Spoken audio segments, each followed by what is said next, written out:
The tale commences amidst a cataclysmic storm that engulfs the globe under the blood moon. Flora and fauna undergo a grotesque transformation, while humanity succumbs to the fate of the undead, civilization teetering on the brink of collapse. The protagonist, Lin Yang, finds himself reborn 3 days prior to this apocalyptic event, acutely aware that tattoos are the key to human survival. Post-catastrophe, these tattoos awaken as divine patterns, endowing their bearers with supernatural abilities. The stronger the tattoo, the more formidable the power. In his previous life, Lin Yang was an ordinary man devoid of tattoos, reduced to a mere slave of the evolved, ultimately perishing beneath the assault of aberrant creatures. However, upon his rebirth, he resolves to alter his destiny through the might of tattoos.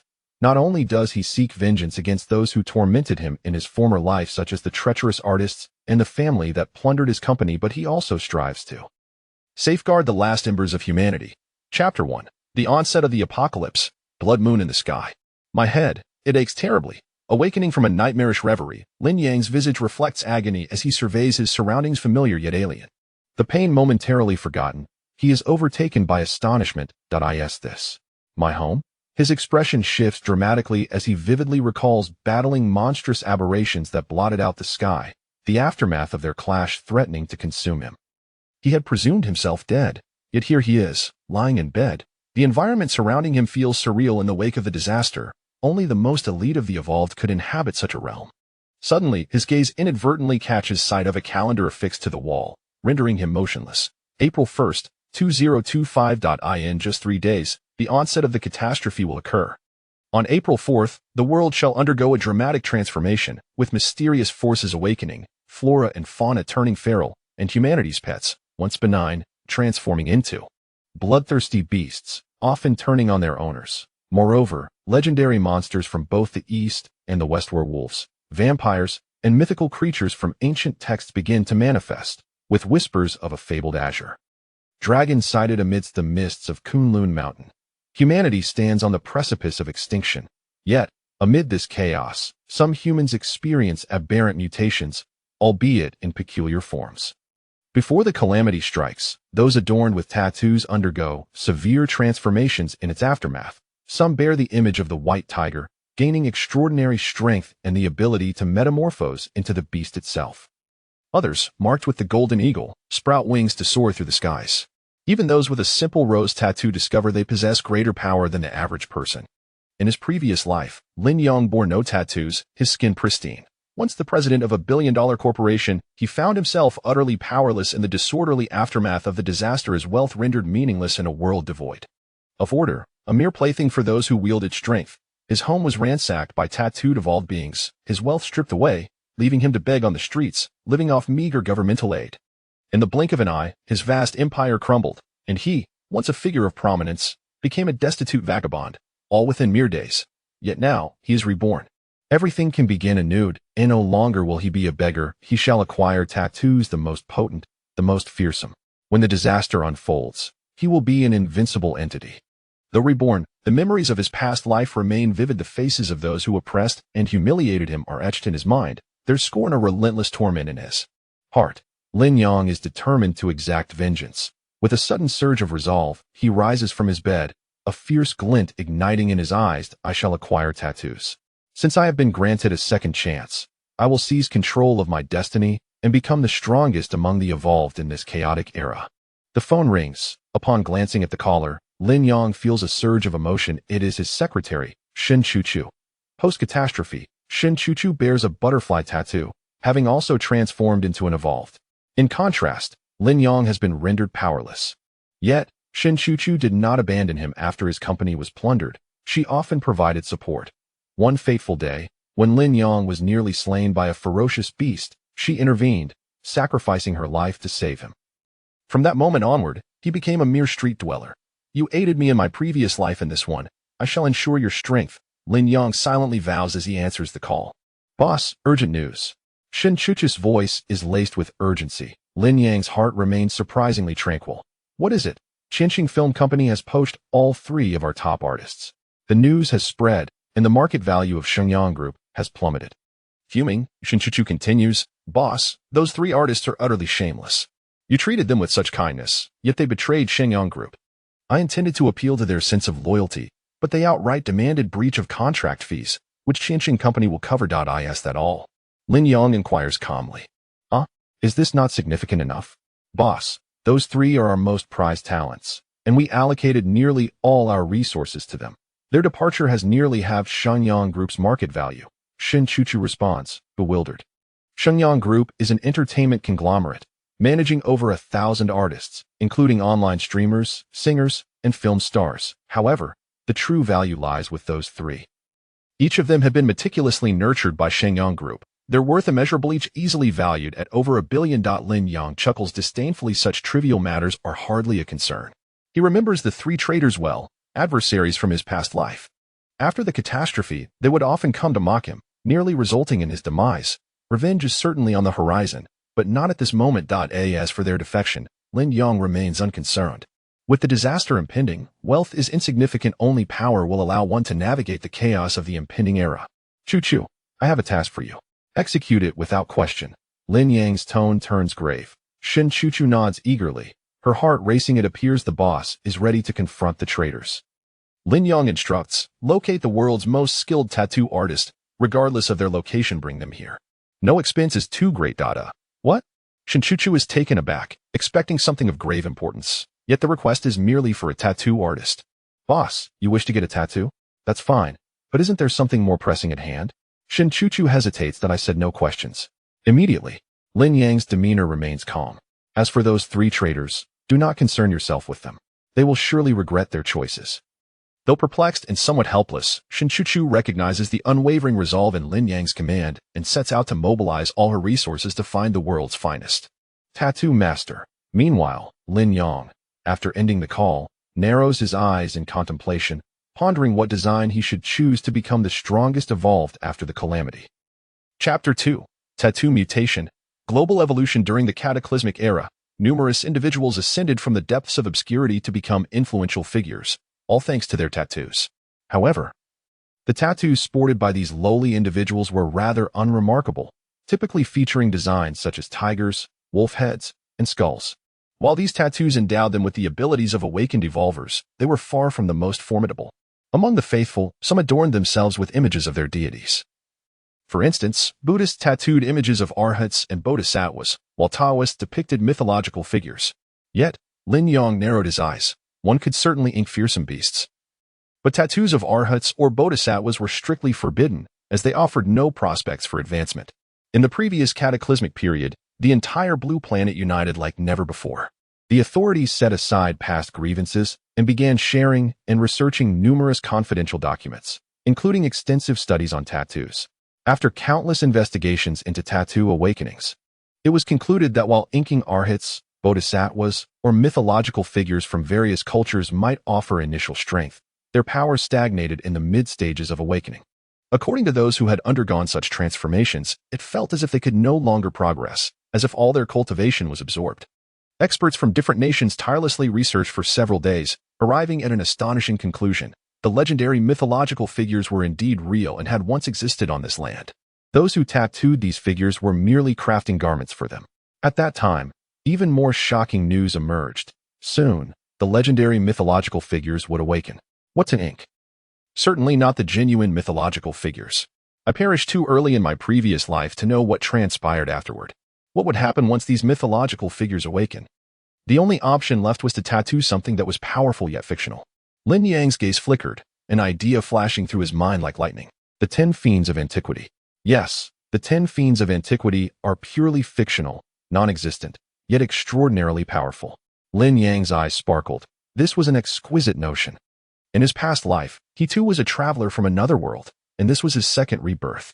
Thus, in this realm, no one had ever read that novel. Naturally, no one would think to tattoo the 10 Fiends of Antiquity. I shall ink you, and I hope you do not disappoint me. With his choice made, Lin Yang took a deep breath to calm his turbulent emotions, awaiting Shin Chuchu to bring the tattoo artist. Meanwhile, the rival of Shenyang Group, Qianxin Group, mentioned previously by Shin Chuchu, had poached 3 of Shenyang Group's star female artists. Qianxin Group was formidable, renowned throughout the entirety of Daxia, with assets amounting to hundreds of billions, 10 times that of Shenyang, and had been established for much longer. In the highest level conference room of Qianxin Group, Over 20 shareholders gathered. However, a subtle aura of malice lingered on their faces. Although Qianxing Group operated as a legitimate company now, its origins were steeped in unsavory dealings. The CEO, Shou Qianxing, was 50 years old and had been entrenched in the underworld since the age of 13, his hands stained with countless lies. As times changed and laws became more stringent, Shou Qianxing had to abandon his illicit activities, yet he transitioned successfully into legitimate business. Everyone is here, Shou Qianxing said with a slight, cold smile that suggested he was no benevolent figure. He clapped his hands and said, "Let us welcome our 3 new beauties to the company." At that moment, the conference room door opened, revealing 3 women whose heights, appearances, and figures were impeccable, eliciting glimmers of desire in the eyes of several shareholders. "These are the ladies I poached from Shenyang Group, Xiaoyang, Xiao Zhao, and Xiao Lu. Gentlemen." The 3 women chimed in unison, exuding utmost submissiveness. "Boss, how much did you spend to bring these women in?" A middle-aged man in a suit, who appeared somewhat disheveled, remarked lazily. Though they were in a conference room, his words were disrespectful, causing the 3 women to pale. Shou Qianxing dismissed the comment with a wave. Money is of no consequence. The priority is to dismantle Shenyang Group. Destroy Shenyang Group? If that kid refuses to comply, we can simply take him out and feed him to the dogs. Why all the theatrics now? The middle-aged man continued. This was their typical approach to handling rivals. Brutish and straightforward. Shou Qianxing smiled faintly. "We have already cleaned ourselves up, yet you still speak of feeding people to dogs. Inform Lin Yang that he has 3 days to submit to Qianxing Group, and I can arrange for him to become a shareholder. Otherwise." A sudden glint of cold malice flashed in Shou Qianxing's eyes, as if to suggest that if Lin Yang did not comply, his life would be forfeit. Understood. A shareholder stood and exited. The 3-star artists poached from Shenyang Group trembled in fear. Shou Qianxing was indeed as fearsome as rumored. A mere glance could chill one to the bone. They had been lured by the promise of wealth, believing that Shenyang Group could no longer support their ambitions. At that moment, Shou Qianxing turned to the 3 women and unfastened his sleeve. There is an unwritten rule for core members joining Qianxing Group: tattoos. This habit stemmed from his tumultuous past. On Shou Qianxing's exposed arm was a horrifying tattoo of a Rakshasa demon's head, causing the 3 women to turn pale. Tattoos would mean their delicate bodies could no longer be displayed, lest their popularity suffer. However, confronted with Shou Qianxing's fierce gaze, they dared not defy him. A day passed in the blink of an eye. Shinchuchu drove to pick up an elderly man, parking outside Lin Yang's villa. Soon, she led a slightly gray-haired elder to Lin Yang. "Is this the tattoo master you sought?" Lin Yang inquired. "Indeed," Shinchuchu nodded gently. Master Zhang was a painter in his youth, creating lifelike works. He transitioned to tattoo artistry in middle age, achieving unparalleled skill and national acclaim. "Mr. Lin, greetings," Master Zhang said respectfully, gazing at his benefactor. "Pray tell, would you like to have inked? With my expertise, I assure you I can fulfill any request." "Then I have indeed found the right master," Lin Yang replied, his eyes gleaming. At that moment, Shin Chuchu stepped closer and whispered, "Mr. Lin, we have received word from Qianxing Group. They say our star artists have been poached, and we should not persist in our struggle, but rather submit to them. Should we refuse, they suggest you consider the past dealings of Qianxing Group." Lin Yang was well aware of the sordid history of Qianxing Group, which had left many families devastated. At this, a cold flash crossed Lin Yang's eyes. Were they threatening him? Qianxing Group certainly wielded considerable power. Lin Yang replied coldly, "Delay them. In 3 days, I will provide a definitive response." Understood, Shinchuchu thought anxiously. Facing a titan like Qianxing Group, inciting their displeasure could jeopardize Shenyang Group's business prospects. Chapter 3. The Dawn of Cataclysm. Lin Yang. I have unearthed the past of the Qianxing Group. As he gazed at Shinchuchu, he noticed a hint of anxiety on her face. "So what?" Lin Yang retorted. Shinchuchu was taken aback. Clutching a document filled with rumors about Shou Qianxing's past exploits, she intended to show it to Lin Yang, but he continuously waved her off. "Not now. Refrain from disturbing me until I finish my tattoo." Lin Yang's demeanor caused Shinchuchu to frown. What was wrong with him? Was the company's affairs no longer of significance? Was he so hastily preoccupied with tattoos? Lin Yang was not like this before.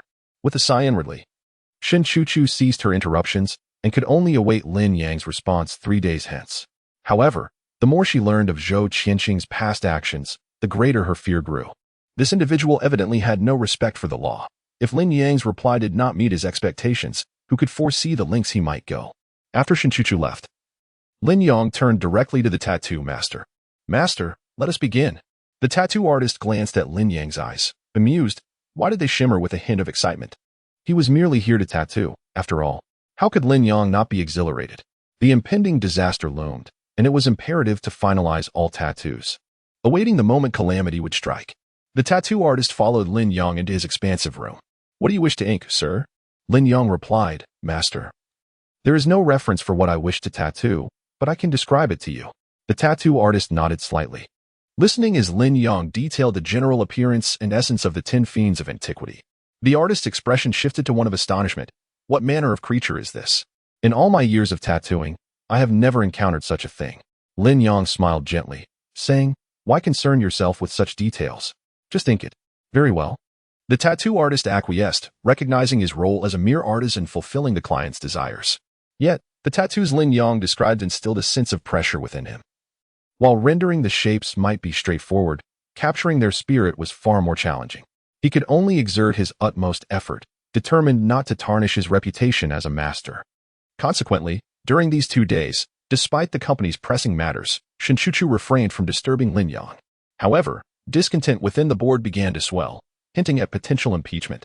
As merely a secretary, Shinchuchu had no voice in the board's deliberations. Time passed, and after several attempts to approach Lin Yang's door, she was consistently informed that he was still occupied. Before she knew it, 3 days had elapsed. On this day, while waiting outside, Shinchuchu suddenly heard the door swing open. She hurriedly glanced inside, spotting the tattoo artist emerging with a smile. Miss Shin, Lin Yang said that my payment will be handled by you. Rest assured, I will take care of it, Shinchuchu replied, too preoccupied to engage in idle banter with the artist. He nodded, confident that Xingyang Group would honor its debts, and promptly departed. Upon entering the room, Shinchuchu was taken aback by Lin Yang, now adorned with tattoos of creatures she had never seen before. Her gaze sharpened, and she gasped, Lin Yang, what are these tattoos on you? While she also bore a tattoo, a mere butterfly aimed at enhancing her beauty, she was aware that contemporary society had become less conservative, with many educated individuals opting for tattoos.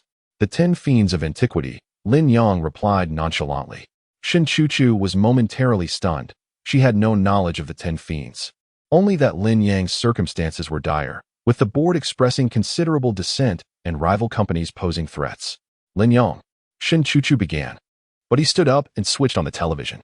With a click, the screen illuminated, broadcasting a news segment. Reports indicated that the seas near Tian'ai City were experiencing tsunamis for reasons yet unknown. Residents had evacuated, and authorities established a safety perimeter 50 kilometers away, urging the public to remain vigilant for their safety. Tian'ai City was Lin Yang's locale, a coastal metropolis. It is coming, tonight, Lin Yang murmured, a shadow crossing his features. He recalled witnessing this news in his previous life, dismissing it as a mere weather anomaly. Now, reflecting on it again, his emotions were tumultuous. Tonight, everything in Tian'ai City would undergo radical change. Due to its proximity to the sea, countless marine creatures would mutate into monstrous beings, and from the ocean's depths, ancient horrors would awaken, triggering tsunamis that would engulf 1/3 of Tian'ai City. In his past life, Lin Yang had become a solitary figure. His company's building situated near the shore, which had been swept away. Beginning tonight, nothing in Tian'ai City would remain unchanged. Lin Yang let out a low roar, his eyes shimmering with an indescribable light. This very night, he would join the ranks of the tattooed evolutionaries, and he was confident he would emerge as the strongest among them. Shinchuchu, perplexed by Lin Yang's cryptic words, touched his forehead, finding it cool to the touch, and softly inquired, Lin Yang, what is the matter? Do not ask, just await tonight, he commanded, his tone brooking no dissent. Shinchuchu was left astonished, resigned awaiting for the evening's arrival. Night soon descended. Throughout, Shinchuchu occasionally peeked out the window, only to witness ominous lightning and thunder, as if something dreadful were approaching. Today's weather is truly bizarre, she remarked, glancing at Lin Yang, who remained eerily calm, seemingly uninterested in everything around him. Suddenly, Shinchuchu's expression shifted. She felt a prickling pain from her tattooed butterfly, prompting her to scratch at it. Meanwhile, Lin Yang experienced a profound sensation coursing through him. The clock struck 23:59. The era of cataclysm was imminent. The era of cataclysm? Shinchuchu, still in the living room, froze at the mention of these words. What was this era of cataclysm? She opened her phone out of boredom, only to find that the time now displayed 0000. At that moment, Both Lin Yang in the bedroom and Shin Chu in the living room, along with countless tattooed individuals worldwide, felt an immense energy surging within them, yearning to be unleashed. Meanwhile, the thunderstorm near Tianhai City intensified. Chapter 4. The 10 Ancient Fiends in the confines of his bedroom. Lin Yang felt the tattoos adorning his body begin to writhe, as if they were striving to take form. The pain was unbearable, overwhelming. Lin Yang's teeth chattered as the 10 tattoos on his chest and back seemed intent on tearing themselves from his flesh. The excruciating agony compelled him to the brink of vomiting, leading him to wish for death to escape this torment. Yet, he knew he must not succumb. Legends spoke of those who bore exceptionally powerful tattoos. During the early stages of awakening, they would endure unimaginable pain. Many who could not withstand it would perish. But I cannot die. I aspire to be the king of this cataclysmic era. His skin flushed crimson, as if perpetually scorched by flames, and his breath came in labored gasps. A multitude of painful sensations conspired to convince him that he was on the verge of death. Had Shin Chu been present in the room, she would have witnessed a spectacle. Lin Yang's tattoos would have appeared vividly animated, as though the 10 ancient fiends had returned to the world. However, he was alone, eyes tightly shut, oblivious to this extraordinary occurrence. In the living room, Shin Chu, possessing only a single butterfly tattoo, experienced minimal suffering despite her awakening. My body seems to have changed, she thought in disbelief, observing her hands. The surge of power coursing through her made her feel as if she could fell a bull with a single punch. Tentatively, she placed her hand on a chair, fingers pressing gently. With a crack, the chair disintegrated into dust, as if struck by some unfathomable force. Shin Chu gasped, covering her mouth in shock. Just then, an emotionless voice reverberated in the hearts of all living beings around the globe. The era of evolution has officially commenced. Those with tattoos may awaken the powers within them. Every being is now an evolver. Slaying other evolvers will yield evolution points. Evolvers are categorized into 9 ranks: black iron, bronze, silver, gold, platinum, diamond, master, king, and divine, each divided into 9 stars. Engage in slaughter and advance towards the pinnacle of evolution. As the cold voice faded, shock rippled through the populace. The concepts of the evolution era, evolvers, and slaughter were utterly bewildering. Online, major social media platforms erupted with fervent discussions as countless tattoo bearers shared their experiences. Some, who had inked a tiger, found themselves endowed with immense strength, capable of transforming their teeth into fearsome fangs. Others, adorned with bat tattoos, developed an overwhelming aversion to light, coupled with an insatiable thirst for blood. However, the number of tattooed individuals was still relatively small. More discussions centered around the alarming transformations of pets and livestock. My teddy bear suddenly grew tenfold, its gaze becoming menacing as if it sought to devour me. I'm hiding in the bathroom. What should I do? Help! My pet pig mutated and devoured my son. Woe is me. Who can lend assistance? A cacophony of pleas flooded the internet. And this was merely 5 minutes post-announcement. Shin Chu scrolled through the posts, her astonishment growing. What on earth has happened to this world? No one remained unshaken, including her. Suddenly, she recalled Lin Yang's words. The cataclysmic era? Her eyes sharpened. Could this truly be the cataclysmic era he had mentioned? Yet how could he have known? Lin Yang. Lin Yang. Shin Chu hurried to knock on Lin Yang's door, her concern for his well-being palpable. Bang! Abruptly, the door burst open, startling Shin Chu, who beheld Lin Yang standing unharmed, though his aura had transformed entirely. Lin Yang, your tattoos. Shin Chu gazed at the vividly animated tattoos on his body, finally grasping why he had been so fixated on them, neglecting even the company he had founded. For now, it was the era of cataclysm. What use were trivial companies and money? Only strength mattered. The awakening of tattoos propelled certain individuals to the forefront of evolution. Regret surged within Shin Chu. Why hadn't she opted for more powerful tattoos sooner? As she glanced at Lin Yang's tattoos, she felt her butterfly tattoo quiver, as if burdened by an ancestral dread. The cataclysmic era had indeed arrived. Lin Yang's expression remained eerily composed, despite having just experienced what felt like 10 deaths during his awakening. His tattoos had awakened, granting him an unfathomable power. Yet, in terms of rank, he was still merely a black iron 1-star evolver. The sole path to evolution lay in slaughter, slaying other evolvers. Now, all living beings on Blue Star, including humans, plants, and animals, had undergone transformations. They were all evolvers. Lin Yang, you. Shin Chu could not suppress her curiosity about how Lin Yang had foreseen everything, how he had known of the cataclysmic era. Was he a prophet? Lin Yang directed a cold gaze at her, his voice devoid of warmth. Where is Zhou Qianxing's home? What? Shinchuchu was momentarily taken aback. Had Lin Yang, newly awakened, already sought to confront Zhou Qianxing? Memories of their past grievances flooded her mind. Zhou Qianxing and Lin Yang had long harbored enmity. In their previous lives, Lin Yang had suffered numerous humiliations at Zhou Qianxing's hands, and vengeance was imminent. Shinchuchu quickly retrieved her phone, sending Lin Yang a specific address. Zhou Qianxing was a prominent figure in Tianhai City, and his residence was not easily traceable. Excellent.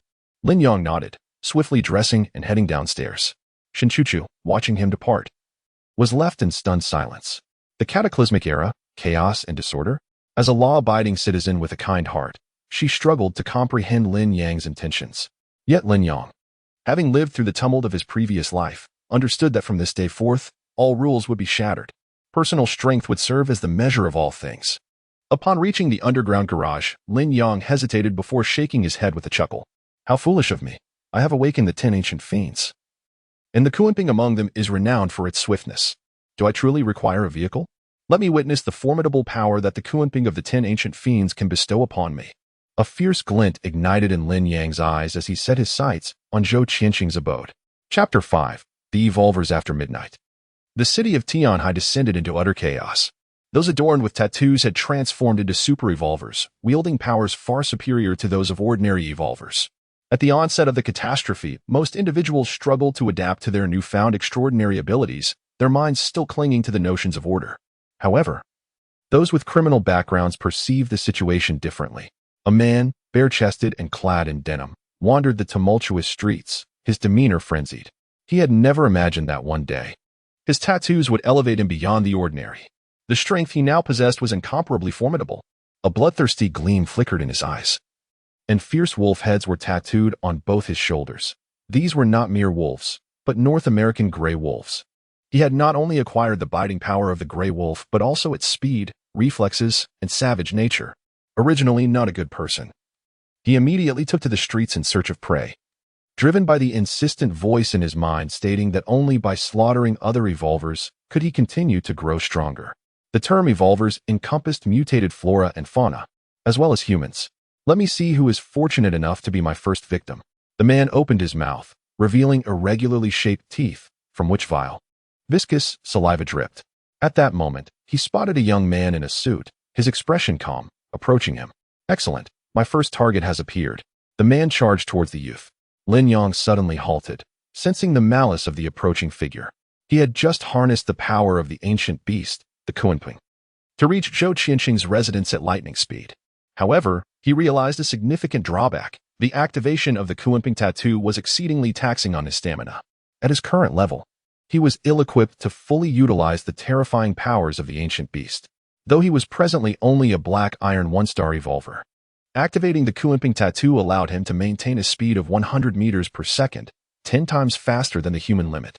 Not bad. The wolf-headed tattooed man approached, his eyes gleaming with bloodlust. He sneered, I recognize you, the CEO of Xingyang Group, Lin Yang. TSK, a billionaire. I usually see you on television from my shabby rented room, which costs only $300 a month. We were worlds apart, but now everything has changed. With your status, you surely have no tattoos. I could crush your bones in an instant. His thoughts were somewhat astute. Devouring Lin Yang alone would yield minimal evolution points. However, if Lin Yang summoned his subordinates to be devoured in unison, the wolf-headed tattooed man could amass a significant number of evolution points, giving him a head start. Lin Yang's expression turned odd. Was this person out of his mind? A glance revealed the 2 wolf heads on the man's shoulders, unmistakably North American gray wolves. Adorning his shoulders with such tattoos granted him the strength of these beasts. So, what are you waiting for? Quickly gather your subordinates. I'm on the verge of starving. The wolf-headed tattooed man growled, eager to devour Lin Yang on the spot. You talk too much. Lin Yang advanced towards the wolf-headed tattooed man. The latter paused, seemingly unable to comprehend, when Lin Yang's fist came crashing down. The wolf-headed tattooed man cackled, You seek death. I will first consume your limbs to make you comply. In his mind, Lin Yang was courting disaster. In an instant, the man's head transformed into that of a wolf, yet his body remained human, truly embodying the essence of a werewolf. Roar. The ferocious wolf's maw appeared capable of swallowing Lin Yang whole. I believe you are the one courting death. Lin Yang replied coolly. As his fist neared the wolf's head, blue lightning erupted around it, crackling audibly. Huh. The wolf-headed man suddenly faltered, bewildered by the unfolding events. Die? Lin Yang uttered no further words, his fist enveloped in lightning, plunging directly into the wolf's mouth. The gaping maw was terrifying, as if a metal fist would be crushed within. However, the lightning erupted instantly, shattering the very jaws of the wolf. Cough, cough. The wolf-headed man gazed with incredulity, unable to articulate his thoughts as his mind raced, contemplating why Lin Yang was so powerful. Could such a being also possess tattoos? Thud. The wolf's head was obliterated by Lin Yang's punch, collapsing to the ground as Lin Yang continued toward Zhou Qianqing's residence without a backward glance. Activating the Thunder Emperor tattoo temporarily granted him the power of lightning, though he lamented that his current level was too low to harness its full potential. As he walked, Lin Yang pondered, if my level were to reach platinum or even diamond, could I shoot lightning from my eyes to eliminate such insignificant foes? As for the stronger realms of Master and King, Lin Yang felt a considerable distance still lay ahead, especially considering the countless slaughters required to attain such heights. At that moment, a notification echoed in Lin Yang's mind. You have slain a black iron 2-star evolver. You have gained 20 evolution points. Delighted. Lin Yang realized that this foolish individual had inadvertently elevated him a level. It seemed that the global evolution era had a novice protection period. He could level up rapidly. And this wolf-headed tattooed man had likely claimed lives prior to their encounter. Meanwhile, within Zhou Qianqing's villa, a scene of bloodshed unfolded. The villa, sprawling over 1,000 square meters, exuded opulence, housing servants within its walls. In the grand hall, Zhou Qianqing was drenched in blood, having just executed all 10 of his servants. At the dawn of this global evolution era, a person of his character was determined to seize the initiative. Zhou Qianqing speculated that the era of catastrophe would be chaotic and lawless, where murder would be trivial, with no one to impose control. Next would be the age of strength. Indeed, these 10 old fools contributed 100 evolution points before their demise. I am now a black iron 4-star powerhouse. Zhou Qianqing reclined on a massive sofa, satisfaction radiating from him. Suddenly, his gaze fell upon 3 trembling beauties nearby, a glimmer of murderous intent in his eyes. But this is far from sufficient. In the age of evolution, my current strength is utterly inadequate. The 3 trembling women were none other than 3 popular starlets who had betrayed the Shengyang group. They had been summoned to Zhou Qianqing's villa for a confrontation, only to find themselves ensnared in this unforeseen circumstance. Zhou, please spare us. We beg you, spare us, cried one long-haired woman, her eyes swollen with tears, terror gripping her heart as she recalled the horrific scene of the 10 servants being devoured by the transformed crocodile. Chapter 6. The Terror Crocodile, please, Mr. Zhou, spare us. One woman cried, her voluptuous figure eliciting a sense of desire. However, Zhou Qianqing had no interest in her or the others. His sole intention was to devour these 3 women. Spare you? What could you 3 worthless women possibly offer me? Your tattoos are nothing more than mere plant designs.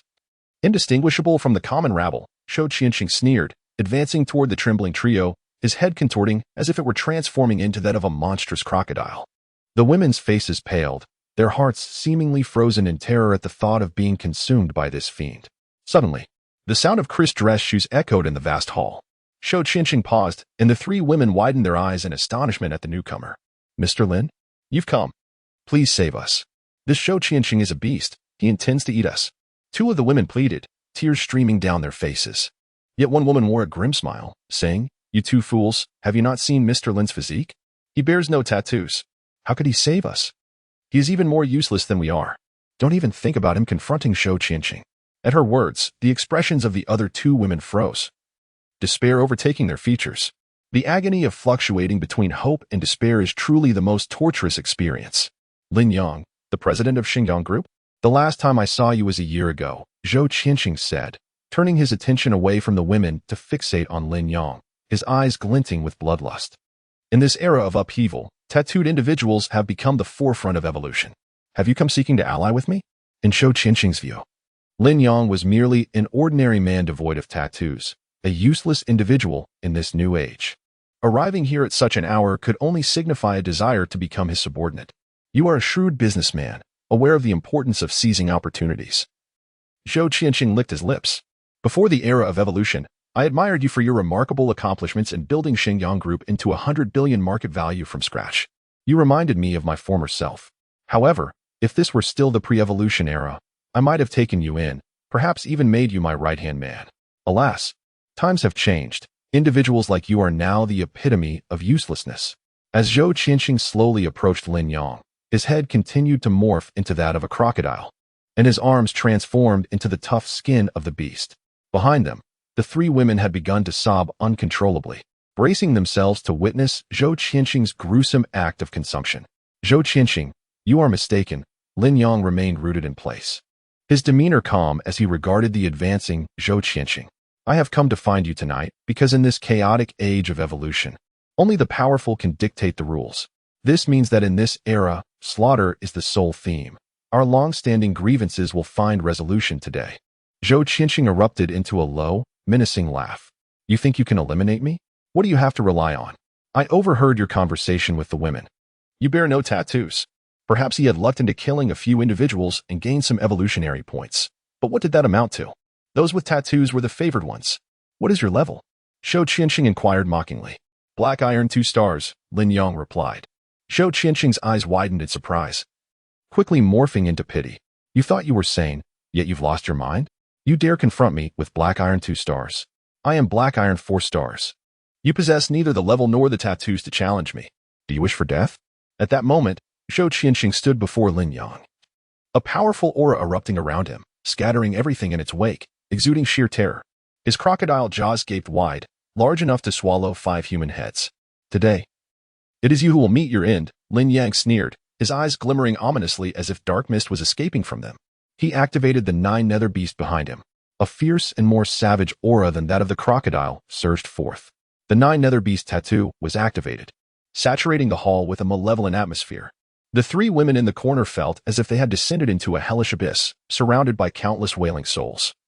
The aura instilling dread. Zhou Qianxing, poised to strike, was momentarily startled by the overwhelming atmosphere. Upon closer inspection, he noticed Lin Yang's head had morphed into that of a ferocious beast. The 9 nether beast resembled a wolf but sported enormous ancient gray horns, with a single vertical eye in the center of its forehead, exuding a terrifying presence. You also have a tattoo? What species is this? Zhou Qianxing exclaimed, taken aback. The beast Lin Yang had transformed into is undeniably among the most fearsome, yet Zhou Qianxing, well-read, had never encountered such a creature. Enough with the prattle. Perish. Lin Yang replied coldly, his beastly mouth opening wide, as if a river of blood surged forth, echoing the tormented wails of countless souls, warning all of the terror of the 9 nether beast. How formidable. What is your tattoo? How can it be so terrifying? Zhou Qianxing's pupils constricted, feeling his very soul tremble. I must fully transform. Otherwise, I shall surely perish today. Fear gripped Zhou Qianxing's heart as he realized that Lin Yang now possessed the means for vengeance. Yet, this was not sufficient. My tattoo is no ordinary one. It is the terror crocodile. Zhou Qianxing's expression turned frenzied as he began to fully transform. The terror crocodile, an ancient species, is known to be the largest crocodile ever recorded, reaching a staggering length of 10 meters, striking terror into all who behold it. With a thunderous roar, a tempest swept through the hall, and a terror crocodile measuring approximately 20 meters in length materialized, nearly filling the space. Due to the cataclysm, Zhou Qianxing's fully transformed terror crocodile was even more formidable than its ancient counterpart. The 3 women behind him felt a wave of despair wash over them. Zhou Qianxing's tattoo was indeed the terror crocodile. Regardless of what species Lin Yang's tattoo was, it could not possibly rival this ferocity. Die, Lin Yang. The fully transformed Zhou Qianxing opened his massive jaws, capable of swallowing an entire building, and lunged toward Lin Yang.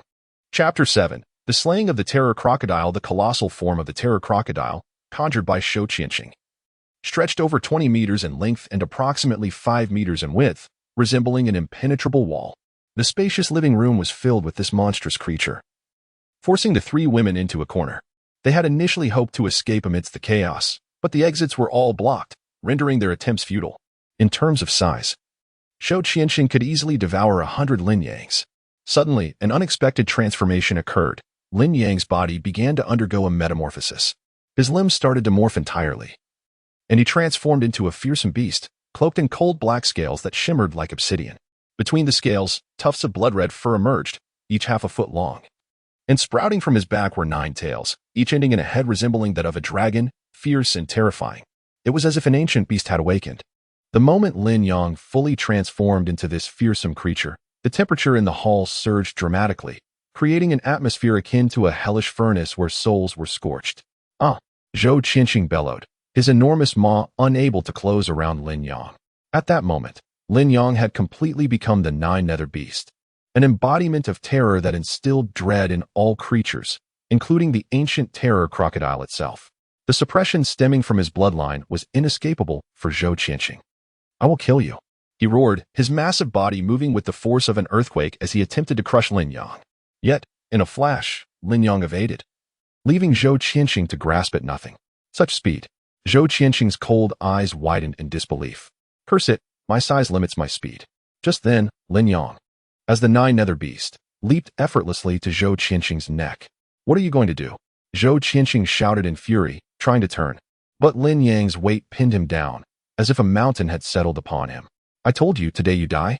The nine-nether beast sneered, opening its cavernous maw and lunging for Zhou Qianqing's throat. In that instant, Lin Yang's mouth expanded exponentially, and with a sickening crunch, the nearly impenetrable hide of the terror crocodile was pierced by his razor-sharp fangs. Zhou Qianqing's feeble cries diminished, his voice dwindling to a whisper. Once a billionaire CEO, he had transformed into an evolved being capable of becoming a terror crocodile due to the tattoos on his body. He was nearly invincible, yet now, facing Lin Yang, he found himself overwhelmed and suppressed. Kill the Black Iron 4-star Evolver, gain 40 evolution points. Current level, Black Iron 3-star, evolution points, 1040. Upon hearing this notification, Lin Yang gradually reverted from the nine-nether beast to his original form, a smile of triumph gracing his face. Black Iron 4-star, splendid. I've leveled up directly. I am now a Black Iron 3-star. Clenching his fist in excitement, Lin Yang mused, if this continues, ascending to silver rank will come swiftly. In his previous life, Lin Yang had no tattoos and was the lowest tier of an evolved being, perpetually unable to hunt other evolved beings. He barely managed to reach bronze rank before his demise. However, with his current speed, he would surely surpass his former self in no time. Is he dead? Zhou Qianqing, once a terror crocodile, could hardly fathom Lin Yang's transformation. In the corner, the three women bore expressions of shock as they witnessed Zhou Qianqing's demise. They had prepared themselves to be next, expecting to meet a similar fate after Zhou Qianqing eliminated Lin Yang. To their astonishment, Zhou Qianqing fell without warning. Lin Yang then turned his gaze towards the three women, slowly approaching them. They managed to force faint smiles onto their faces. One woman, her voice trembling with excitement, exclaimed, "Mr. Lin, thank you. I knew you still had feelings for me." As former top stars of the company, their beauty and allure had undoubtedly drawn Lin Yang's attention. Yet, this was precisely what incited his wrath. They had betrayed him despite the affection he had shown them. Feelings? I have feelings for you. But what of your feelings for me? The company invested so much in you, only to receive betrayal in return. Lin Yang's smile turned grim, his eyes glinting with murderous intent. "Mr. Lin, I was wrong," pleaded another woman, trembling and bowing her head repeatedly to the ground, sensing the danger in his gaze. "We will never betray you again," the other two women cried out in fear. "Did you think I came here to save you?" Lin Yang replied suddenly, his words causing them to falter. If he wasn't there to rescue them, then why had he come? Lin Yang narrowed his eyes. "I came to eliminate Zhou Qianqing, and to test my strength. To think you imagined I came specifically to save you is pure folly. You not only betrayed me, even without that, you are unworthy. You are mere playthings, both to Zhou Qianqing and to me." Lin Yang's cold laughter cut through the air, striking the three women to their course. Just then, he casually raised his hand, a glint of cold light flashing as he severed their throats in one swift motion. With a sickening sound, blood erupted from their wounds like a burst pipe. "You." The three women gazed at Lin Yang in disbelief, unable to utter a single coherent word before collapsing lifelessly to the ground. They could not comprehend why Lin Yang had turned so mercilessly against them, ending their lives after the affection they had shared. They could not fathom that Lin Yang had lived 2 lifetimes, enduring countless tribulations, his heart now forged of iron. Kill 3 Black Iron 1-star Evolvers, gain 30 evolution points. Current level, Black Iron 4-star, evolution points, 050. The notification echoed in Lin Yang's mind, filling him with exhilaration. "You 3 died as you deserved, contributing a meager amount of experience points to me." Casting a disdainful glance at the 3 corpses on the ground, he kicked them aside. What a mess. At that moment, the hall was silent, the floor soaked in blood, with bodies strewn everywhere. In this place, there was but one victor, Lin Yang. Just then, the ringing of a phone shattered the stillness. Lin Yang frowned, realizing the sound came from a mobile device, Shou Qianqing's phone. Chapter 8. How to dispose of this. Whose call is it? Lin Yang, slightly intrigued, approached his phone and picked it up. The caller ID displayed Ahu. Ahu? What is this? Lin Yang answered the call, and a voice came through. Boss, we have arrived at the Lin residence, but we have yet to find Lin Yang's whereabouts. What should we do now? Should we wait here until Lin Yang appears? Click. Lin Yang abruptly ended the call, a cold smirk escaping his lips. Have they actually arrived at my home? Chu Chu is likely hiding here. There was no reason to linger any longer. Tonight, every person associated with the Qianqing group must be eradicated from this world. It was late at night, yet a global upheaval was underway, and Tianhai City was no exception. That night, countless mutated plants and animals erupted into violent rampages. Furthermore, individuals adorned with tattoos emerged from the shadows, creating chaos. Everyone understood that in the age of evolution, one must seize every opportunity and outmatch their rivals. Otherwise, falling behind would result in their own slaughter. Some comprehended the jungle law deeply. Once one becomes weak, death will inevitably follow. Lin Yang swiftly navigated the chaotic streets, where bodies lay strewn about, and blood flowed like a river. Numerous individuals clad in law enforcement uniforms attempted to maintain order, some wielding heavy weaponry, battling the mutated creatures. Stay indoors and do not move. If your home is destroyed, seek refuge in the temporary shelters. An armored vehicle rumbled by, loudspeakers blaring warnings throughout the streets. Boom. A soldier fired a rocket launcher, obliterating a 5-meter-long rabid dog with blood-red eyes, turning it to ash. Lin Yang's heart tightened with a renewed desire to elevate his power. Though currently invincible, he knew he could not confront the entire world alone. He needed to grow stronger, powerful enough to subdue an entire city. Even though those who reached the master level of evolution could survive a nuclear explosion, the era of evolution was just beginning. And everyone was merely at the Black Iron stage. Black Iron was weak, lacking in power.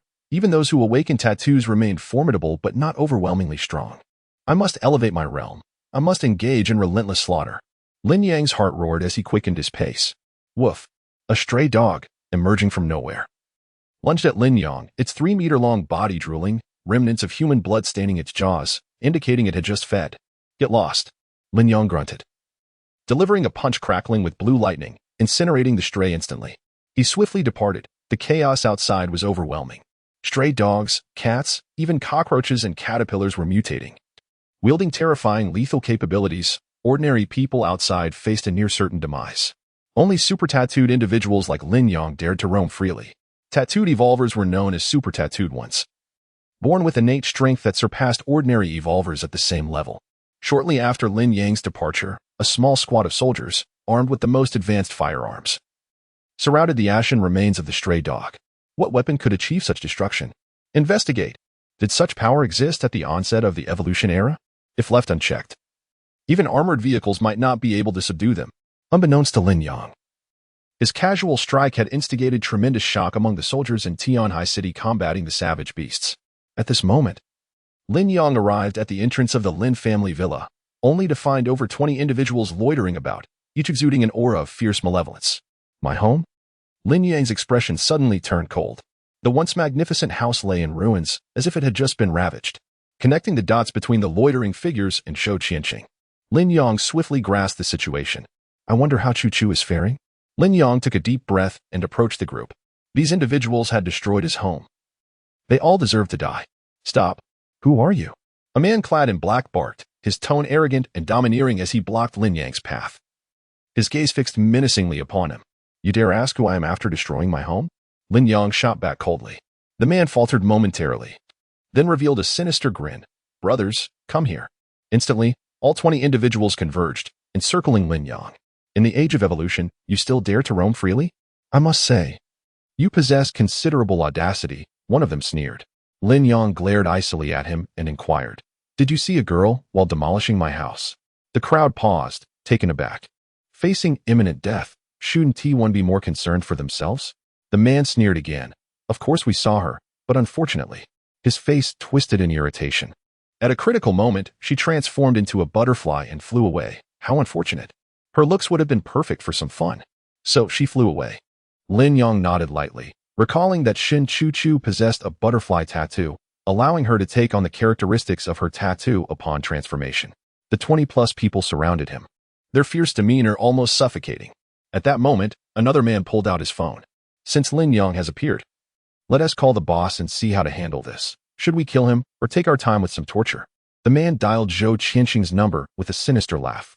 The ringing echoed, and suddenly, the surroundings fell into an eerie silence, many seemingly dumbfounded. Is that the boss's ringtone? The caller frowned. Lin Yang leisurely produced Zhou Qianxing's phone from his pocket, tossing it to the ground with a resounding crack as he stomped it to pieces. Your boss has long been dead at my hands. If you wish to find him, I shall gladly escort you to him. Chapter 9. Ancient Families. The crowd was taken aback, unable to comprehend that Zhou Qianxing's phone had somehow found its way into Lin Yang's possession. What did you say? The boss has been taken down by you? A voice thundered. Zhou Qianxing had been their leader for so long, and naturally, he was held in great reverence. Upon hearing of his demise, fury surged through the crowd. Lin Yang remained indifferent, his silence only broken as he took a decisive step forward, unleashing a thunderous punch at the speaker. Crack! Bolts of lightning flickered ominously, instilling dread in the onlookers. If that punch connected, the consequences would be catastrophic. He, too, is a tattoo bearer? The crowd was intimidated by Lin Yang's display of power. He appeared unassuming, yet bore tattoos that could summon lightning. Who would have imagined he was such a formidable opponent? Brothers, unleash your full strength. Break his limbs first, then force him to reveal how he obtained the boss's phone. A sinister laugh echoed, clearly underestimating Lin Yang's ability to have defeated Zhou Qianxing. In the next instant, more than 20 assailants transformed into fearsome beasts, a murderous aura enveloping them as they surrounded Lin Yang, intent on devouring him. Just then, a piercing sound akin to gold-splitting stone pierced the air. An enormous black golden eagle, over 2 meters tall, swooped towards Lin Yang, its colossal claws seemingly capable of shattering his skull in a single strike. A golden eagle? A glint of sharpness flashed in Lin Yang's eyes as the Kuimping tattoo on his back activated. With a whoosh, the black eagle's attack missed entirely. You wish to compete in speed? Let us see if you can outpace me. A cold laugh echoed as Lin Yang soared into the air, his electrified fist aimed squarely at the eagle's head. Smack! The black eagle was struck down, its head exploding in a shower of feathers. What a fool! Someone muttered in disbelief. What manner of tattoo does he possess? Is it that of Thunder God? Capable of flight and wielding lightning? The crowd on the ground was stunned.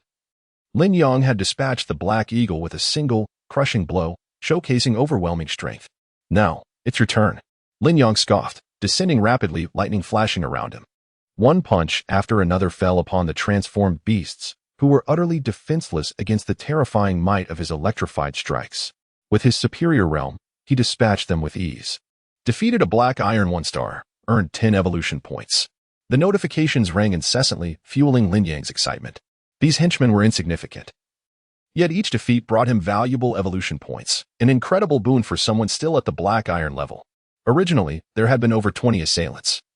Now only one remained, a massive wild buffalo, nearly 5 meters long, dwarfed Lin Yang in size. Yet, it trembled before him. No, please don't kill me. I beg you. The buffalo pleaded. Bang! With a decisive punch, Lin Yang crushed its skull without hesitation. Defeated a black iron 2-star, earned 20 evolution points. Current level, black iron 9-star. Evolution points, 0-100. Elated, Lin Yang reveled in his triumph, having slain so many minions. He had reached black iron 9-star and was on the verge of becoming a bronze-level evolver. At black iron 9-star, he was still relatively weak. I must expedite my ascension. With such a powerful tattoo, should it come to light, I fear it may incite others to eliminate me before I can fully develop. Lin Yang's resolve to grow stronger solidified as he surveyed the carnage around him, his expression devoid of emotion. Shinchuchu had fled, whereabouts unknown. Yet his immediate concern lay elsewhere. Strength was paramount. Only by increasing his power could he safeguard everything he held dear. If memory served, near Tianhai City lay a natural forest, now likely teeming with fierce beasts. That would serve as my trial ground. With unwavering determination, Lin Yang set forth toward the outskirts of the city. Approximately 3 minutes after his departure, a squad of around 10 fully armed soldiers, wielding firearms, arrived at the scene. Upon witnessing the carnage, the squad leader's eyes hardened. Who could commit such brutality? To slay so many, and all of them super tattoo bearers. In this era of evolution, humanity ought to unite against the beasts. Man-slaughtering man is a direct affront to order. One soldier gritted his teeth. Search. There may be surveillance cameras along the route. We must identify this perpetrator, the squad leader commanded. Meanwhile, as Lin Yang ventured beyond Tianhai City, ruthlessly slaying foes to augment his strength, the four prominent families controlling the military forces, Han, Chen, Li, and Wang, convened for an urgent meeting. In the conference room, over 30 influential members from these families gathered. Empowered to make critical decisions, the advent of the evolutionary era had plunged Tianhai City into chaos. Not only were beasts attacking humans, but there were also instances of internecine conflict among humans. An elderly man clad in a Tai Chi suit rapped the table. A new era has dawned, without warning. If we, the ancient families, wish to maintain our status in Tianhai City, we must impose certain restrictions on the evolutionaries. Otherwise, should their strength surpass ours, we risk our very existence. These venerable families could very well face extinction.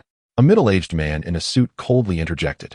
Tianhai City, with a population exceeding 10 million, has around 100,000 military personnel, all under the control of the four families, with forces evenly distributed. In the past, controlling military power equated to controlling the rules. However, the emergence of evolutionaries has made these families acutely aware of the potential threat posed by their burgeoning strength, which could eventually surpass the capacity of conventional weaponry. We must seize control, immediately establish guidelines for the evolutionaries, and deploy all available resources to scour the city. Every evolutionary must be registered, and those who can be absorbed into our families must be taken in at all costs. If they cannot be assimilated, we must eliminate these destabilizing elements without hesitation. Another elder in gray garments chimed in. This realm, Xia, starkly contrasted with the earth Lin Yang once inhabited. Here, families wielded dominion over all resources and power, with each major city governed by distinct families. The highest authority in this land resided with the most formidable families. Chapter 10. The Four Great Families at that moment. A member of the Secretariat hurriedly entered and projected a video for the representatives of the four great families. The footage depicted an individual whose fist crackled with lightning, moving with astonishing speed to dispatch a stray wild dog. The action was swift and decisive, taking less than 5 seconds, a display of terrifying physical prowess. Similarly, a second video was shown, set before a villa that had been reduced to ruins. The same person, fist electrified, engaged in a fierce battle against more than 20 metamorphosed beast-like evolvers. The outcome was unequivocal. This individual annihilated all adversaries, demonstrating extraordinary strength that dominated the scene. The videos were brief, leaving the members of the four great families in a state of silence and deep contemplation. Was it possible that the power of evolvers had reached such heights so soon into this new era? Despite the rapid advancements, one would expect even a black iron level evolver to still be relatively weak. If black iron exhibited such capabilities, what could be said of those at the platinum or diamond levels? How many individuals would we need to eliminate someone of such power? Suddenly, an elder spoke, his tone heavy with concern. A well-equipped tactical team, maintaining a safe distance, should suffice, suggested a middle-aged man. We must identify this individual. Their strength poses a potential threat to our stability, another voice chimed in.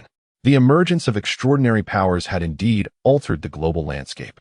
At this point, the elder clad in a Tai Chi uniform struck the table with emphasis. Now, each of us is an evolver, even without tattoos. We can gain evolution points through the extermination of other evolvers. His tone was calm, yet the eyes of the assembly flickered with intrigue. Although they bore no tattoos, they were still evolvers. By killing others of their kind, they too could evolve. What about the death row inmates? Inquired a man in a suit. The crowd fell silent.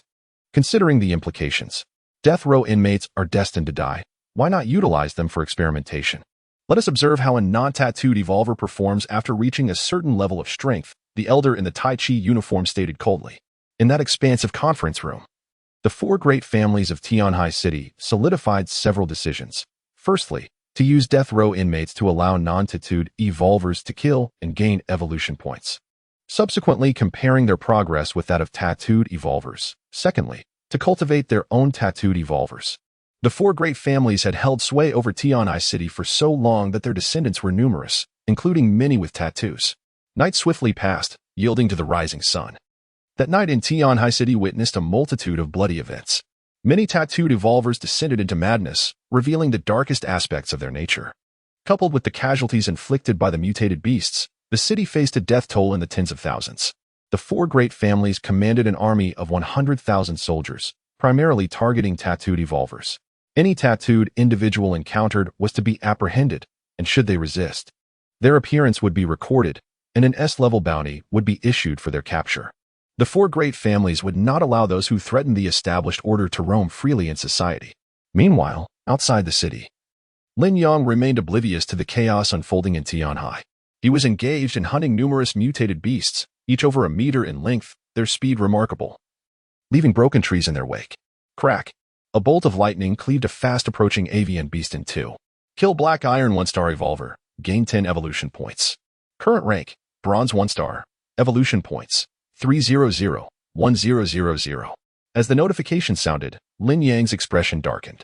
The points required to ascend to Bronze 1-star had reached 1,000. Silver would demand 10,000, and gold and platinum even more. His gaze flickered as he scoured the jungle for any remaining creatures, but found none. Lin Yang had not slept that night, relentlessly hunting beasts to bolster his strength.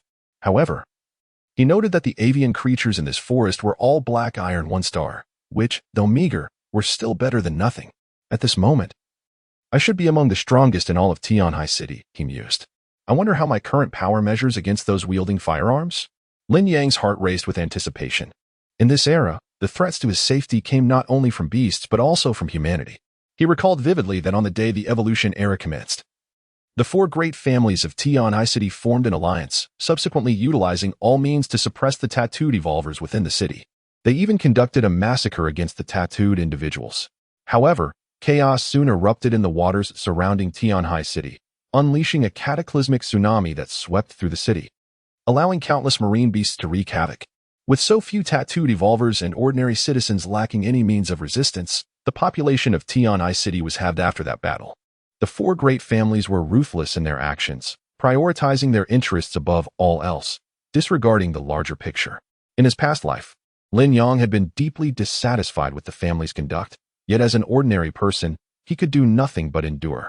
Now, as a tattooed evolver endowed with the ancient 10 fierce tattoos and formidable strength, he was destined to rise as a pinnacle evolver.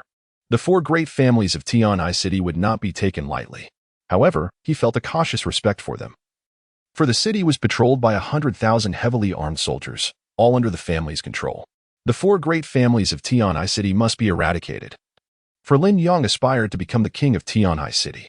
At that moment, within Tianhai City, the 100,000 soldiers dispatched by the four great families maintained order, their vigilant presence evident everywhere.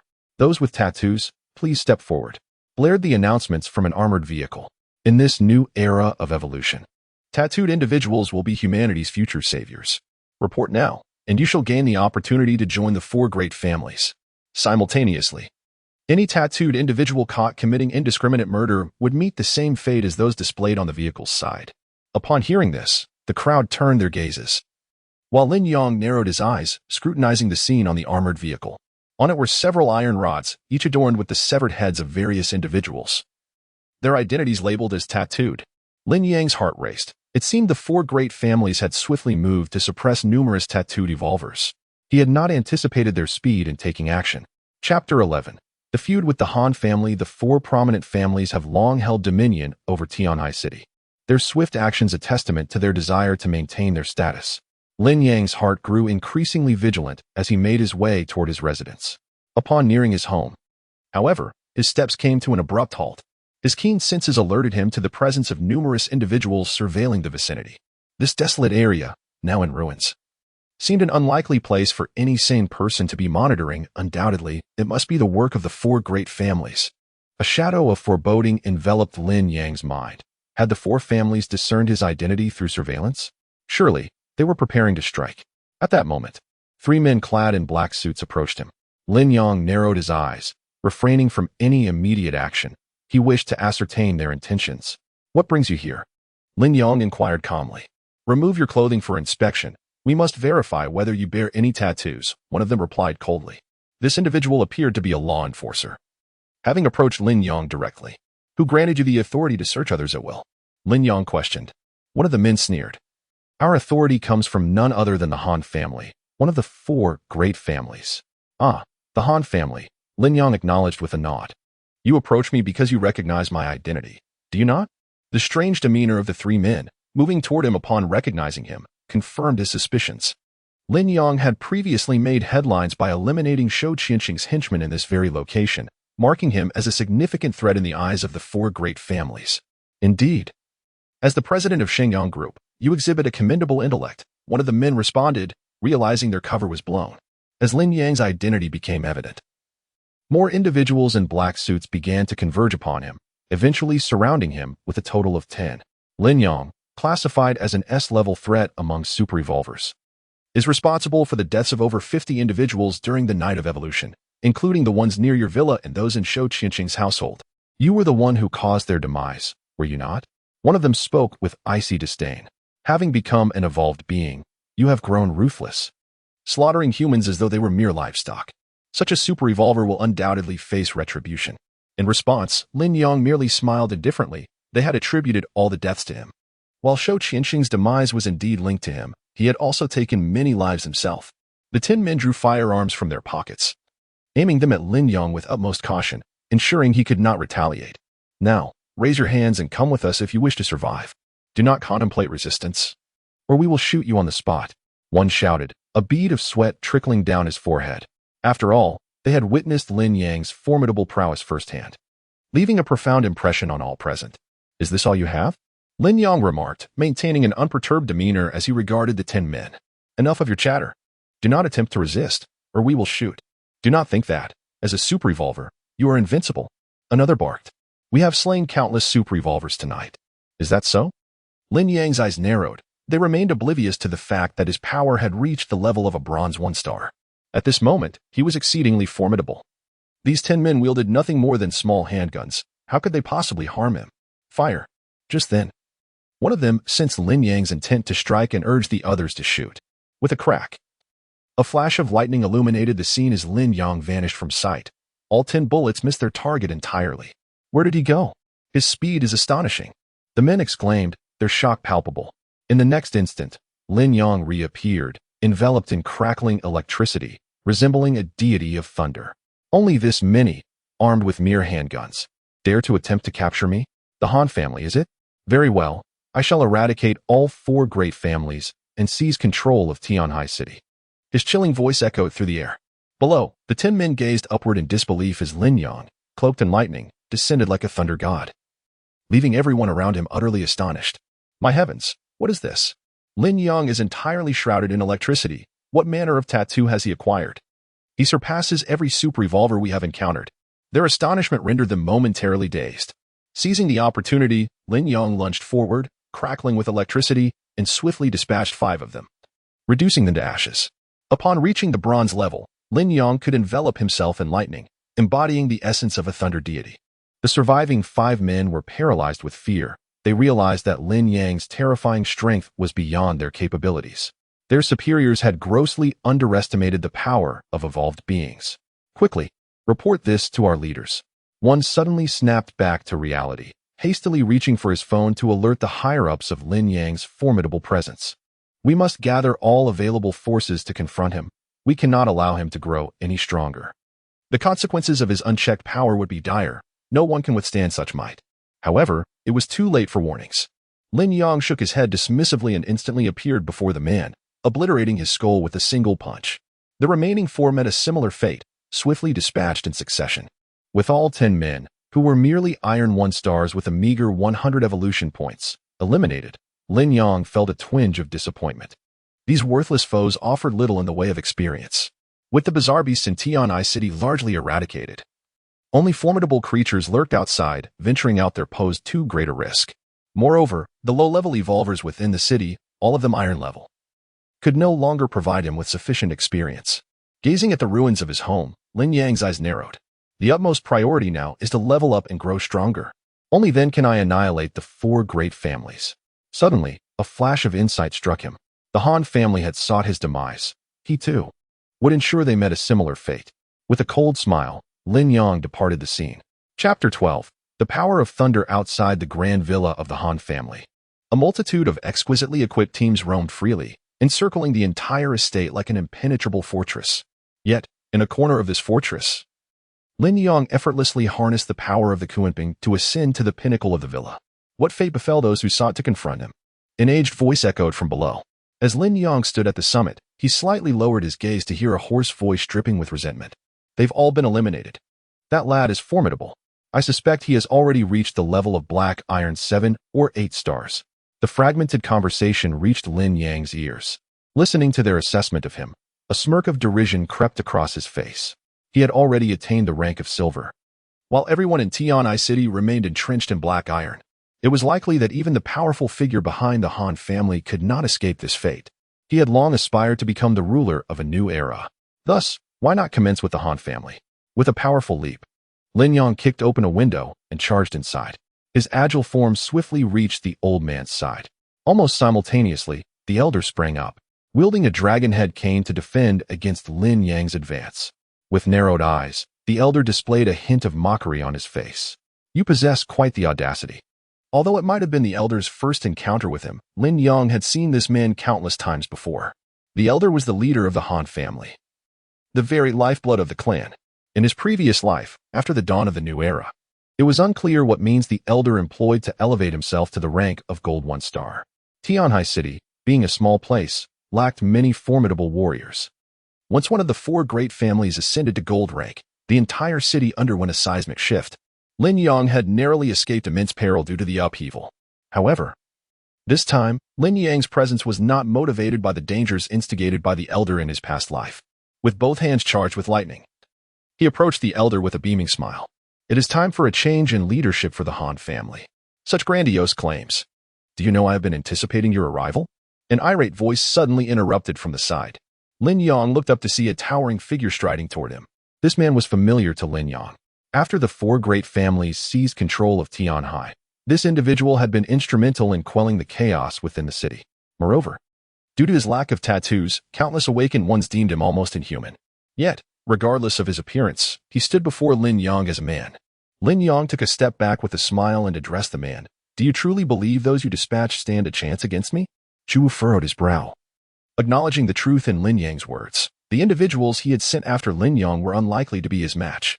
The outcome had been that all his arrangements had been swiftly dismantled by Lin Yang.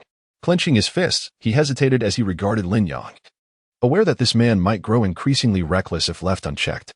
While Chu contemplated how to curtail Lin Yang's audacity, Lin Yang suddenly closed the distance between them. Chu's eyes widened in shock. How could you move so swiftly? He had witnessed Lin Yang's earlier display of power.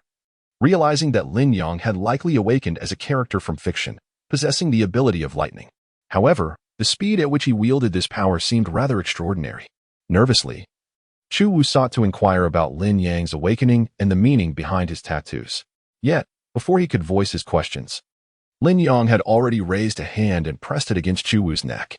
Naturally, Chu could not allow Lin Yang to so casually dictate his fate. As Lin Yang's hand gripped his throat, Chu instinctively struck out, dislodging Lin Yang's arm. As this action unfolded, Chu felt a numbing sensation course through the arm he had swung. The lightning power emanating from Lin Yang was not merely for show, it was a palpable force. He inhaled sharply and took a step back, his mind racing with realizations. This individual would not be easily subdued. While Chu contemplated this, Lin Yang advanced once more. He had to concede that Chu was indeed formidable, and given that he was not an awakened one, Lin Yang had underestimated him, allowing Chu the opportunity to strike. However, now that Lin Yang had discerned the true extent of Chu's abilities, he would not allow him to escape. With swift precision, Lin Yang seized Chu by the neck and hurled him away. Lightning surged downwards. Chu leaped into the air, attempting to evade Lin Yang's lightning strike, but no matter where he turned, Lin Yang appeared at his side in an instant. Besides his mastery over lightning, Lin Yang possessed an astonishing speed that rendered Chu incapable of escape. If you are willing to become my subordinate, I shall reluctantly spare your life. As Chu's expression grew increasingly grim and his movements more labored, Lin Yang paused. Initially, he had thought Chu lacked the strength to contend with him, believing he could exercise complete control over the situation. Although he had not yet unleashed his full power, it was evident that Chu was not to be underestimated. It would be a waste to eliminate such a capable individual. Lin Yang desired for him to become an ally in his quest to dominate Tian'ai City. Arrogant, Chu coldly lifted his gaze to meet Lin Yang's, internally conceding to Lin Yang's formidable strength, yet resolutely refusing to acknowledge him as a master. The man before him was not yet worthy. However, as Chu contemplated this and prepared to reject Lin Yang's offer, Lin Yang's hand found its way to his neck once more, and in an instant, lightning erupted. Chu had scarcely a moment to react before he felt the searing power of the lightning shatter through him. With wide eyes, he slowly crumpled to the ground. Utterly unprepared for the lethal turn of events that had transpired in the blink of an eye, Lin Yang regarded Chu Wu's incapacitated form with a hint of disdain. Straightening his posture. Chapter 13. Exotic Beasts. Initially, one would have presumed that such a formidable figure as Chu Wu would possess a high rank. However, it was surprising to discover that this powerful individual was merely at the Black Iron 2-star level. Observing the 20 points before him, Lin Yang swiftly approached the elder. It appeared that the 4 prominent families had yet to complete their upgrade. The elder gazed at Lin Yang in astonishment. Utterly unprepared for the conclusion Lin Yang had drawn from Chu Wu's presence. Trembling, he retreated while scrutinizing Lin Yang. Already formulating a thought, this individual was immensely powerful, more so than the combined strength of the entire Han family. Yet, the 4 families possessed a unique method of advancement. Realizing the strength of the person before him, the elder pondered. Lowering his gaze momentarily, he gradually lifted his head. Fixing a resolute stare at Lin Yang as he spoke, "Given your current demeanor, it seems you harbor no animosity towards us. Rather, you seek to acquire evolution points from our multitude." "You are indeed astute," Lin Yang acknowledged. Nevertheless, he had no intention of forging significant ties with the 4 families, as they were notoriously malevolent. Previously, his lack of strength had rendered him incapable of addressing the 4 families. Now that he possessed the ability, their survival was no longer warranted. As Lin Yang contemplated, a figure hurriedly entered. The newcomer's face bore an expression of excitement, which quickly turned stiff upon sighting Lin Yang. However, he soon presented a butterfly before the elder. While the elder may not have recognized its significance, Lin Yang's eyelids flickered as he immediately recalled its identity. Was this not Shinchuchu? Clenching his fists, Lin Yang directed his gaze at the man who had brought Shinchuchu. At that moment, Shinchuchu began to gently flutter her butterfly wings. Spotting Lin Yang, she transformed into a human and eagerly approached him from behind. "Mr. Lin, I didn't expect to see you here. This is wonderful." Hearing Shinchuchu's exuberant voice, Lin Yang turned his attention back to the man who had introduced her. Sensing Lin Yang's scrutiny, the man slowly stepped back, cautiously brandishing an unfamiliar weapon, an ancient cold weapon rather than a modern firearm. Lin Yang recalled that the 4 families predominantly utilized modern weaponry. What was the meaning of this? While Lin Yang pondered, the man continued to retreat, grinning as he addressed the elder nearby. "Boss, this woman I brought has a connection to Lin Yang. If you handle it wisely, she could be the key to overcoming him. However, it appears that opportunity is lost now that Lin Yang is present." The elder comprehended the implications of the man's words. He cast a regretful glance at Shinchuchu, lamenting the missed opportunity to easily eliminate such a valuable pawn. Despite this, he firmly planted his dragon-headed cane into the ground and smiled at Lin Yang. "We have numerous death row inmates here. If you are willing to partner with our 4 families, I can provide you with these inmates, granting you greater opportunities for evolution." Unaware of Lin Yang's true rank, the elder estimated based on Lin Yang's earlier confrontation with Chu Wu, asserting that these inmates could potentially elevate him to bronze 1 star. Given the current state of the entire city being at Black Iron, such an ascension would represent the pinnacle of power. However, the elder was mistaken. Lin Yang had already attained the bronze rank. As he listened to the elder's proposition, a complex expression emerged on Lin Yang's face. The elder, oblivious to Lin Yang's sentiments, misinterpreted his expression as hesitation and eagerly continued, tapping his cane with satisfaction. "Once you have dealt with those inmates, we can provide assistance for you to hunt the exotic beasts beyond this city." For an awakened individual, such an offer was indeed generous, and the elder believed that Lin Yang would acquiesce under these favorable conditions. Yet, as Lin Yang absorbed the elder's words, his expression grew even more intricate. Before the elder could propose further conditions, Lin Yang spoke without hesitation. "What do you want me to do?" Caught off guard by Lin Yang's willingness to comply before all terms had been laid out, the elder smirked inwardly, viewing Lin Yang as a short-sighted merchant, driven solely by trivial gains while oblivious to the larger rewards ahead. However, this was advantageous, as long as Lin Yang remained blind to the immense benefits that awaited. The 4 families, or rather, the Han family, would reap the rewards. Excitedly gripping his cane, the elder approached Lin Yang, who remained impassive.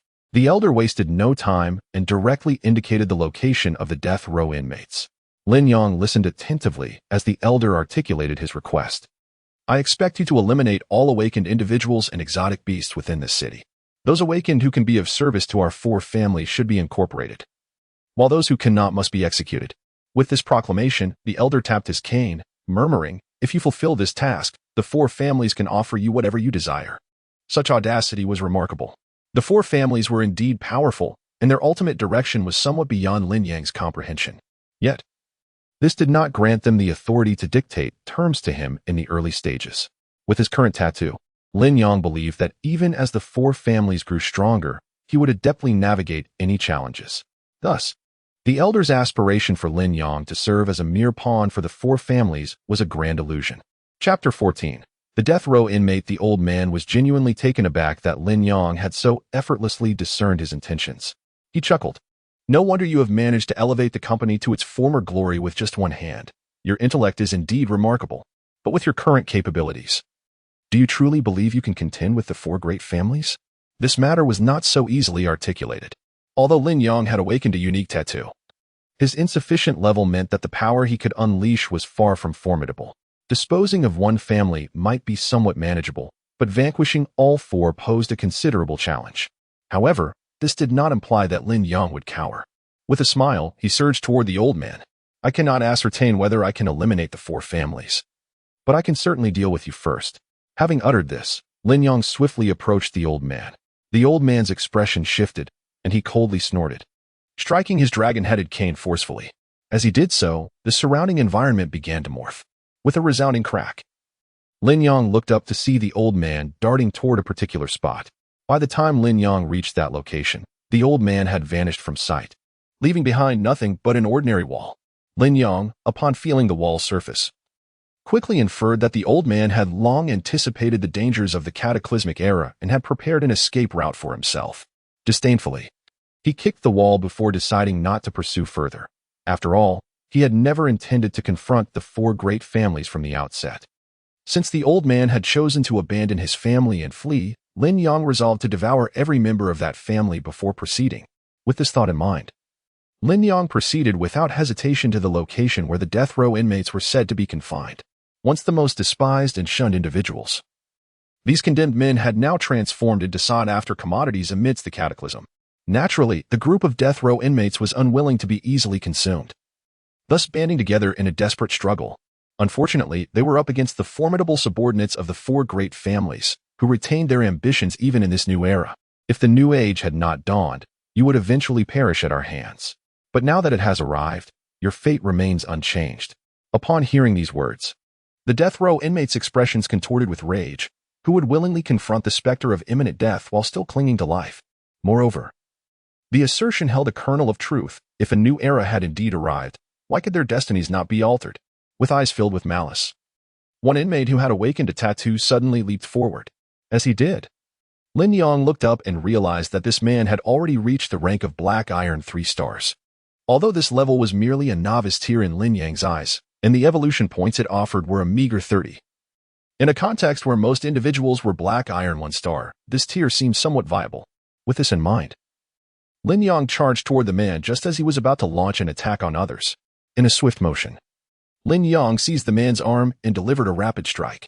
The man, taken aback, could only widen his eyes in shock as he fell lifelessly to the ground.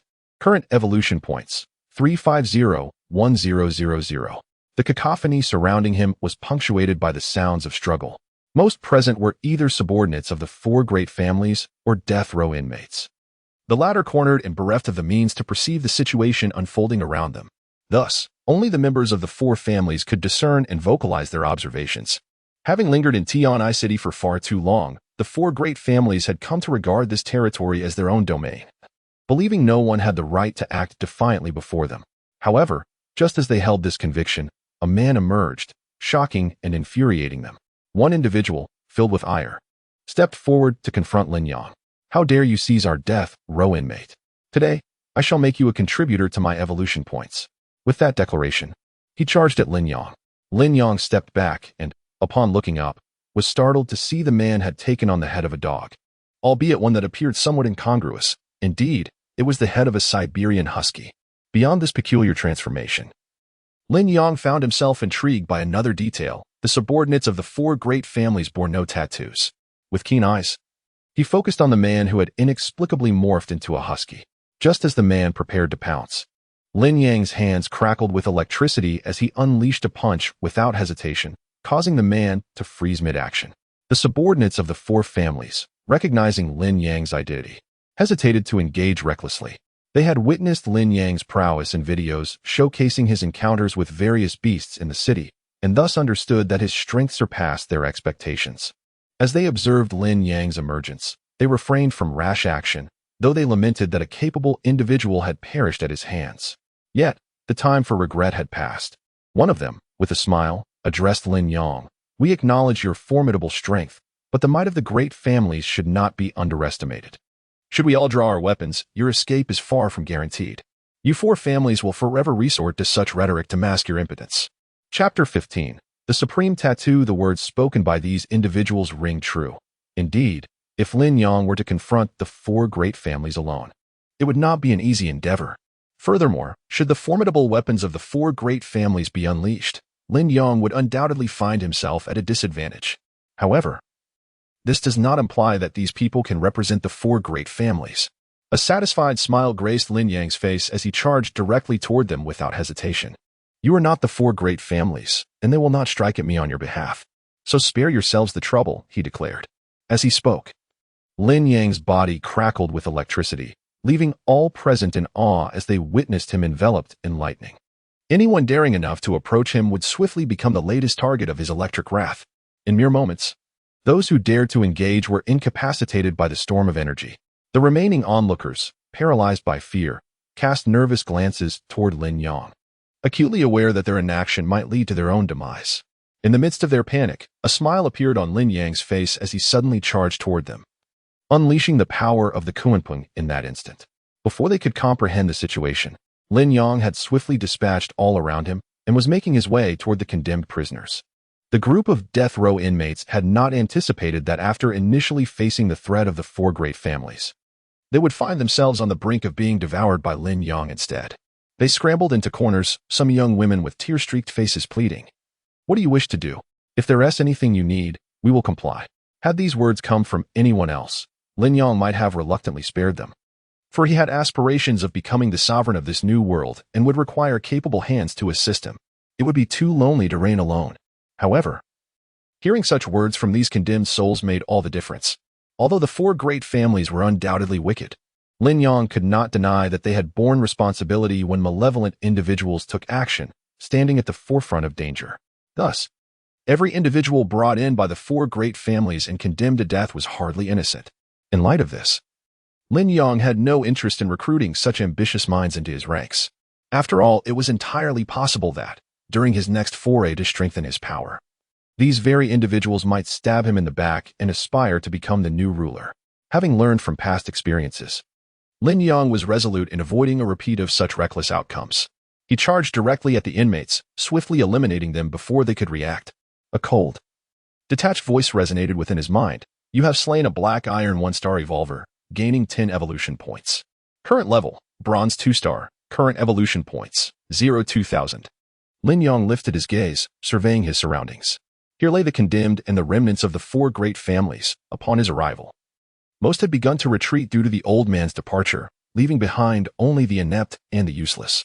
With their elimination, no one else seemed inclined to remain. With disdain, Lin Yang glanced at the lifeless bodies of the condemned and then at the members of the four great families, feeling a sense of futility as he noted his own evolution had only reached the bronze 2-star rank. His rate of evolution was disappointingly slow. It was clear he needed to expedite his efforts to eradicate all the subordinates of the four great families before claiming the condemned for himself. He believed the condemned to be too valuable for the four great families to squander. With this thought in mind, Lin Yang strolled leisurely through Tianhai City. Meanwhile, on the other side, the members of the four great families kept their heads bowed, fixated on the scenes captured by surveillance cameras. Ever since the emergence of Lin Yang, they had saturated the city with monitoring devices. Hence, news of Lin Yang's leisurely stroll down the streets after emerging from the Han family had reached each of them. Now, having dispatched so many condemned individuals and their subordinates, Lin Yang continued to act with such nonchalance. The group clenched their fists, the Wang family members casting cold, mocking glances ahead. "I had hoped that if this fellow could become our subordinate, his formidable strength would elevate us to dominance over several surrounding cities. The members of the four great families have long resided in the city, but they are not devoid of intellect. They understand that there are more cities beyond Tianhai City. Thus, they have chosen to absorb certain individuals into their ranks rather than eliminate them outright. Lin Yang was initially their primary target for absorption, as his strength exceeded their expectations and continued to rise. Who could predict how powerful he might become? Having such an individual as their subordinate would allow them to act with impunity across the surrounding cities. Regrettably, it was evident that Lin Yang could not be controlled nor desired to serve under them. The elder of the Wang family gently tapped the table, a sardonic smile creeping across his face as he regarded the complex expressions of his peers. You have all heard what was said. I trust you do not wish for that individual to become the ruler of Tianhai City. The statement struck a nerve among the other three elders. They indeed did not want Lin Yang to gain such power. After all, they had invested immense effort to secure control over the city. Now, a being awakened with the supreme tattoo sought to usurp their authority. How could they permit it? However, they were not foolish enough to charge out recklessly after understanding Lin Yang's capabilities. The elder of the Li family, with a contemplative expression, gazed toward Lin Yang and remarked with a smile, "Do not provoke us further. It seems you have ambitions. Why not share them? If they are feasible, we can act immediately." Chapter 16, Cooperation. The question was raised once again, and after a prolonged silence, the elder of the Wang family slowly lifted his gaze towards a distant direction, letting out a sigh. What if we were to collaborate with those outside the city? This statement immediately plunged everyone into silence. The individuals outside the city were not from another urban area but rather from rural and suburban regions. Previously, due to their unwieldy nature, they had been entirely cast aside, with all focus directed within the city. Following the catastrophic upheaval, they had naturally chosen not to bring those people inside, as the chaos within the city had already escalated. To allow those outside to enter would only exacerbate the disorder. Yet, at this moment, the elder of the Wang family surprisingly expressed a desire to ally with those outside. The members of several other families exchanged glances, their faces reflecting disdain, believing the elder was overthinking the situation. At that moment, the elder of the Wang family gradually stood up. If we could absorb those individuals, forming a new force to confront Lin Yang, and if successful, we could completely encircle them after they have subdued Lin Yang, thus creating our evolutionary point. As for failure, that would be simpler still. If they fail, it means we can no longer act against Lin Yang at will. We would have to devise alternative strategies. In essence, those outside were merely viewed as tools cast before Lin Yang. The elder's intent was clear. First, to gather these tools before proceeding. The surrounding families, after hesitating, stood up in unison, resolutely nodding their heads. They could not afford to send their own people to provoke Lin Yang. After all, Lin Yang's strength was already evident. Losing a group of their own was one thing, but risking further losses would be a painful blow. Seeing everyone in agreement, the elder of the Wang family wore a satisfied expression and leisurely made his way outside. Meanwhile, as the four prominent families prepared to act, Lin Yang also readied himself for movement, for he could not linger aimlessly on the streets. Most of the awakened individuals had been absorbed by the four families, and those who remained had largely been eliminated.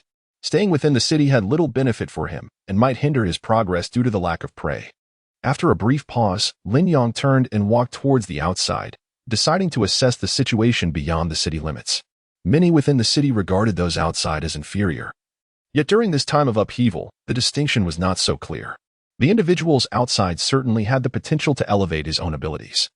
As Lin Yang strode confidently towards the outskirts, the four families approached the periphery, enveloping the residents outside. The encircled inhabitants could hardly fathom that the situation had escalated to this level. When the calamity struck, they had not anticipated such a dramatic turn of events, leaving them profoundly shocked. Consequently, their focus remained on stabilizing their own circumstances rather than concerning themselves with the city. They had only just begun to regain a semblance of order when they were confronted by the city dwellers, who surrounded them. One individual clenched his fist in anger, glaring defiantly at the armed forces of the four families. It was evident that the families had no intention of allowing them to thrive. After all, this was a time of calamity. Without tattoos, they could not possibly be stronger than the residents. Why not seize this moment to eliminate them and establish a new family? The speaker, named Lin Xin, had long been a leader among those outside the city. Having ascended to this position, he aspired for more. He yearned to become the emperor within the city. The weapons before him posed little threat to his formidable presence. Why not take a chance to confront those within? As Lin Xin pondered this, a man emerged leisurely from the crowd. Lin Yang glanced up, his expression changing at the sight of this man, who was second only to the leaders of the four families in influence, Long Yi. Most decisions were made by Long Yi rather than the family heads, as they were preoccupied with their own affairs. Lin Yang had come to this place partly due to Long Yi's involvement. Given the man's stature, Lin Yang felt a twinge of apprehension as he wrestled with his concerns. Long Yi approached, scrutinizing Lin Yang from head to toe. He recalled that Lin Yang bore a dragon tattoo, symbolizing power. They possessed formidable weapons that still instilled fear in the assembled crowd. While these weapons might not suffice against higher-tier individuals, they were ample for dealing with those of lower ranks. The outsiders could not instantaneously elevate themselves to bronze status, which meant the current group of iron-tier individuals had to remain submissive, considering that even the most formidable among them had to comply. Long Yi's demeanor became increasingly haughty as he addressed Lin Yang and his companions. I hope you will form a team to collaborate with us, the four families. Chapter 17. Hierarchical rigor. When you no longer needed us, you cast us aside so casually, did you not? Now, to ask us to form a team. You were simply overreaching. Perhaps due to the inexplicable abandonment he faced, Lin Yang felt a surge of dissatisfaction at Long Yi's words, glaring at him with palpable ire. Long Yi, upon hearing this, donned a look of disdain, about to retort when a sudden commotion erupted not far away. Startled, Lin Yang raised his head, only to behold a man enveloped in crackling lightning striding towards the city outskirts. He inhaled sharply, utterly bewildered by the awakening that this individual had undergone. Long Yi, turning his gaze, also witnessed the scene, but unlike Lin Yang, he did not share the same thoughts. He was aware of Lin Yang's existence, and, knowing him, felt a profound shock. While they believed they could venture beyond the city for expansion, Lin Yang had also chosen this moment to emerge outside. Indeed, this individual had been continuously consuming and growing stronger. Clenching his fists, Lin Yang called out to Lin Yang from a distance. What do you intend to do? This is the territory of the four great families. If you wish to antagonize them, you may act recklessly, but you might not be able to bear the consequences. Lin Yang smiled as he cast a glance towards Long Yi, finding his bluster amusing. I have already engaged with the Han family. Do you truly think I would concern myself with the four great families? Unquestionably, Lin Yang's words rendered Long Yi momentarily speechless, for he found himself unable to refute them. Just then, Lin Yang launched an assault on the surrounding individuals, his patience for further delay having evaporated. His primary purpose in arriving here was to absorb more individuals to enhance his evolution. He had no intention of departing Tianhai City until he achieved a higher level. However, to become the sovereign of this cataclysm, he could not remain confined to Tianhai City, nor could he merely aim to surpass the four great families. His ambitions reached far beyond, seeking greater accomplishments. Thus, the members of these families would merely serve as stepping stones for his ascent. With a chilling gaze, Lin Yang swiftly dispatched the nearby adversaries and surged towards Long Yi. While the surrounding individuals had some utility, they were predominantly of low rank and not particularly formidable. He was far more curious about Long Yi's level. As the enforcer of these individuals, Lin Yang presumed that Long Yi's rank was surely considerable. As Lin Yang pondered this, Long Yi suddenly charged towards him, and at the moment they clashed, Long Yi's astonishment was palpable as he beheld Lin Yang. Just as Lin Yang had surmised, Long Yi's rank was indeed impressive. He was a bronze 1-star. This level was exceptional in Tianhai City and beyond, especially given that the cataclysm had only just begun.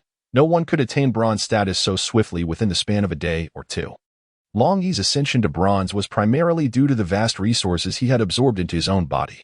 What astonished Long Yi further was that upon confronting Lin Yang, he realized this individual had already reached bronze 2-star. How many adversaries must one vanquish to attain such a rank? Long Yi was taken aback. Yet Lin Yang swiftly approached him, a satisfied smile gracing his face. It appears you have attained bronze status. I have only been dealing with those of black iron rank. I wonder how many evolution points a bronze rank can yield. I hope you can meet my expectations. Upon hearing this, Long Yi momentarily stiffened. In that instant, a barrage of firearms unleashed a storm of bullets towards Lin Yang. Seizing the opportunity, Long Yi lunged for Lin Yang's heart. Truly, Long Yi's actions were remarkably swift. Lin Yang had not anticipated such a sudden maneuver, leaving him momentarily unresponsive. By the time Lin Yang reacted, Long Yi's hand had already plunged into his chest. Had Lin Yang not undergone evolution or awakening, he would have surely perished. Yet, observing Long Yi's hand, Lin Yang remained unfazed, raising his own hand to strike down upon Long Yi's arm. At that moment, a bolt of lightning descended ferociously. Long Yi's eyes widened in shock as he gazed at Lin Yang, who retreated a step but with a swift tug, severed Long Yi's arm. Witnessing his own limb vanish before his eyes, blood oozing from the wound, Long Yi staggered back, unable to suppress a scream. Ah! Hearing the scream, Lin Yang cast a disdainful glance at Long Yi before discarding his weapon and approaching him with a serious demeanor. After uttering a parting remark, Lin Yang swiftly concluded Long Yi's fate. In disbelief, Long Yi's eyes widened as Lin Yang received notifications from the system regarding his evolution points. You have slain a bronze 1-star evolver and acquired 100 evolution points. Current evolution points, 100, 2000. To his surprise, he had not anticipated that a bronze 1-star would yield only 100 points. Nevertheless, considering this addition, Lin Yang hesitated briefly before shifting his attention to the remaining individuals. While merely 100 points, it was still significantly superior to what he had obtained from the Black Iron ranks.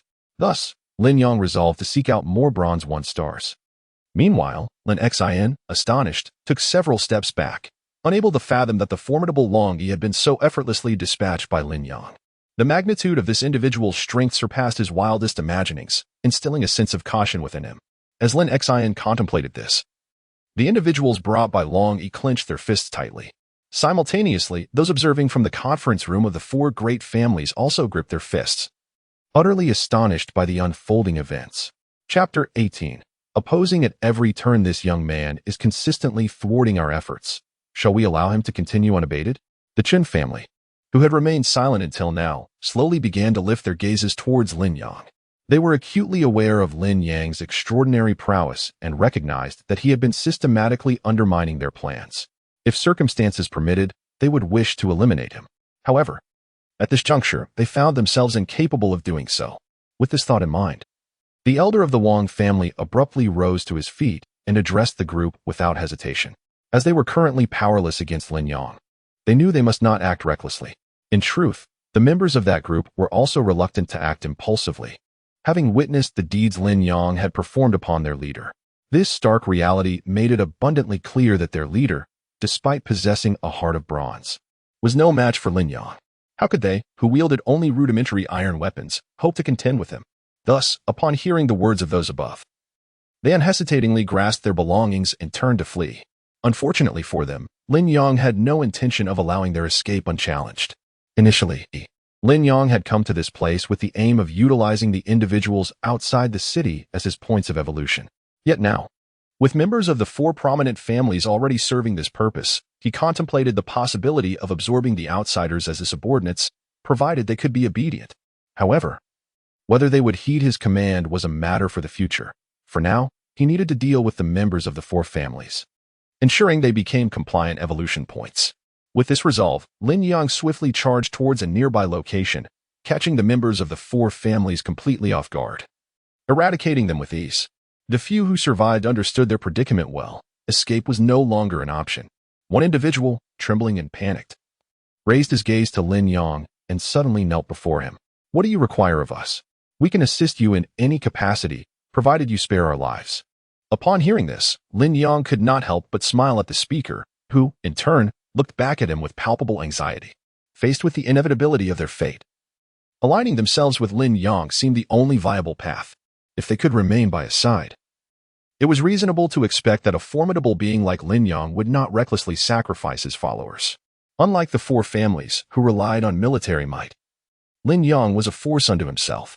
As he trembled and pondered, Lin Yang observed the individual before him. It was impossible not to discern his thoughts.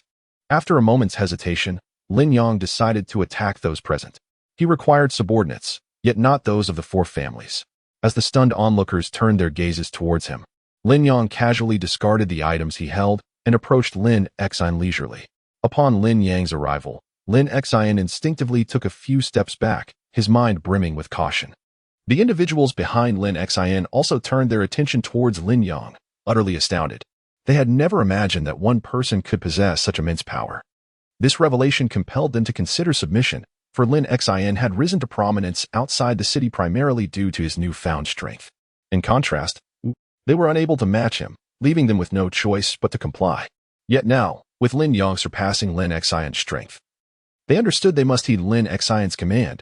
though they remained ignorant of Lin Yang's willingness to accept them. While they deliberated, Lin Yang assessed the gathered individuals before finally addressing Lin Xian. Your name is Lin Xian, is it not? Lin Xian's eyes widened in disbelief. He had not anticipated Lin Yang would inquire after him. As he clenched his fists, a sense of unease washed over him. What did this person know? Who was he? And how did he possess such knowledge?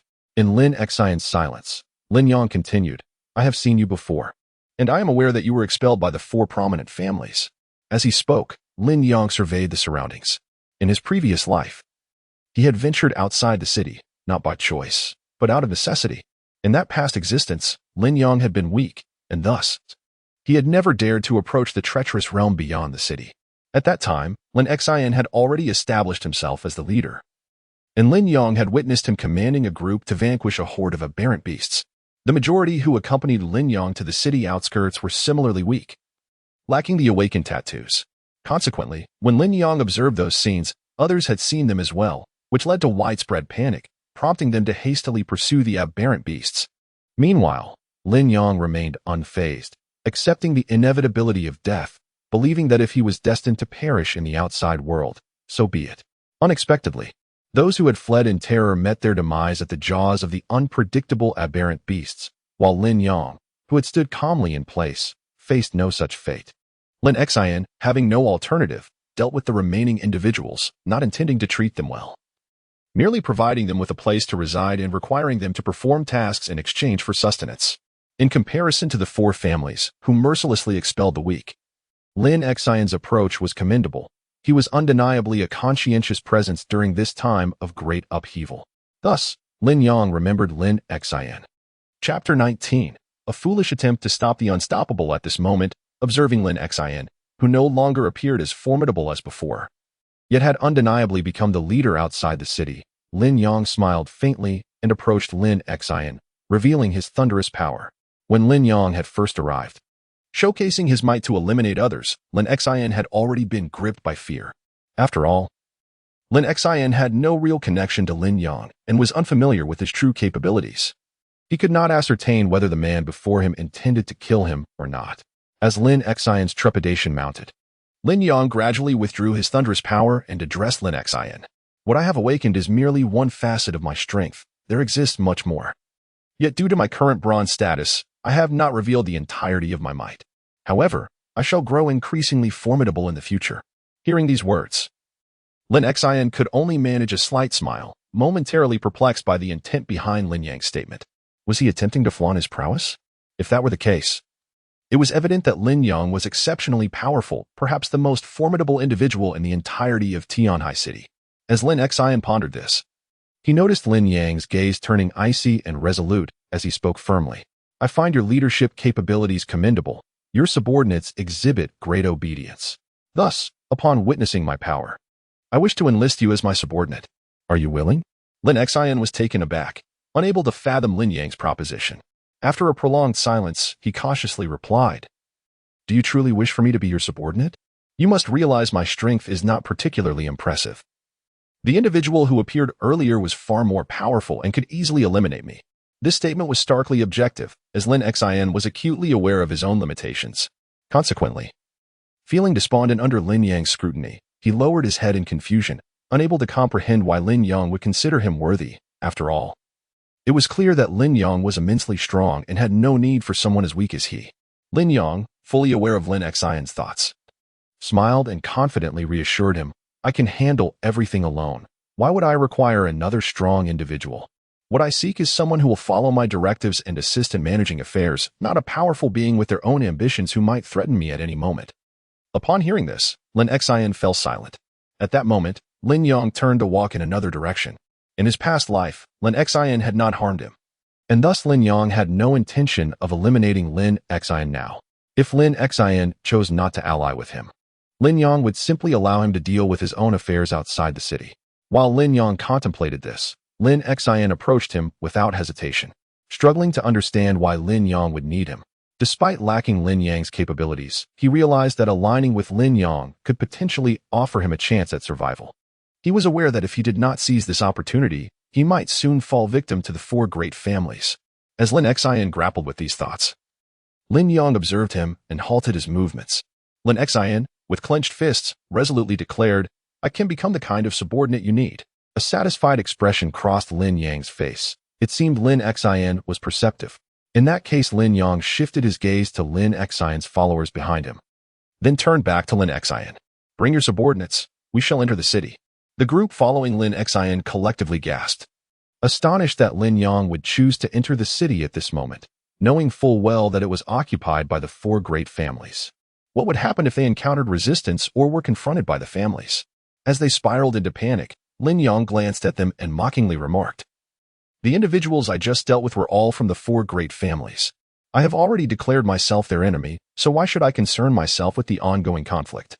Continuing this fight poses no issue." Lin Yang's words rendered everyone silent.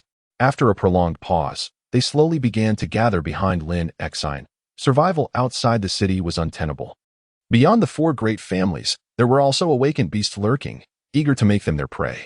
They realized that aligning with Lin Yang might be their only chance. What if they succeeded? What if they could vanquish their foes?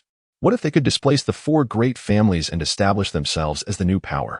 Such thoughts swirled in their minds as Lin Yang, observing their reactions, playfully patted Lin Xian's shoulder. "Will you join me? The choice lies with you. Should you choose to follow me, I will lead you against the four families. It may be perilous, but should we prevail, we shall reign supreme in the city." Of course, Lin Yang harbored ambitions far beyond merely ruling the city. He aspired to become the sovereign of all realms. With this in mind, he contemplated that after dismantling the four great families, he would address the issues in another city. He even envisioned venturing abroad, seizing every opportunity that presented itself. However, for now, he decided not to extend his ambitions too far, mindful of the uncertainties faced by those around him. In this moment, Lin Yang considered their fragile hopes, while Lin Xian, with clenched fists, felt a surge of exhilaration at Lin Yang's words, unperturbed by the greater vision that lay beyond his immediate comprehension. Chapter 20, Above 1. Below thousands regardless of the circumstances, we must strive forward. Thus I shall accompany you this time, Lin Xian resolutely declared to Lin Yang. Hearing Lin Xian's words, Lin Yang, indifferent, led a group of people directly towards the city. Simultaneously, Shinchuchu was cautiously observing her surroundings. After Lin Yang resolved several matters, he found himself burdened with even more to handle, prompting him to depart deliberately. However, Shinchuchu remained uncertain of her destination. The world had altered drastically, and due to a small butterfly tattoo she had acquired, she inadvertently gained a slight ability, though her power was hardly formidable. Previously an ordinary resident, Shinchuchu was now engulfed in confusion. Who could she trust in a world where others seemed only to consume? This uncertainty intensified her anxiety, leaving her with little choice but to evade at every turn. As Shinchuchu felt an urgent need to locate a safe haven, the military forces and advanced weaponry of the four great families began to advance slowly outside the city. They were not willing to let Lin Yang escape so easily. Yet they understood that further aggression could lead to their own demise, potentially becoming fodder for Lin Yang's evolution. Observing their unwavering progress, Shinchuchu hesitated but ultimately decided to follow suit, unaware of the true situation concerning the four great families. Inside the city, chaos was swiftly subdued by the forces of the four great families, indicating that although not all were awakened, their strength was undeniable. Perhaps she could find a means to collaborate with them. With this thought, Shinchuchu quickly approached the leader. Due to the recent turmoil surrounding Lin Yang, the leader was particularly irritable. Upon seeing this frail woman appear before him, he was further agitated and raised his hand as if to dismiss her. Startled by his gesture, Shinchuchu instinctively stepped back and cautiously spoke. "I sincerely wish to know if the four great families still accept awakened individuals?" Upon hearing her inquiry, the man displayed a sardonic expression. They were indeed open to accepting powerful awakened ones. However, it was evident to him that Shinchuchu lacked strength. Her abilities were limited, and to him, she appeared merely as a lowly black iron, likely incapable of even consuming others. In such a scenario, her potential contribution to the four great families was negligible, incapable of enhancing their might. With a dismissive nod, the man resumed his forward march, casting a scornful glance in Shinchuchu's direction.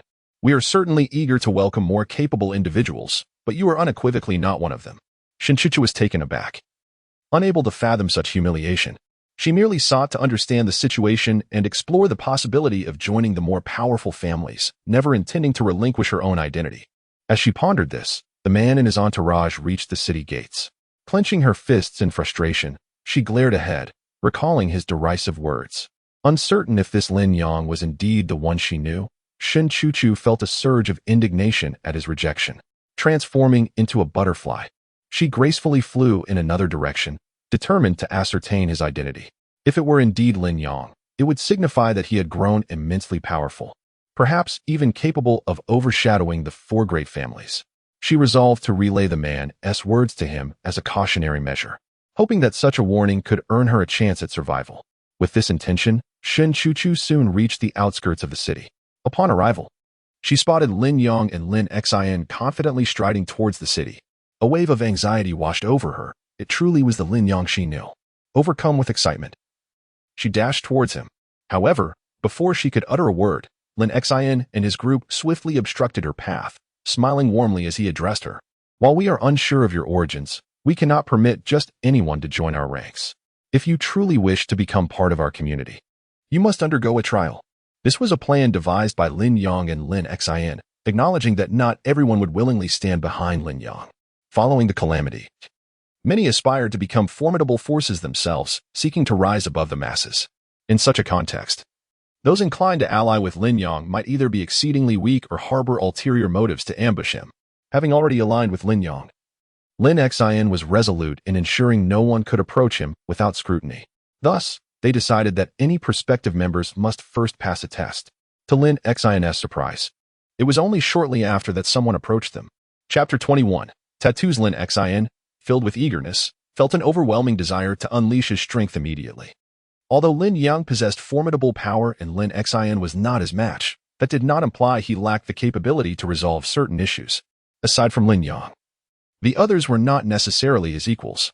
As Lin Xin contemplated this, he noticed Shin Chu running towards them in a state of panic. Lin Yang, observing her distress, approached Shin Chu with a resigned expression and waved to Lin Xin. It was clear that this individual did not require any trials to prove themselves. Lin Xin, astonished by Lin Yang's unexpected declaration, turned to look at him. Meanwhile, Lin Yang regarded Shin Chu with curiosity. After dealing with the four major families, Lin Yang had left not because he had forgotten about Shin Chu, but due to a multitude of pressing matters that required his attention. Previously, Shin Chu had exhibited the ability to fend for herself. However, Lin Yang was taken aback to discover that Shin Chu might not have had a safe haven or the means to evade danger. Could it be that her existence was fraught with challenges? If that were the case, it would render her previous assistance to him even more commendable. As Lin Yang pondered this, Shin Chu glanced at him, initially believing he might be reluctant to accept her. A sense of chill coursed through her. After all, she had diligently aided Lin Yang for quite some time, tackling numerous challenges on his behalf. How could he so easily cast her aside? Fortunately, Lin Yang's subsequent demeanor relieved her anxiety, indicating he had no intention of abandoning her. With that thought, Shin Chu clenched her fists and excitedly addressed Lin Yang. When I left just now, I saw individuals from the four families armed with an array of weapons at the city gate. They intend to seize this opportunity to blockade the entrance, threatening to unleash their firearms upon anyone who dares to enter. It was important to note that outside the city roamed countless stray dogs and cats, as well as various wild animals that occasionally emerged. These creatures had undergone mutations. Should Lin Yang remain outside the city, he would face innumerable dangers. Even if they sought to eliminate these threats, it would require considerable time. As Lin Xin hesitated, his thoughts on the matter growing increasingly complex, Lin Yang, fully aware of Lin Xin's concerns, placed a hand on his shoulder, a mocking smile gracing his face. While others might be apprehensive about the firearms, Lin Yang had transcended such fears. The energy he could unleash was colossal. If these individuals wished to engage him with their weapons, he would gladly showcase his power, allowing them to witness his capabilities. With that resolve, Lin Yang strode confidently forward, speaking to those around him. Yet, the reality of the situation weighed heavily on their hearts. As they contemplated this, Lin Yang reached the city gate. Lifting his gaze to the incoming barrage of artillery and armored vehicles with unwavering determination. With a scoff, he declared, "Since you lack the ability, stay behind me and witness my strength. You will see that following me is not a loss." Upon uttering these words, Lin Yang surged forward, the power of the Kunpeng enveloping him. Those around him widened their eyes in astonishment, utterly unprepared for the astonishing speed he displayed. What manner of power had he awakened to achieve such swiftness? As they pondered this, a barrier suddenly materialized, drawing their attention to a figure nearby, chanting Ummaba with a bodhisattva tattooed on his body. It was astonishing someone had actually tattooed a bodhisattva onto themselves. Lin Yang, observing this, felt an urge to rush over and inquire about the man's thought process in choosing such an unusual tattoo, especially one that appeared to have practical benefits. It was enough to make one want to spit blood. Regardless of the power Lin Yang wielded, it seemed implausible that it could surpass that of a bodhisattva. Amid Lin Yang's despair, Lin Yang regarded the bodhisattva figure with surprise, never expecting to encounter someone who had tattooed a bodhisattva and was able to utilize it. However, he recalled that in his past life, the ancient deities had all awakened, suggesting that these ancient beings were indeed present. Could the bodhisattva on this man's body truly be of use to him? Lin Yang scoffed and approached the man. As the individual looked up, preparing to continue his chant, Lin Yang firmly grasped his shoulder and effortlessly flung him aside. The onlookers gasped in disbelief, unable to fathom how Lin Yang had so easily tossed him away. The tattoos adorning this man were genuine manifestations of divine beings. Those adorned with trivial animal tattoos were no match for him. He had once utilized the radiance of his enlightenment to guide countless awakened wild animals toward transcendence. Even those with tattoos of deities were inferior to him, which had elevated him to a position of power among the four families. This realization filled him with exhilaration, leading him to believe there was no one left in this world who could rival him. Yet, he had been so effortlessly cast aside by Lin Yang. Chapter 22. Firearms. As the opposing party was ensnared in contemplation, Lin Yang harbored no intention of granting him any reprieve. Lin Yang had to concede one undeniable fact. The bodhisattva tattooed upon this individual was indeed remarkably potent. While it appeared to others that Lin Yang effortlessly cast his opponent aside, he himself could keenly sense that beneath the bodhisattva's radiance, his own strength was nearly sapped. It felt as though bathing in that luminous aura would render him entirely devoid of combat prowess, leaving him yearning for tranquility. One must acknowledge that these ancient deities possess their own formidable abilities. However, at this juncture, the individual before him lacked the requisite strength to harness such power. As Lin Yang engaged in his assault, he discerned that this adversary was likely at the level of a black iron 2-star. It was evident that such a rank would be incapable of unleashing its full potential. Thus, this individual was destined to perish at Lin Yang's hands. Should he continue to evolve, however, that would pose a genuine dilemma for Lin Yang. Resolute, Lin Yang raised his hand, crackling with electricity, prompting the man to glance at him in a flurry of panic. He had not anticipated that Lin Yang would so easily resolve the encounter. Once a formidable member of the four great families, he now found himself immobilized by fear, uncertain of Lin Yang's intentions. In that moment, Lin Yang decisively pressed down, and with a resounding crack, the man perished before him. Lin Yang rose, casting a cursory glance at the now dim bodhisattva, which had lost its brilliance due to the man's demise. At that instant, a gentle sigh echoed in his ear. Lin Yang slowly lifted his gaze, as if beholding the bodhisattva lamenting the fallen man. The bodhisattva then turned its attention to Lin Yang, closing its eyes moments later. The gesture, though seemingly serene, left Lin Yang with an unsettling impression that the bodhisattva harbored an intent to eliminate him. He watched silently as the bodhisattva vanished, contemplating the possibility of an awakening of the ancient deities. This thought burgeoned within him. Fueled by a strong conviction, the ancient gods might very well reawaken in the not-so-distant future.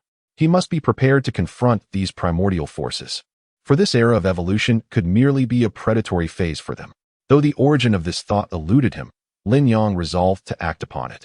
After all, the cataclysmic era had already dawned, ushering forth phenomena that defied scientific explanation. If he chose not to align himself with Lin Yang, rejecting his overtures, he would risk losing a sanctuary. Yet, that was not the gravest peril. The true danger lay in Lin Yang deeming him useless, which could culminate in his demise, a fate that would spell disaster, for none among them could contend with Lin Yang. As these thoughts festered in their minds, the leaders of the four great families were equally astonished that Lin Yang had effortlessly dispatched the awakened individual they had absorbed. Fearful glances were exchanged, and at that moment, weapons were once again hurled toward Lin Yang. Lin Yang and his companions, whose strength was inherently limited, were seized by panic and hastily began to flee. In stark contrast, Lin Yang remained unperturbed, standing his ground. As weapons hurtled toward him, Lin Yang casually surveyed the distance, and while others presumed he was fatigued from the earlier confrontation, he activated the power of the divine stone. With this ability, the incoming projectiles merely grazed him, akin to a gentle tickle. Lin Yang approached his adversaries with a beaming smile, displaying a disinclination to evade the onslaught. One must admit, augmenting one's power is indeed advantageous. Although he was merely at the bronze 2-star level, the strength he could summon was not insignificant. It sufficed to withstand a multitude of firearms. With such power, Lin Yang found himself perplexed as to why the 4 great families had ever managed to dominate the city. It was well known that these families lacked a substantial number of awakened individuals, with most comprising ordinary folk. Their paths to awakening remained murky, and their arsenal consisted solely of conventional firearms. Yet, in an age teeming with formidable entities, did such weapons truly hold efficacy? As Lin Yang pondered this, the leaders of the 4 great families were taken aback by Lin Yang's effortless advance toward them, engendering a sense of trepidation. The weapons at their disposal had been meticulously modified following extensive research, designed to confront any awakened individual. Many had been rendered compliant, confined to their families, due to the efficacy of these weapons. Yet, it became evident that these once potent tools were rendered harmless against Lin Yang, as if merely scratching his skin. What manner of awakening had this individual undergone? Reflecting on Lin Yang's earlier displays of lightning, his astonishing speed, and now this formidable physique, the leader resolved to retreat. Remaining in this vicinity posed no advantage. It could very well lead to his own demise at Lin Yang's hands. He took a step back, observing the palpable fear in his companions, and gritted his teeth, declaring, "Enough with the idle chatter. We cannot contend with this person. Let us retreat post-haste. Do we intend to remain here as mere fodder for his evolution points?" Upon hearing these words, the previously fearful group wasted no time, hastily boarding their vehicles. Following suit, Lin Yang approached the scattered weapons, assessing their condition. He regarded the fleeing figures with a hint of surprise, then turned his gaze toward Lin Xin. A smile gracing his features. "Remarkable. I initially presumed these firearms were akin to the rudimentary ones we encountered earlier. I had wondered what purpose they could serve. Yet it appears they have been ingeniously modified."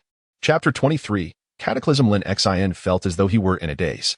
Upon hearing Lin Yang's words, he found himself before Lin Yang, bewildered by the meaning behind his statement. As Lin Xin grappled with his confusion, Lin Yang tapped on the weapons nearby. Although Lin Yang could not utilize these weapons, he was acutely aware of their capabilities. He had merely activated the power of the Divine Strike Stone, rendering these weapons ineffective against him, which indicated their limited utility. However, this did not imply that they were devoid of value. After all, having absorbed so many subordinates, it was imperative to empower them. With a smile, Lin Yang placed his hand on Lin Xin's shoulder, observing as Lin Xin gazed at him in a daze. Lin Yang shook his head in disdain. "Why be so dazed? You will witness far more formidable combat scenes in the future. There is no need to overthink." Upon hearing this, Lin Xin managed to suppress his emotions and awkwardly smiled at Lin Yang. It was undeniable that the strong were indeed different. While they worried about being bullied by others, the powerful were already strategizing to seize a city, effortlessly repelling those stationed at the city gate. As Lin Xin sighed and reflected on this, Lin Yang resolutely pointed at the firearms, addressing Lin Xin without hesitation. "Though you all possess some power, it is insufficiently robust. Should you encounter more formidable foes, you may find it challenging to prevail. I entrust these weapons to you. Gather them and let us continue." He was acutely aware that their abilities paled in comparison to his own, thus positioning them as mere cannon fodder behind him. Should he ever require assistance, he would not hesitate to cast them aside. Consequently, he had prepared himself for the possibility of being abandoned, never anticipating that Lin Yang would proactively equip them. What kind of earthly angel was this? Had they aligned with the 4 prominent families, they would likely have received only useless tools. With this thought in mind, Lin Xin nodded vigorously, excitement radiating from him as he began to distribute the weapons among his companions, cheerfully addressing Lin Yang. "Rest assured, we will follow your every command. Your strength is unparalleled. There is no benefit in betraying you, and we have no motive to do so, as nothing adverse has arisen from your presence." Upon hearing this, Lin Yang regarded Lin Xin, fully comprehending his intentions. However, he chose to disregard the sentiment and quickly assessed the surrounding weapons. It was evident that the armaments provided by the 4 families were exceptional, perhaps out of concern that these individuals lacked the capacity to contend with Lin Yang. The opposition had offered them artifacts of celestial quality. Regrettably, such excellent items could not be taken away. Lin Yang cast his gaze towards a nearby surveillance camera, suddenly adopting an aggressive posture, coldly addressing the observers. I shall graciously accept your weapons. The members of the four families, standing before the monitor, were initially furious upon witnessing their subordinates flee. However, hearing Lin Yang's declaration, their ire reached a boiling point. This individual was indeed extraordinary.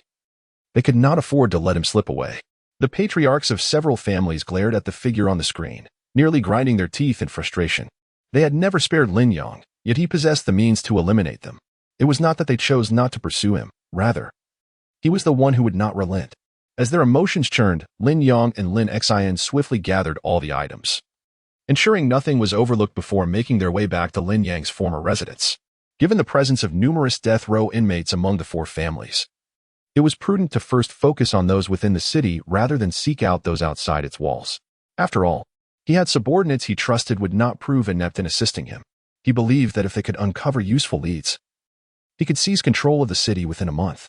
As these thoughts occupied Lin Yang's mind, they arrived at his abode. Prior to the cataclysm, Lin Yang's residence had been an exquisitely luxurious flat. However, with the onset of the disaster, most opulent apartments had been seized by those who awakened unique abilities. The wealthy had indulged in their possessions, amassing numerous collectibles, yet in the new era, these items held little significance. Ultimately, even the most powerful among the affluent would be reduced to the lowest echelons of society. In their eyes, most wealthy individuals would never resort to tattoos. Hence, they either enhanced their strength through resources or found themselves stripped of everything. Thus, they brazenly criticized this house, feeling entitled to defile it now that its prior inhabitants had been slain. Chapter 24. The Awaken. What they did not anticipate was that, while they brazenly gestured towards the house, Lin Yang surprisingly walked in with a group. Lin Xian looked at Lin Yang in confusion, unsure of his purpose for visiting this particular dwelling. The house appeared quite impressive and spacious, yet it was not large enough to accommodate everyone. Was Lin Yang perhaps mistaken in his selection? As Lin Xian pondered this, Lin Yang strode confidently towards the group of awakened. Was it not rather impolite to enter another's home and be so selective? The awakened, upon hearing this remark, exchanged silent glances between Lin Yang and Lin Xian's party. They were not entirely clear on Lin Yang's circumstances, but they were acutely aware of Lin Xian's prowess. The dragon tattoo adorning Lin Yang's body was a telling sign. Had they possessed sufficient strength, they would have been assimilated into one of the four prominent families long ago, rendering the need to seize others' homes unnecessary. Their lack of power confined them to this desperate act, and against anyone stronger, they would stand no chance. Realizing that Lin Xian was indeed the stronger party, the group instinctively recoiled. One of them, with a nervous grin, addressed Lin Yang, admitting they had not realized the house had an owner. They initially believed it unoccupied, and thus felt free to reside there. Lin Yang remained silent, scrutinizing the individuals before him. Soon, he lost interest. Their tattoos depicted feeble creatures such as cats and dogs. While these animals might pose a threat to ordinary humans, they were utterly insignificant in the face of fellow awakened. If these individuals possessed commendable character, Lin Yang might consider their integration. However, their evident lack of virtue dissuaded him. With this in mind, Lin Yang raised his hand to dismiss them. Yet, two among them hesitated to leave so easily. One of them, in a state of panic, knelt before Lin Yang with a thud. Lin Yang regarded him with surprise, puzzled by this sudden display of submission. The individual, wiping his face, fervently pleaded, "We did not expect anyone to inhabit this place. Please, do not expel us. We are willing to assist in whatever you require." Intrigued, Lin Xian approached, and at that moment, Shin Chuchu joined him, whispering to Lin Yang, "They may fear the retribution of the four families." Though these individuals offered little utility, their potential to grow stronger posed a risk. If they were to become capable of overpowering ordinary citizens, chaos would reign in the city once more. Regardless of their current weakness, they still held some strength, and without proper oversight, such power could lead to considerable trouble. Consequently, the families might refrain from absorbing them. But should they wander the streets, they would not hesitate to eliminate them. In this scenario, permitting them to roam freely during the day might be acceptable, as the daytime regulations were less stringent, a compromise to avoid provoking them. However, during the night, when control was paramount, allowing these individuals outside would invite swift violence from the families, adhering strictly to their established protocols. As Shin Chuchu contemplated this, Lin Yang noticed her gaze drift outside. To his astonishment, he observed the emergence of patrolling figures, distinct from those who had previously confronted him, armed with less formidable weapons. These patrols were adequate for dealing with weaker awakened. No wonder the group appeared so frightened. With a smile, Lin Yang approached the two kneeling individuals. They trembled with anticipation. Eagerly addressing him, "We understand we cannot stay indefinitely, but if you could allow us to remain just for tonight, we will leave without hesitation come morning. This city has countless habitable spaces. Most ordinary citizens have been dealt with due to their inability to contend with the awakened." As they thought this, Lin Yang surveyed the group before him, resolute in not allowing them to linger. Their situation remained ambiguous, and permitting their continued presence would yield no benefit to him. Without hesitation, he seized the two and placed them at the doorway. The two, caught off guard, felt the weight of impending danger as they stepped outside. Beams of light illuminating them, signaling that their lives hung in the balance.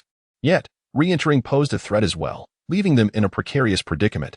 As they trembled, unsure of their next move, Lin Yang smiled and proposed, "What do you think of this arrangement?" The two awakened exchanged puzzled glances, uncertain of Lin Yang's intentions. Chapter 25. Sudden break. At that moment, Lin Yang's gaze fell below. The individuals patrolling outside were primarily tasked with maintaining control over the city. What if he were to replace these patrolling figures with his own? However, the enormity of the city posed a significant challenge. How could one swiftly gather and eliminate all of them, substituting them with his own? The execution of such a plan seemed exceedingly arduous. Nevertheless, Lin Yang quickly suppressed his emotions and redirected his attention to the awakened ones before him, addressing them directly. "I wish to eliminate all those individuals and replace them with my own." The awakened clenched their fists, taken aback by Lin Yang's audacity. This person's boldness was truly remarkable, and while they had to concede that he likely possessed some capability, it did not imply that he could act recklessly. The city's four prominent families would not permit such unrestrained behavior. As these thoughts swirled in their minds, Lin Yang observed the individuals before him. How could he not be aware of their thoughts? He smiled and spoke to them. "How bold I am is my concern, not yours. You need only inform me whether you are willing to assist me in resolving this matter. If you agree, then comply with my requests. If not, I shall eliminate you." The palpable fear of death was evident among them, which explained their earlier willingness to kneel in order to remain within the confines of safety. Recognizing this, Lin Yang decided to instill a sense of dread in them, ensuring their compliance. As Lin Yang contemplated this, the individuals indeed mirrored his expectations. The prospect of refusing him could very well lead to their demise. In their silence, Lin Yang acted without hesitation, for he had never lacked for weaker awakened ones to deal with. Just as he entertained this thought, two individuals who appeared ready to confront him took a step back and hastily spoke. We agree, but you must ensure our survival." If they could not survive outside, why would they wish to engage in a life and death struggle with Lin Yang here? As they pondered this, Lin Yang, understanding their thoughts, hesitated momentarily. Although he was not particularly inclined to protect strangers, he decided to reluctantly safeguard them, considering their willingness to assist him. With this thought in mind, Lin Yang casually nodded at the two awakened ones. As they noticed this and began to chase after the others, more and more gathered around them. Wasting no time, they swiftly approached the nearest patrolling group, quickly amassing the first batch of individuals before heading in another direction. Observing this, Lin Yang led the others directly to his garage. Before the onset of the Great Calamity, he had accumulated countless vehicles. Ordinary individuals would lack the capability to utilize these vehicles, but Lin Yang was no ordinary person. Thus, if he sought to continue using them, it would be an effortless task. He casually selected a spacious and reasonably well-equipped vehicle, ushering a group inside and speeding off. As Lin Yang drove forward, the two awakened ones transformed into their tattooed forms, dashing ahead. After all, humans could never outrun these beings, but in their altered states, evading the others became significantly easier. Pleased with this sight, Lin Yang smiled, only to be abruptly interrupted by a vehicle hurtling toward him. Quickly maneuvering the steering wheel, Lin Yang evaded the oncoming car, coming to a sudden halt before charging toward it. He could distinctly sense that the driver had intended to kill him. With this realization, he knew he could not let someone who wished him harm escape, regardless of their identity. Without a moment's hesitation, Lin Yang pressed the accelerator, propelling his vehicle forward. The assailant's vehicle was evidently caught off guard by Lin Yang's speed, veering sharply before attempting to brake suddenly. The ground bore the marks of the abrupt stop. But Lin Yang paid no heed, fixating instead on the driver's seat, only to find it empty. This was a driverless vehicle. Lin Yang understood that regardless of whether the car contained anyone, the intent to attack him, fueled by overwhelming malice, was an undeniable truth. Recognizing this fact, Lin Yang took a step back, his gaze icy as he regarded the empty vehicle. At that moment, Shin Chuchu and Lin Yang hurriedly approached from behind, their expressions reflecting their alarm at the absence of a driver. They feared that the assailant possessed the ability to become invisible. What should we do? Given their abilities, they might be able to turn invisible. If we don't capture them soon, we won't know where they could have gone, Shin Chuchu cautiously remarked to Lin Yang. Upon hearing this, Lin Yang glanced at the empty vehicle, a cold smile forming on his lips as he addressed Shin Chuchu without hesitation. They are not invisible. They have merely transformed their form.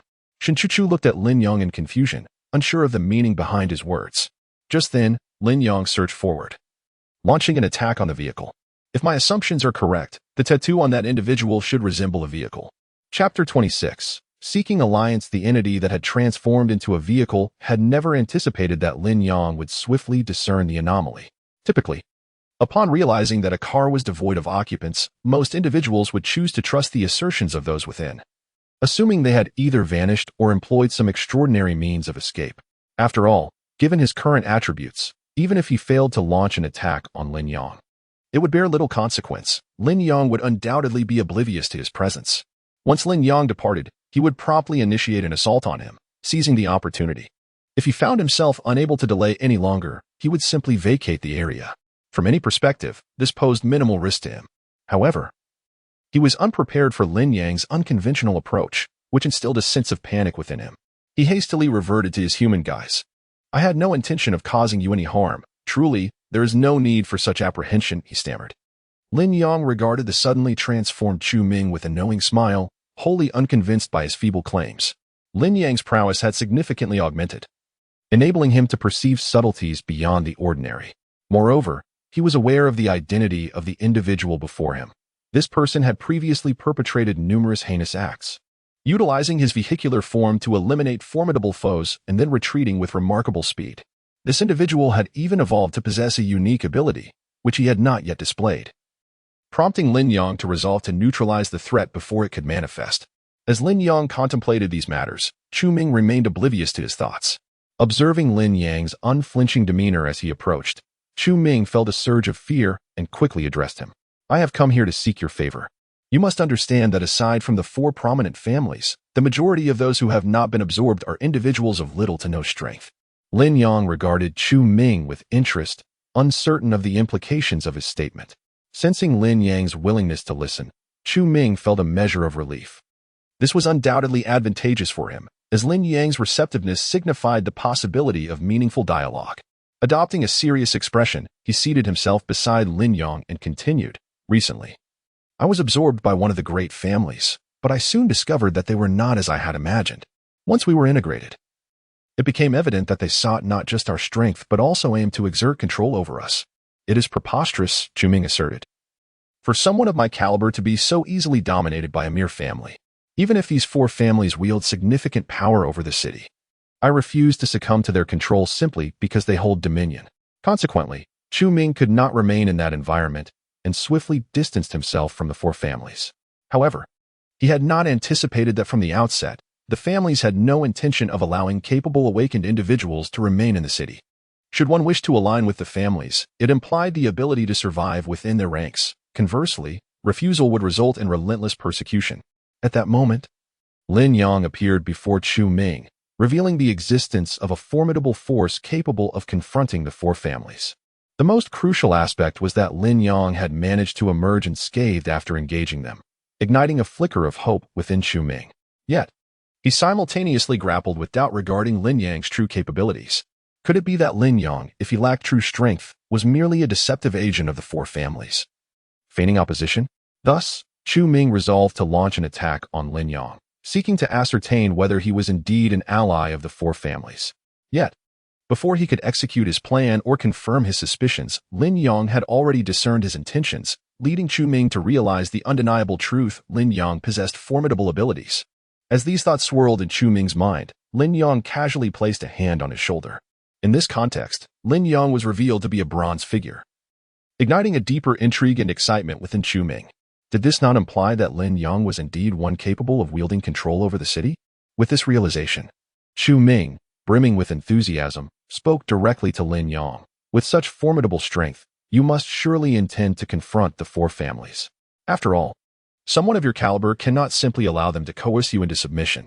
Chapter 27. The chance to survive. There is no need to be overly cautious with me. I too intend to take action against the 4 great families. Thus, I am seeking powerful allies. If you are willing to collaborate with me, I will offer you more in return. Having spent time within the 4 families, I possess considerable insight into them. Upon hearing this, Lin Yang smiled broadly and turned his gaze towards Chu Ming. It must be said that Chu Ming is indeed quite impressive. If this individual possesses formidable strength and has genuinely been part of the 4 families, it indicates his potential value. However, Lin Yang has no intention of forming an alliance with him. Although Chu Ming's strength is commendable, Lin Yang is acutely aware that no matter how capable he may be, he is still inferior to Lin Yang. In such circumstances, why should Lin Yang partner with someone weaker than himself? This is a world that reveres the strong, and since such a world exists, Lin Yang has no desire to challenge its established norms. Consequently, without hesitation, Lin Yang proceeded forward with Shun Chu and the others. While addressing Chu Ming directly, I must admit, your abilities are quite commendable. Because of this, I do not intend to take action against you. However, if you wish to derive any benefits from me in the future, you are mistaken. I do not collaborate with those who are beneath me. Hearing this, Chu Ming's expression darkened. At that moment, patrols appeared nearby, prompting Chu Ming to hurriedly approach Lin Yang. If you do not plan to cooperate with me, how do you intend to assist me? Just state your needs, and I will do my utmost to comply. I am currently being hunted by the 4 great families, so you need not worry about my betrayal. After all, there are only a handful of factions in this place, and with the 4 families pursuing him, it implies he lacks the capacity to continue collaborating with them. Therefore, he will undoubtedly remain closely aligned with Lin Yang. As Chu Ming contemplated this, Lin Yang observed him and understood his thoughts. Lin Yang chuckled and, after a moment of hesitation while glancing in the distance, spoke to Chu Ming. Should you choose to become my subordinate, I will assist you in dealing with the 4 families. Conversely, whether you live or die is of little concern to me if you refuse to align with me. In truth, the terms Lin Yang offered to Chu Ming were quite favorable. Others who wished to serve under Lin Yang lacked the qualifications, as he was selective in choosing his followers. However, Chu Ming was different. Lin Yang could see that his strength was indeed noteworthy, coupled with certain peculiar traits. Thus, Lin Yang intended to collaborate with him to ascertain his reliability. If Chu Ming proved obedient and refrained from making any ill-advised moves, Lin Yang believed he could become a valuable addition to his ranks. Conversely, upon hearing Lin Yang's proposition, Chu Ming's expression became somewhat peculiar. He had distanced himself from the 4 families precisely because he did not wish to follow their commands. Yet now, Lin Yang expected him to heed his orders, which felt like jumping from one pit into another. Yet, he seemed unable to refuse, for he was utterly exhausted and incapable of further escape. If he could not agree to Lin Yang's terms, he would inevitably be hunted down by the 4 families to his demise. As Chu Ming wrestled with his dilemma, Lin Yang continued to lead the group onward. After all, Lin Yang's primary objective upon arriving in this area was to draw the patrols away and eliminate them in one fell swoop. However, due to Chu Ming's unexpected appearance, Lin Yang found himself unable to resolve matters promptly, resulting in a regrettable waste of time. He was not inclined to squander any more time. Despite feeling disheartened by his choice to flee instead of listening to others, which had led him into another predicament, he resolved to nod firmly at Lin Yang. I am willing to follow your commands and become one of your subordinates, and I assure you, I will not betray you lightly. However, you must afford me sufficient respect. At the very least, recognize me as a person. Indeed, he deserved to be regarded as such, for during this cataclysmic period, he still possessed certain abilities that warranted respect. As these thoughts crossed Chu Ming's mind, Lin Yang observed him and smiled. Although he was uncertain why Chu Ming felt compelled to voice such sentiments, Lin Yang casually replied, "Perhaps I have overthought this. I harbor no desire to humiliate anyone. My sole ambition is to grow stronger. I aim to seize control of this city and launch assaults on others." Chu Ming was taken aback by Lin Yang's words. This man was truly audacious, aspiring to dominate an entire city. Such an endeavor was no simple feat. As Chu Ming pondered this, Lin Yang addressed him directly again. "If you do not fully endorse my intentions, I can accept that. However, you need not continue in my ranks. For having those who do not align with me is of little benefit." Upon hearing this, Chu Ming swiftly suppressed his emotions. Regardless of Lin Yang's ambitions, he lacked the standing to question them. His immediate concern was survival. Lin Yang offered him a chance to live, and with that thought in mind, he resolutely spoke to Lin Yang. Rest assured, whatever your plans may be, I am willing to accept them. Right now, my priority is to survive. And in this time of catastrophe, that alone is a considerable challenge. I lack the luxury to contemplate anything beyond that. Lin Yang, satisfied by this response, smiled and led Shuming forward, continuing to attract the patrols. Chapter 28. The main force Lin Yang's efforts to attract attention proceeded with remarkable ease. As the patrols were primarily tasked with apprehending those errant awakeners causing chaos in the streets. For these patrollers, the continued unrest posed a significant risk of plunging the city back into crisis. The initial calamity had stemmed from the four great families' failure to respond promptly, resulting in rampant disorder. Having finally managed to suppress the turmoil, they could not allow it to resurface. Consequently, it was exceedingly simple for Lin Yang to draw the patrols towards him. One of the patrollers scrutinized Lin Yang and the individuals behind him, his demeanor instantly shifting to one of seriousness. While they were indeed formidable, their strength was not insurmountable, especially in these early stages. However, their power resided chiefly within their families, and it was evident that those from the families would not be able to act against Lin Yang in the immediate future due to their substantial losses. In this context, instigating an attack on Lin Yang seemed a formidable challenge. Yet, should they refrain from taking action, it would imply that Lin Yang's companions could wreak havoc throughout the city. What then would become of the four great families if disorder reigned again? Were they to suppress it once more? Such a scenario would likely lead to the collapse of the families behind them. While they pondered these matters, Lin Yang remained unfazed, having resolved from the outset to eliminate these individuals. As for the situation with the families, he intended to address them in due time, so it required no further contemplation. With this thought in mind, Lin Yang swiftly advanced towards the patrols, prompting Lin Xian to follow suit. Although trailing behind Lin Yang, it was evident that he was the one leading the charge, possessing remarkable strength. Lin Xian's thoughts were straightforward. He believed Lin Yang sought more than just the city, aspiring to greater ambitions. In light of this, he would not passively remain in the background, relying solely on Lin Yang's protection. If he did, he would risk becoming obsolete in future confrontations against stronger adversaries. As Lin Yang decisively dealt with the patrols, he turned his gaze towards the towering edifice of the four great families. In his previous life, he had regarded that building as an insurmountable fortress, housing the core members of these powerful families. Their strength had allowed them to maintain a tight grip on the city, while individuals like Lin Yang were relegated to the shadows, unable to rise. However, upon glancing at the building now, Lin Yang realized it was closer than he had perceived. Having neutralized the patrolling forces, why not seize this opportunity to confront those within the building? Should he wait for the families to fully regroup before taking action? With this contemplation, Lin Yang hesitated momentarily, glancing back at his companions. Some had already departed, but Lin Xian remained steadfast, nursing minor wounds that were not severe. Given that Lin Yang had dispatched the majority of their foes, his remaining allies had suffered minimal losses.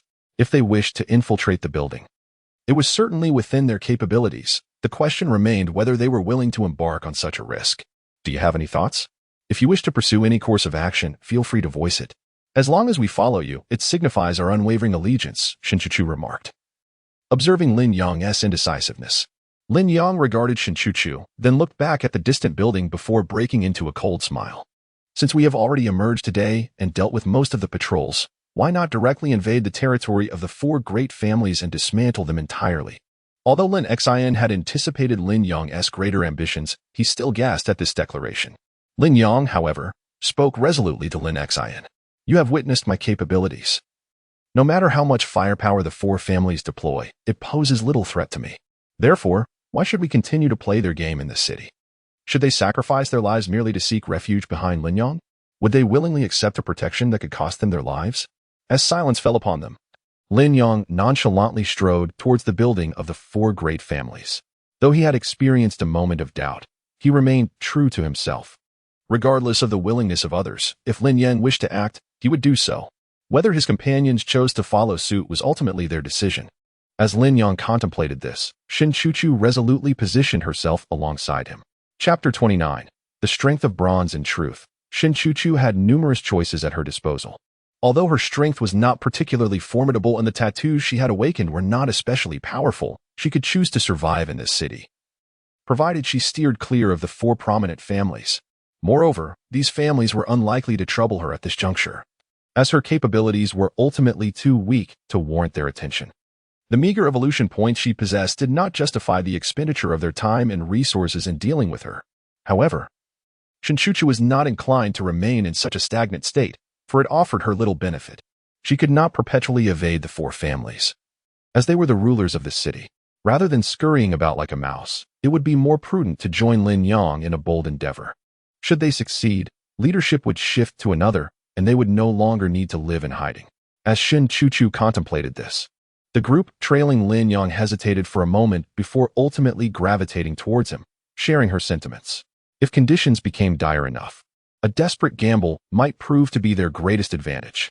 With this thought in mind, they arrived at the towering edifice where the four families convened. At that moment, the members of the four families were engaged in deliberations on how to address Lin Yang's actions, which had effectively decimated a significant portion of their city's patrols. This prompted them to recognize the growing ambition of Lin Yang. Consequently, they began to ponder whether to reveal their full strength. Perhaps, in doing so, Lin Yang would no longer pose a threat.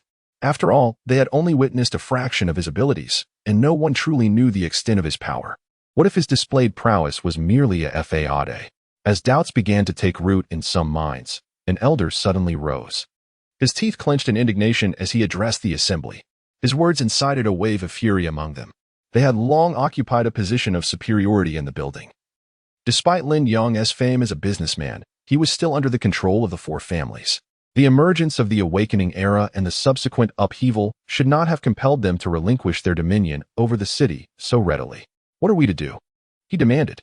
Shall we allow Lin Yang to threaten us until we are all exterminated before discovering our fate? The elder, upon hearing this, wore a bitter smile. He had no answers. If he did, he would not be sitting in this assembly. Yet, anger alone was of little consequence. After a moment's reflection, he resolved to send a contingent downstairs to maintain surveillance, then stood resolutely to address his peers. Lin Yang's intentions are clear. He seeks to grow stronger and gain control over more. Our current position is pivotal for him to seize this city. So why should we not consider relinquishing it to him? Do you not see how foolish that sounds? Another retorted. If we hand over the city, what becomes of us? The four families have ruled here for centuries. Why should we cede our control after just a few days of upheaval? As they pondered this dilemma, Lin Yang remained acutely aware of his surroundings downstairs. The four families could not afford to leave the building unguarded. Although it appeared deserted upon their entry, Lin Yang sensed the presence of observers lurking in the shadows. As he cautiously probed his surroundings, a snow wolf lunged at him, jaws wide open. Lin Yang harnessed the power of the Kuanping to swiftly retreat. The wolf, having failed to capture him, opted not to engage further and attempted to flee. However, Lin Yang was determined to ensure it did not escape. Now that it had revealed itself, it could not simply vanish. Meanwhile, those concealed in the dark watched in frustration as the wolf was pursued by Lin Yang.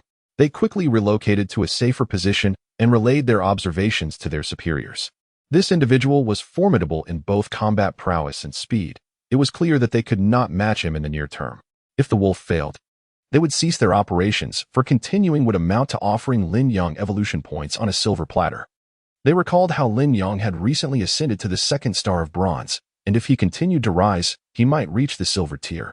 While this was perhaps an exaggeration, it was nonetheless true that he had achieved bronze status in just a couple of days, which was no small feat. Given his rapid ascension, a touch of exaggeration on their part seemed inconsequential. As this group deliberated on whether to persist in their engagement with Lin Yang, an aged voice echoed through their communication devices. Upon hearing it, they exchanged glances, realizing that if they could indeed allow Lin Yang to ascend to the higher echelons, why hinder him? They might as well inform him of the opportunity to rise. Just then, the voice spoke again. We shall withdraw from this city, allowing him to take control. But where shall we go? Someone queried. Are we to relocate to another city? Other cities, too, are governed by their own families. Chapter 30. Adversaries. The aged voice, though fully aware of the implications behind the words, still managed to muster a smile. Indeed, there were other families. Yet not every family in each city could survive the cataclysmic upheaval. Currently, one city's family found themselves in conflict with their awakened individuals, even resorting to mutual slaughter. Perhaps we might venture there. Upon hearing this, the group felt a complex mixture of joy and trepidation. This was the city they had long governed, and now, due to Lin Yang's actions, they were forced to relinquish it. Although they were ostensibly poised to take over another city, they felt more akin to deserters, fleeing from their own. As these thoughts swirled in their minds, Lin Yang approached them, while others swiftly darted away as he charged forward. Just as they prepared to engage Lin Yang, an unseen force suddenly seized them. Confused, they watched as Lin Yang halted, a smile gracing his face. It seemed a true master had emerged. With Lin Yang's words, those who had charged at him were abruptly thrown to the ground. Simultaneously, an elderly man strolled out leisurely. It would be more accurate to describe him as an old man. As he emerged, the others instinctively took a step back in alarm. This elder was not a high-ranking official, yet he wielded the authority to influence some of them, for he had long stood behind the four prominent families. They were taken aback by his unexpected appearance, and as they nervously gathered near him, the old man's gaze turned coldly towards Lin Yang. "I never anticipated you could compel the four families to such a plight. You are formidable, but your prowess ends here." With that, the elder charged at Lin Yang. Having undergone a form of evolution that endowed him with remarkable speed and the ability to manipulate time, Lin Yang, in his previous life, was familiar with this elder, having met him once. His name was Wang Xing, a deeply entrenched secret weapon of the four families. Lin Yang recalled that Wang Xing had absorbed some divine powers, indicating that he could unleash even greater strength in the future.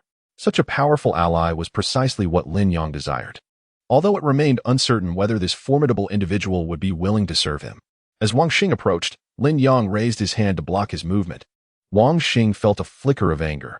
After all, he was immensely powerful and had quickly adapted to the cataclysm, securing his survival and discovering a unique ability. This suggested that his strength was considerable, and yet Lin Yang appeared to dismiss it. Gritting his teeth, Wang Xing seized Lin Yang's arm, attempting to throw him aside. However, in that moment of confrontation, he realized something was amiss. Lin Yang felt like an immovable mountain, far beyond the capability of any man to displace.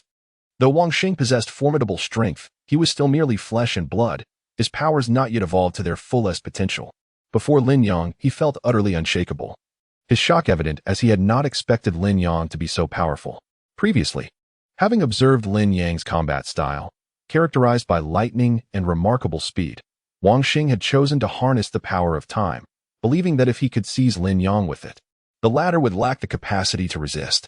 Yet, it now appeared that Lin Yang possessed not just lightning or speed, but a plethora of abilities, many of which were far superior, instilling a sense of fear in Wang Xing, prompting thoughts of fleeing the scene. Initially skeptical of the family's decision to abandon their stronghold, Wang Xing considered them mad for contemplating leaving their territory for another's, despite the fact that other cities had lost their families. The awakened individuals, having faced fierce resistance, had also encountered various complications, rendering them incapable of further opposition. Nevertheless, those cities remained fundamentally foreign to them. Yet, upon witnessing Lin Yang's capabilities, Wang Xing suddenly found merit in their decision. If they proceeded as planned, their losses could be minimized.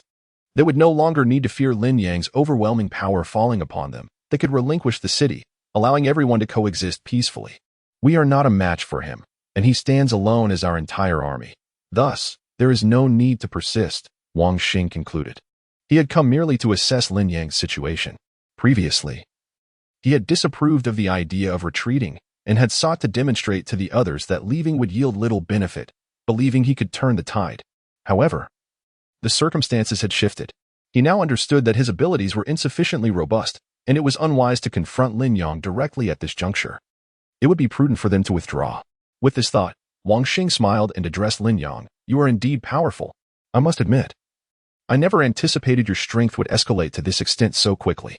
Therefore, I relinquish this city to you, hoping that we may coexist in peace henceforth." Upon hearing these words, Lin Yang furrowed his brow slightly. Chapter 31. The Power of Ants. Soon, Lin Yang discerned Wang Xing's true intentions from the very beginning. This individual had come to test his strength. Had Wang Xing possessed the capability to contend with him, he would have undoubtedly ensured Lin Yang's departure from this place, even resorting to lethal measures without hesitation. However, having gauged Lin Yang's abilities, Wang Xing now sought to escape rather than engage in a direct confrontation. This was unacceptable to Lin Yang. He desired formidable individuals under his command, and those who fled could simply be dismissed as defeated opponents. Once he conquered this city, he would move on to others, ultimately uniting the entire world under his reign. The departure of others bore no significance to him. Lin Yang swiftly approached Wang Xing, who was pale and taken aback by Lin Yang's sudden aggression. With a smile, Lin Yang pinned down Wang Xing's movements and addressed him. Your prowess is commendable. Hence, I believe you could serve as my subordinate. Should you agree, I can permit the other members of the 4 prominent families to depart. If you refuse, however, I will have no choice but to deal with you first. You are exceedingly arrogant, Wang Xing retorted. I may not match your strength, but that does not grant you the right to act without restraint. Your power is far from the strongest. You are mistaken. My strength is unrivaled. If you doubt this, I could demonstrate my abilities to show you who is correct. Perhaps Lin Yang was not the mightiest, but he was sufficiently formidable before Wang Xing, who found himself lacking the will to resist. As such thoughts swirled in his mind, Lin Yang glanced at Wang Xing, who wore a smile, and then looked towards a nearby surveillance camera, speaking once more. Take your time to consider. If you find no issues with my proposal, the 4 families only need to leave behind the death sentence. The others may go. However, should you reject my offer, I shall proceed with my plans. I trust they have little time remaining. In the conference room of the 4 prominent families, none anticipated Lin Yang would choose to threaten them at this juncture. Lin Yang aimed to abduct their most powerful ally, and should he succeed, they would lose a vital card, one that could secure their survival. If they clung to this card, their lives might still be at stake. The multitude of decisions weighed heavily upon them, yet soon, the elder of the Han family stood, addressing those around him with a smile. We are in a time of great upheaval, not an era of peace under our control. This signifies that each of us could lose our lives at any moment. While you may believe it unnecessary to relinquish this individual, I harbor no personal desires. However, I trust that my subordinates wish to survive. The elder's words rendered the others silent. Every individual yearned for survival. Thus, if Lin Yang were willing to grant them freedom, perhaps they could indeed escape, albeit at the cost of sacrificing their trump card. It appears you have yet to reach a decision, Lin Yang interjected. Thus, I shall make one for you. I intend to eliminate you. Without hesitation, Lin Yang advanced toward Wang Xing. As death loomed, Wang Xing stepped back, restraining Lin Yang's movements and resolutely addressing him. I believe I can stand by your side. After all, you are an undeniable powerhouse, capable of overpowering me. Yet, the others lack such strength and must rely on me. I do not wish to remain a crutch for others. Upon hearing Wang Xing's declaration, the others glared at him in anger. However, their ire proved fruitless, for Wang Xing was not physically present before them. They could only observe him through the surveillance feed. Despite seeing him, they understood Wang Xing's point. Their strengths paled in comparison, rendering them dependent on him, should he choose not to be reliant. Aligning with Lin Yang posed no significant issue. After a lengthy silence, the group ultimately turned their gazes toward one another, resolute. Indeed, they had never intended to relinquish Lin Yang so easily. Though their current abilities were inferior, they could continue to advance and strengthen themselves. As these thoughts occupied their minds, Wang Xing hesitated, casting a glance toward Lin Yang, uncertain of his true intentions. Just as Wang Xing pondered this, Lin Yang smiled and spoke. It seems this city shall soon be under my dominion. I must devise a strategy to manage the awakened ones. If they comply, all shall be well. Should they resist and sow chaos, they will have to be dealt with accordingly. Chapter 32. The A says for how to deal with those awakened ones. Perhaps the 4 great families opted for firepower suppression, yet Lin Yang intended to directly utilize his own abilities for suppression. He could sense that with each upgrade, his powers had become increasingly formidable. The prospect of subduing an entire city was almost effortless for him. And he could also absorb a wave of strength and evolution points from the inhabitants of the city. Currently, he was stagnating at the level of bronze 2 stars. And with the absorption of a few more individuals, he could ascend to bronze 3 stars. As Lin Yang contemplated this with a hint of conflict in his heart, the members of the 4 great families gradually began to depart, evidently willing to cede this place to Lin Yang. Observing their demeanor, Lin Yang cast a disdainful glance towards Wang Xing. With their current capabilities, why would one choose to linger by their side? Dedicating a lifetime to constructing a relatively decent barrier for them? Upon hearing this, Wang Xing took a step back, utterly unprepared for Lin Yang to utter such words. The construction of barriers for the 4 great families was a closely guarded secret between Wang Xing and them.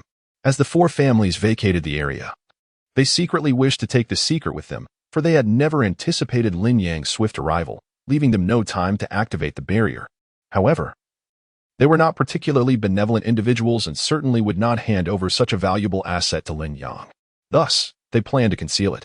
Wang Xing was well aware of their intentions. Although uncertain whether they would succeed, he was inclined to retain certain elements.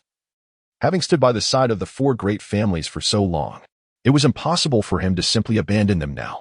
Just as he contemplated this, Lin Yang boldly revealed a staggering secret. With this thought in mind, Lin Yang strode confidently to the penthouse of the four great families. Upon arrival, he surveyed his surroundings and casually selected a spot to sit. This location had always been the domain of the four great families, furnished with a wealth of complete equipment.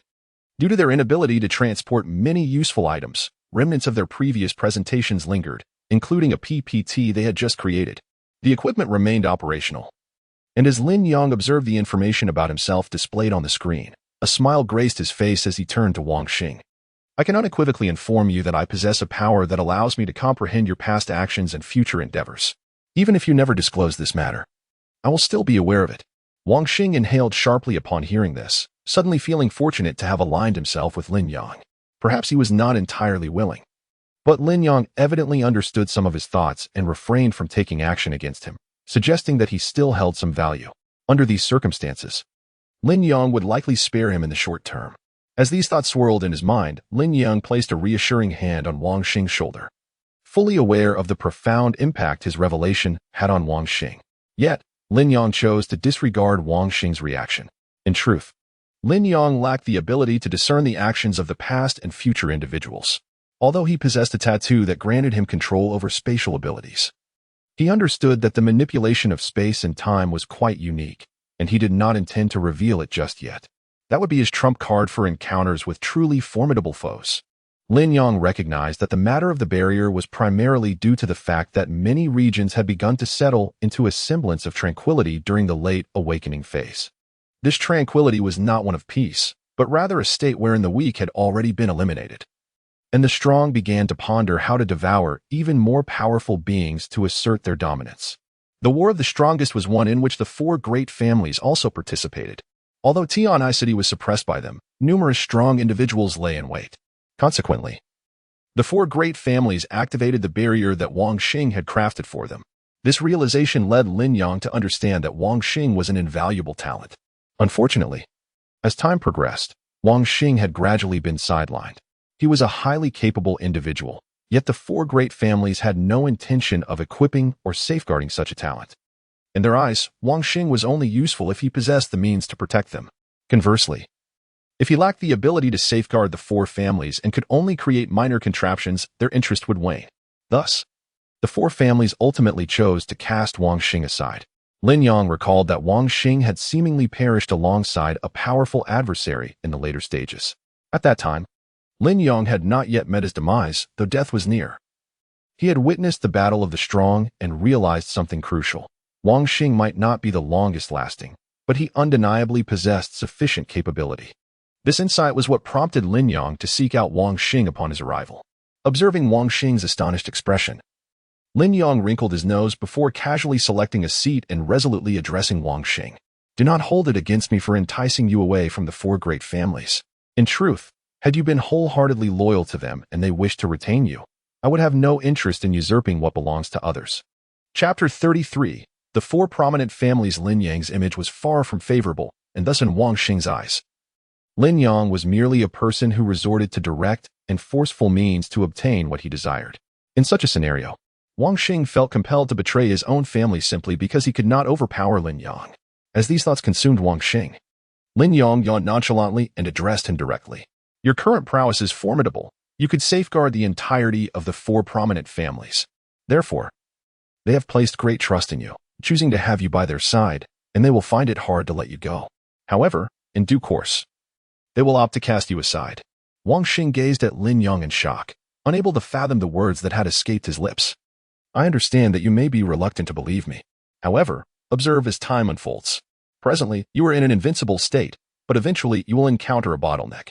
No matter how hard you strive to advance, you will find yourself unable to progress further, only able to reclaim some of your previous capabilities. Though Lin Yang did not clarify what those capabilities were, Wang Xing comprehended the essence of his message. Previously, he had been a master weaponsmith, aiding the four prominent families in the creation of countless formidable weapons. Crucially, whether it was weapon modifications or enhancements to barriers and defenses, he had proven to be an unrivaled presence. However, with the advent of the awakening era, Everyone recognized the necessity of becoming stronger, rendering past skills obsolete. Consequently, Wang Xing ultimately chose to relinquish his former talents. Yet, what astonished him was that Lin Yang seemed to possess an intimate understanding of his character and foresaw his future, which ignited a sense of anxiety within him. As Wang Xing wrestled with his apprehension, a sudden explosion echoed from outside. Lin Xian hurriedly approached Lin Yang, feeling a sense of discontent at witnessing Wang Xing in his company. After all, Wang Xing had been drawn from the ranks of the 4 prominent families. What if he were a traitor? Such a betrayal would be a grave loss for them. Thus, Lin Xian hesitated before voicing his concerns to Lin Yang. I harbor doubts about this individual. After all, he hails from the 4 prominent families, who were reluctant to part with him. What if they merely dispatched him to infiltrate our ranks? Upon hearing this, Lin Yang smiled and glanced at Lin Xian, fully aware of the underlying implications of his words. Nevertheless, he casually shook his head in response. Rest assured, even if he were a traitor, it would pose no issue. I possess the means to ensure that he cannot disseminate any information, for everything lies within my control. Lin Xian remained somewhat hesitant. Yet the matter of Wang Xing was not his primary concern at that moment, as Wang Xing was merely a defeated adversary in his eyes. Though this defeated foe might potentially betray them, that was a concern for another day. The current situation regarding Wang Xing was uncertain. So Lin Xian swiftly suppressed his emotions and resolutely addressed Lin Yang. Those awakened individuals in the city initially refrained from acting recklessly. However, upon realizing that the 4 prominent families had departed, they believed themselves to be liberated and brazenly attacked this building. Indeed, the 4 prominent families had kept them under severe oppression, and now that they had departed, the awakened individuals were unlikely to forfeit the spoils left behind. As Lin Yang listened to the words of his companion, a smirk of derision crept across his face. These individuals were truly reactionary. Lin Xian, observing Lin Yang's expression, sighed resignedly. Although he felt displeased, he had to acknowledge one truth. These awakened individuals were rather unimpressive. Realizing their inferiority, they had wallowed in inactivity. And now that their oppressors had vacated, they sought to vent their frustrations. Regardless of the efficacy of their actions, that was their concern. The pressing matter for Lin Yang and Lin Xian was how to resolve the situation at hand. Lin Xian hesitated, glancing toward Lin Yang before quietly inquiring, "Do you intend for them all to become evolution points, or do you wish for them to remain in this city?" Upon hearing this, Lin Yang smiled as he gazed outside. He indeed wished for those individuals to remain in the city, not merely out of a desire for evolution points, but because he understood that future battles would require the collective strength of all, not just his own. If he aspired to become the sovereign during this cataclysmic era, he needed to amass sufficient power and garner the support of all to elevate him to divinity. With this thought in mind, Lin Yang casually stood and strode outside, prompting Lin Xian to follow suit. As they emerged, they encountered a disheveled group of awakened individuals who stood at the entrance, their faces etched with discontent. They had relentlessly assaulted the building, yet despite the noise, it appeared largely unscathed, leading them to realize that the remnants left by the 4 prominent families were likely of superior quality. Consequently, they began to contemplate how to seize the spoils without alerting others. After all, they were merely a makeshift alliance, and in this time of upheaval, trust was a scarce commodity. They would not easily extend their faith to others. While they contemplated this, Lin Yang stepped forward, causing the group to exchange glances in surprise. Having not anticipated the presence of anyone within the building, clearly, their information had arrived too late. Had they been more timely, they might have occupied the premises first. One among them, gritting his teeth, addressed Lin Yang. "After the 4 prominent families departed, we should have divided their possessions, rather than allowing you to monopolize this space. You have yet to earn that privilege."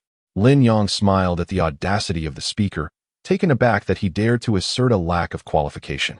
Were it not for Lin Yang, the 4 prominent families would never have vacated this location.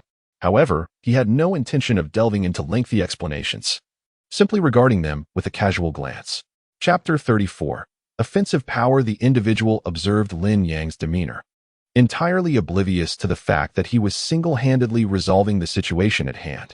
The other awakened beings, witnessing the scene, hurriedly approached Lin Yang. With the 4 prominent families in play, they found themselves powerless to counteract their influence. Furthermore, these families were adept at overwhelming firepower, leaving them momentarily incapable of resisting such might. Why, they pondered, must such capable individuals be so subjugated by the 4 families? However, they quickly suppressed their emotions and resolutely turned their attention toward Lin Yang. It was an impossibility for Lin Yang to seize the remaining assets of the four families at this juncture. His initial intention was to allow them a reprieve, should they demonstrate the capability and willingness to comply. Yet, before he could devise a strategy to execute this plan, those individuals unexpectedly advanced toward him. For Lin Yang, this development was fortuitous. He smiled, and amidst the astonished expressions of those around him, he swiftly summoned a surge of lightning to strike at the approaching figures. The moment Lin Yang unleashed his lightning, the once hastily advancing individuals felt a chilling shift, as if their very beings were scorched by electric fury. By the time they comprehended the situation, they found themselves rigidly collapsed on the ground, acutely aware that they had already forfeited half their lives without the need for further onslaught. Had the lightning persisted, it would have yielded no advantage for them. They finally grasped a crucial realization. Lin Yang's power surpassed their wildest imaginations. They had never encountered such an extraordinary force. As these thoughts coursed through their minds, Lin Yang casually approached them. Observing their tense expressions, he cheerfully addressed the gathered individuals. I harbor no intentions of malice toward you. However, I must unequivocally state that this city will now be under my dominion. Upon hearing these words, the expressions of all present soured. They were loath to abandon the four families, only to be confronted by another formidable power. If this were indeed the case, would they be condemned to a lifetime of servitude? As these thoughts festered, Lin Yang, recognizing their apprehensions, smiled and spoke without hesitation. It is entirely reasonable not to wish to remain subservient. I understand your perspective, but you must defeat me. Should you lack the ability, then we must engage in combat. If you are incapable, you must comply. The group exchanged glances, uncertain of Lin Yang's prowess. Nevertheless, they discerned that his prior display of power was peculiar. Consequently, they hesitated to act recklessly. At that moment, Lin Yang, with a hint of disdain, took a step back and addressed them nonchalantly. It appears you lack the capability to challenge me. Thus, I require your obedience. I have other cities to contend with and cannot afford to linger here. The moment those words left his mouth, their expression shifted dramatically. What did Lin Yang's statement imply? Was he suggesting that they were unworthy of confrontation? After a brief moment of hesitation, they charged toward Lin Yang, convinced that he could not possibly surpass the four families in strength. Perhaps, they thought, this was their chance to teach him a lesson about the consequences of crossing them. While these thoughts swirled in their minds, Lin Yang wore a satisfied expression. Without hesitation, he seized one of the individuals, unleashing a torrent of lightning upon him. The recipient, feeling the jolt of electricity, instinctively retreated a few steps. His awakened ability revolved around speed, allowing him to evade the attack with relative ease. Once he successfully dodged, a triumphant smile graced his face. Lin Yang's lightning, though impressive, merely underscored the fact that he was not invincible. Amidst his self-satisfaction and desire to mock Lin Yang, the latter regarded him with approval. It seems your speed is commendable, he remarked. The others, overhearing Lin Yang's words, mistakenly believed he was outmatched and thus grew increasingly boastful. Your abilities seem rather trivial. If you cannot measure up, then why mimic the four families? If we cannot defeat them, surely we can overcome you. With that declaration, they surged toward Lin Yang, their attacks intensifying, clearly intent on not letting him escape unscathed. Lin Yang had anticipated this very reaction. Should they refrain from attacking him? He would have to divide his focus when confronting them.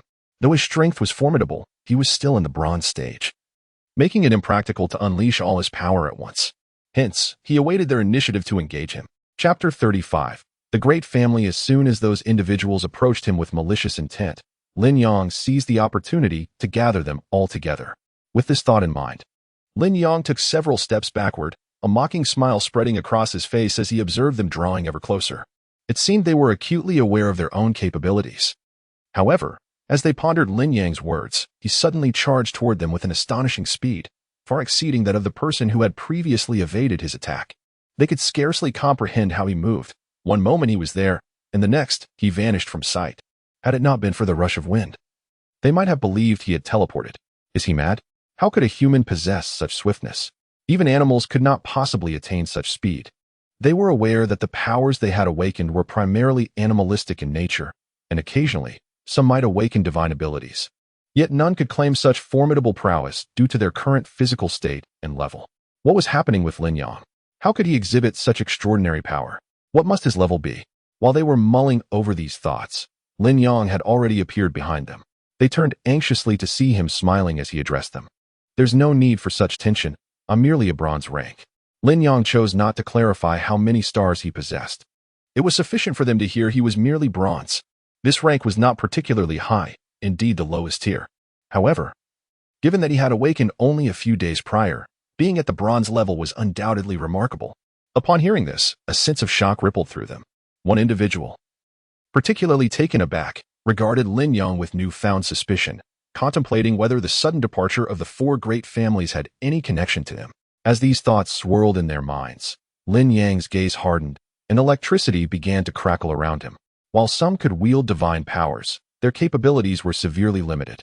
Thus, when they witnessed Lin Yang's strength, they surmised he might be using divine energy, speculating that his tattoos were emblematic of a god. This notion, while not overly concerning, paled in comparison to the fact that Lin Yang was now enveloped in lightning. If a mere bronze could unleash such might, it raised alarming questions about their own distance from him. Why was there such a vast chasm between them, given that it was merely one rank apart? Just as they were mired in contemplation, Lin Yang charged towards them once more. This time, they were utterly unprepared by the time they reacted. Lin Yang's attack had already struck them all, sending a wave of tingling sensation coursing through their bodies. As they came to their senses, a dark mist began to envelop their faces, and one by one, they collapsed, the air thickening with the acrid scent of charred flesh. Lin Yang's subordinates, witnessing the scene, were astounded, realizing the extent of his power. They were grateful they had not provoked him. Had they done so, they might have been among those now lying defeated. Among them, one man slowly rose, gazing at Lin Yang. Lin Yang raised an eyebrow, surprised by the man's resilience in the face of his earlier onslaught, suggesting a formidable constitution. As Lin Yang contemplated this, the man surveyed his fallen companions, quickly grasping that they stood no chance against Lin Yang's overwhelming strength. Lin Yang approached them with a smile.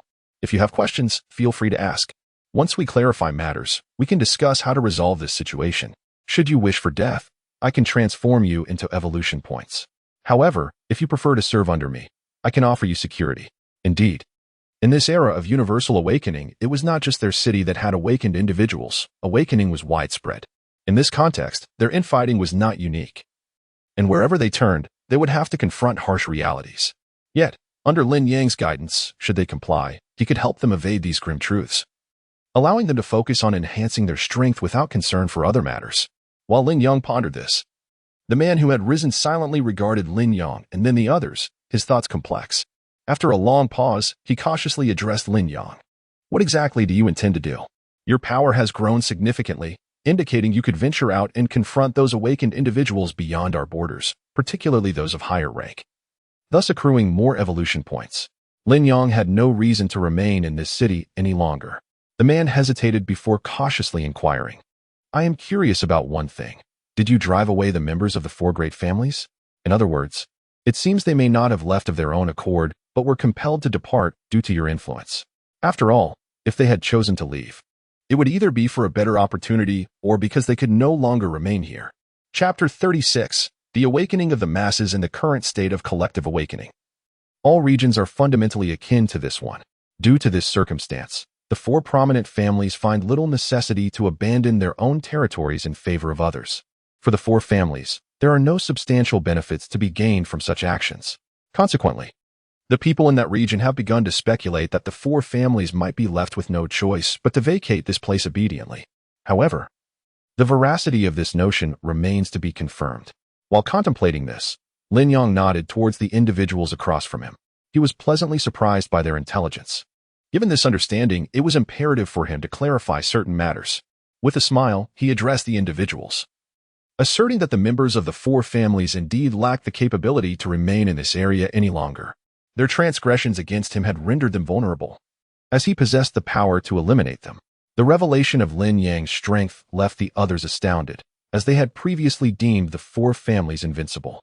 They had been unable to confront them, which compelled them to remain subdued. Now, with Lin Yang's prowess surpassing that of the four families, it became evident that resistance was futile. As he remained silent, others gradually began to rise from their seats. Although Lin Yang had taken action against them, his approach this time was tempered. He had no intention of annihilating them outright, but rather aimed to propagate the message.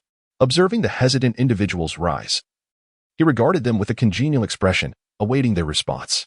Should they choose to comply, he would grant them leniency. After all, there were many awakeners, and in this situation, He could venture outside to hunt down others, eliminating any threats posed by creatures and marine life, thus sparing the inhabitants of his city. However, if these individuals proved obstinate, the situation would inevitably change.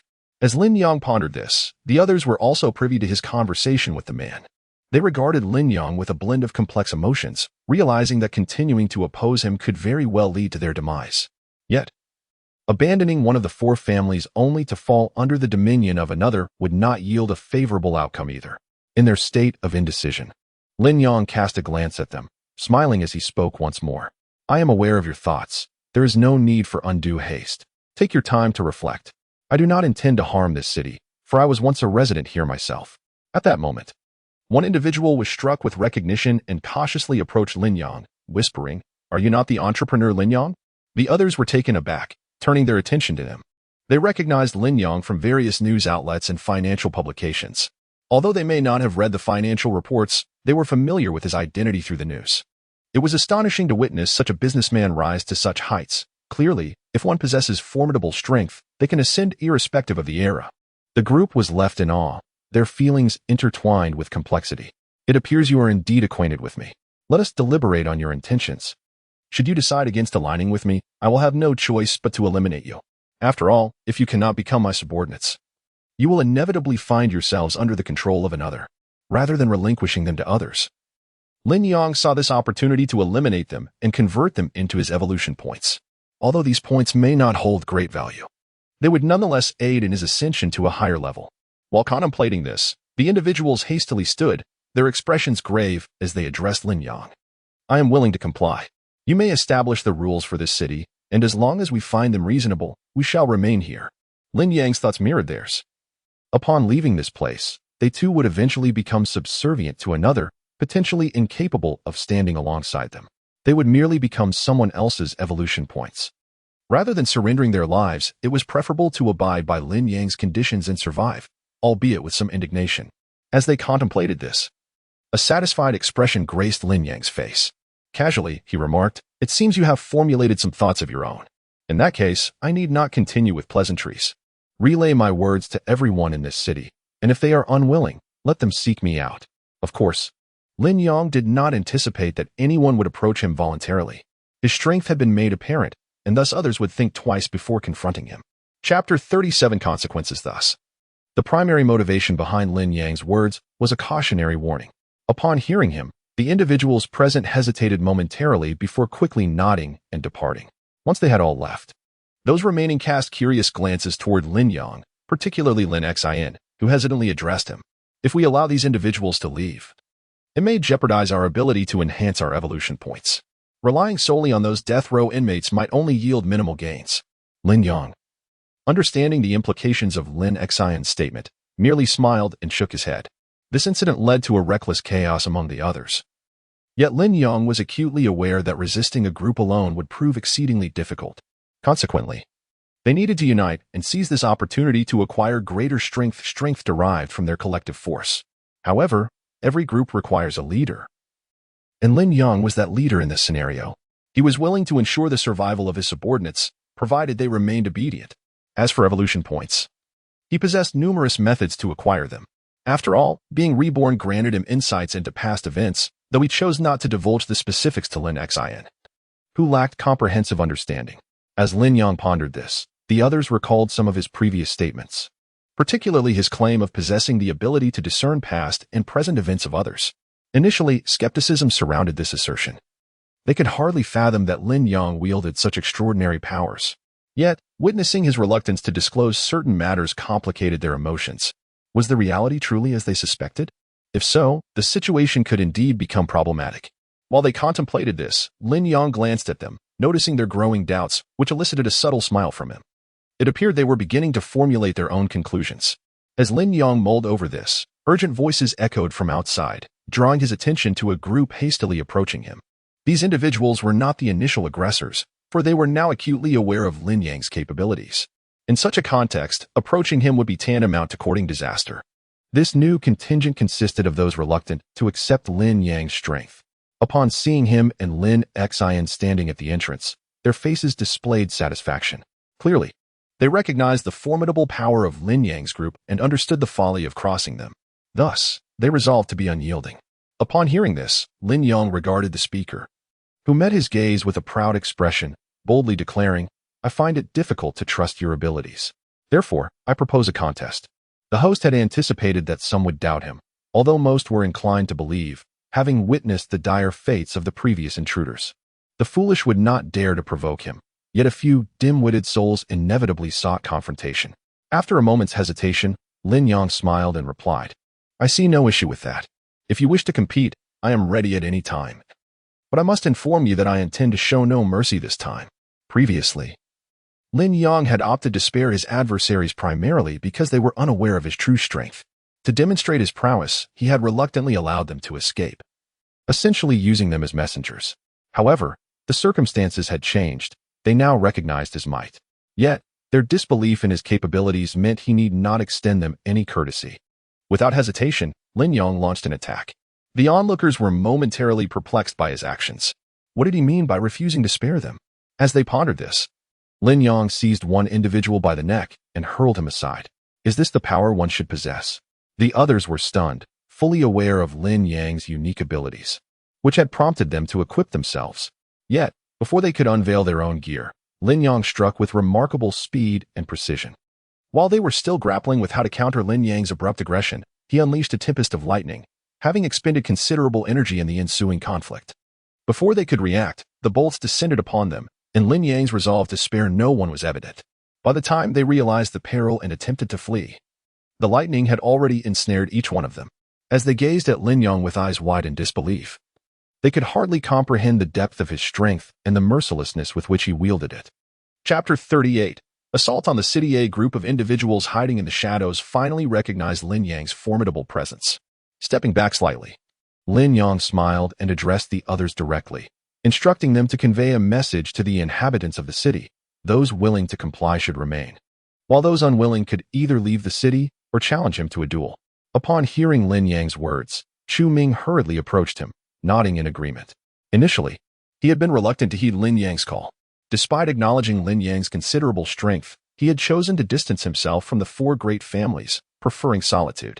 The thought of being under another's command felt stifling. However, witnessing Lin Yang's prowess shifted his perspective. He realized he was no match for him. In this tumultuous era, survival necessitated finding a strong ally, prompting him to assert, "Rest assured, I will swiftly take care of this matter." After speaking, Chu Ming hastily departed, prompting Wang Xing to cast a discontented glance at his retreating figure. While Wang Xing was not entirely privy to Chu Ming's situation, he found the latter's fawning behavior quite distasteful. Meanwhile, as Wang Xing seethed inwardly, Lin Yang casually headed toward his residence, addressing Wang Xing. "Please install a protective shield around my dwelling. Though such barriers may hold little value against formidable foes, they can be of some use to the less capable." Given that the four great families had vacated the area, Lin Yang felt inclined to deal with the surrounding inhabitants, showcasing his abilities. Yet, he was not inclined to expend energy on trivial matters. He had also heard the announcement. His rank had risen to bronze 3 stars. While this level may not seem particularly high, it was undoubtedly esteemed in these times. Thus, Lin Yang resolved to no longer linger in the city, merely subsisting. He planned to safeguard his home and subsequently lead a group to hunt the beast beyond the walls. Wang Xing, unaware of Lin Yang's intentions, regarded him with confusion at his statement. With Lin Yang's capabilities, there was little need to fortify this location, for he possessed the strength to eliminate all intruders. Nevertheless, Wang Xing refrained from voicing his thoughts. After all, Lin Yang had made a request, which left him no room to decline. With this mindset, Wang Xing promptly gathered his tools and made his way to Lin Yang's abode. Observing this, Lin Xian hesitated before conferring with others. Unlike Wang Xing and Chu Ming, who trailed behind Lin Yang, Lin Xian led his group in following Lin Yang. He knew that Lin Yang placed the utmost trust in them. In light of this, Lin Xian felt it imperative to discuss Lin Yang's forthcoming strategies and how they should manage various matters. While Lin Xian was engaged in discussion, one individual quietly remarked to him, "The beasts within the city are not particularly formidable, but those outside are a different story, as there are countless opportunities for upgrading." They pondered that should Lin Yang venture outside, he could indeed enhance his strength. As these thoughts ran through their minds, Lin Xian suppressed his emotions. It was undeniable that they spoke the truth. venturing out could indeed lead to significant growth. However, Lin Yang did not intend to question Lin Yang's decisions. After all, Lin Yang had previously stated he possessed insight into people's pasts and futures. Whether this claim held any truth was uncertain.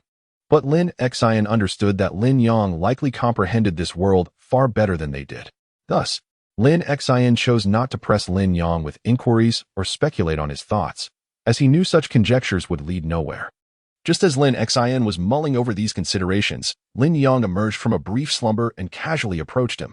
As Lin Yang had anticipated, Lin Yang indeed placed greater trust in him, recognizing Lin Yang's integrity.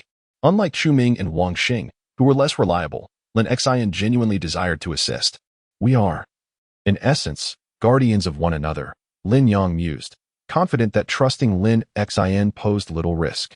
However, the same could not be said for Chu Ming and Wang Xing. Hence, when significant matters arose, Lin Yang was inclined to consult with Lin Yang. He approached Lin Yang, who appeared tense, and without preamble, stated, I intend to venture outside the city to confront the beasts beyond. Our territory here has stabilized, yet the outer regions remain chaotic. If we do not act, those creatures will eventually invade our home. Rather than allowing them to breach our walls, we should take the initiative to strike first. What are your thoughts? With that, Lin Yang's gaze fixed intently on Lin Yang. Chapter 39. The intrigue within Lin Yang had long been curious about Lin Yang's reluctance to venture outside the city to eliminate the threats beyond its walls. Upon hearing Lin Yang's words, Lin Yang finally realized that Lin Yang had his own plans. He nodded firmly at Lin Yang, resolving to remain faithfully by his side. As these thoughts swirled in his mind, Lin Yang smiled and addressed him directly, indicating that there were no issues on Lin Yang's end, and suggested they proceed. Wang Xing, upon hearing this, hurriedly approached Lin Yang.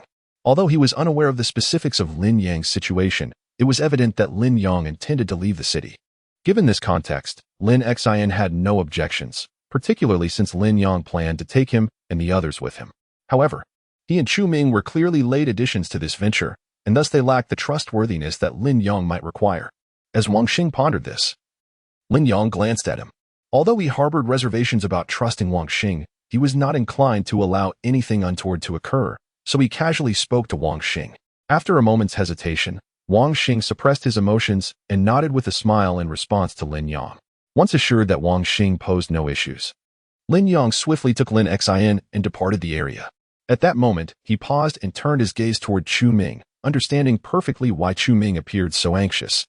Amused, Lin Yang spoke, You have informed everyone of my intentions, I presume?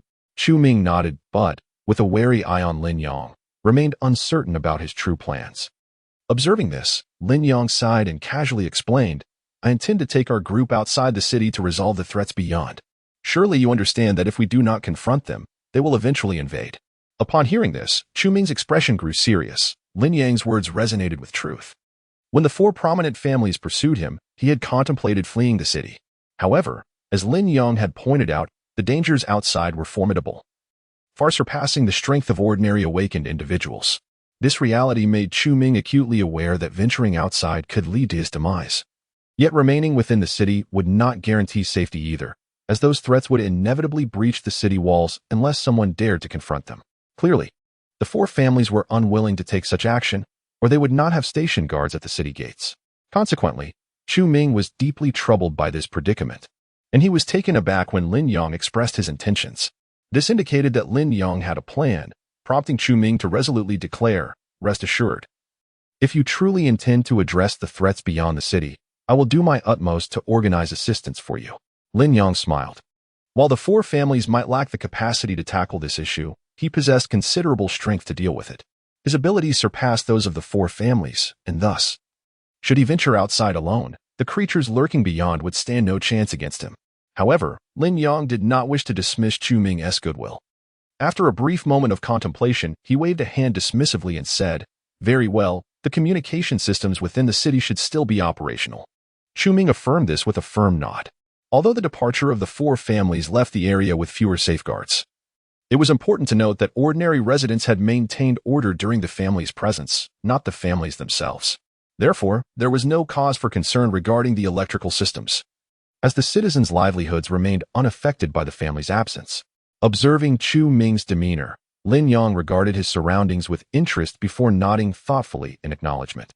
Given that the people were wary of Lin Yang, they would be unlikely to act recklessly while he remained in the city, as it would not serve their interests and could lead to complications. They were not so foolish, however. If Lin Yang were to leave, the circumstances would shift dramatically. After all, no matter how formidable Lin Yang was, he could not simply storm the city from outside. Thus, they could seize the opportunity to launch a covert attack from the shadows.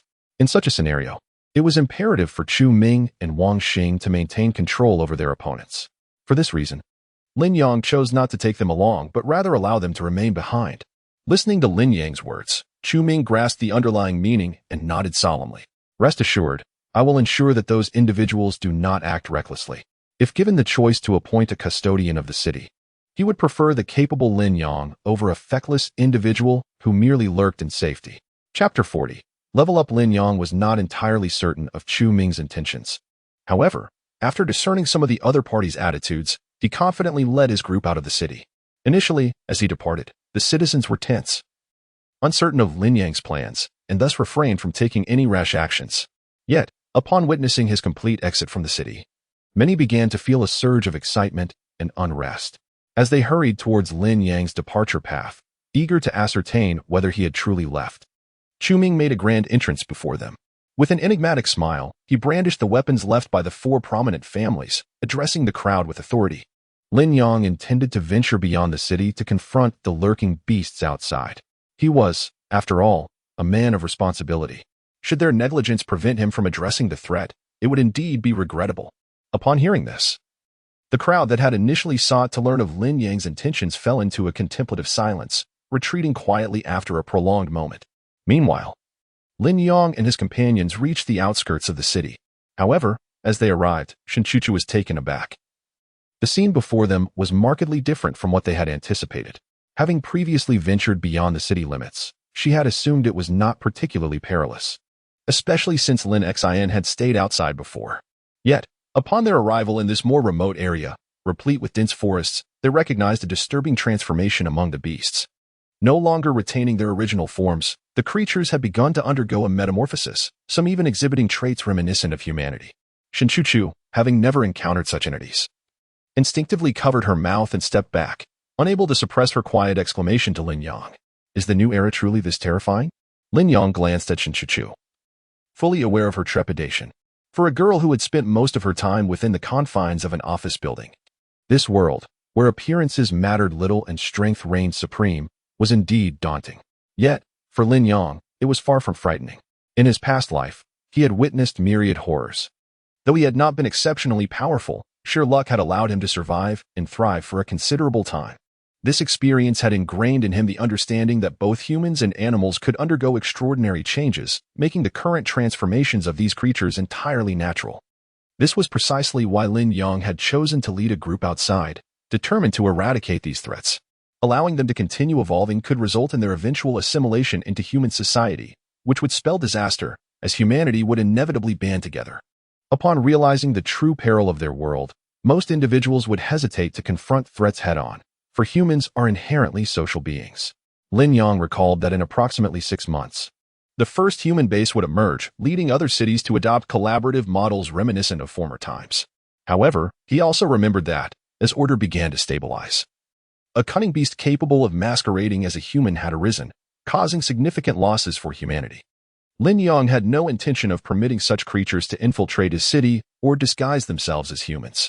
While he could not eradicate all threats in the short term, he was resolute in his ability to eliminate the beast before him. With a determined smile, he charged forward without hesitation, prompting Lin Xin to rally the others to follow suit. Though Lin Xin's abilities were not particularly formidable, those behind him were even less so, including Shinchuchu. Thus, their capacity to assist Lin Yang was limited. However, they could seize the opportunity to claim the spoils of his victories. By remaining close to Lin Yang, they could benefit from the remnants of his conquests. Moreover, weaker beasts posed little threat to these awakened individuals, providing a chance for them to enhance their own strength. Consequently, this excursion beyond the city became a veritable massacre. As the slaughter continued, Lin Yang stood atop a hill, surveying the chaos below. In his mind, an announcement echoed, 10 black iron 9-star beasts slain, earning 900 evolution points. Congratulations on leveling up to Bronze 9-star, current evolution points, 9,000. To have gained such a significant upgrade merely from clearing a mountain of beasts underscored the escalating ferocity of these creatures and the rising levels of their kind. Lin Yang smiled and approached Shinchuchu and Lin Xian, observing the excitement etched on their faces. It was evident that both had also experienced upgrades during his ascent, and the results were likely favorable. As these thoughts crossed Lin Yang's mind, Shinchuchu gleefully approached him, her face alight with joy. Thank you. I lack the ability to level up on my own.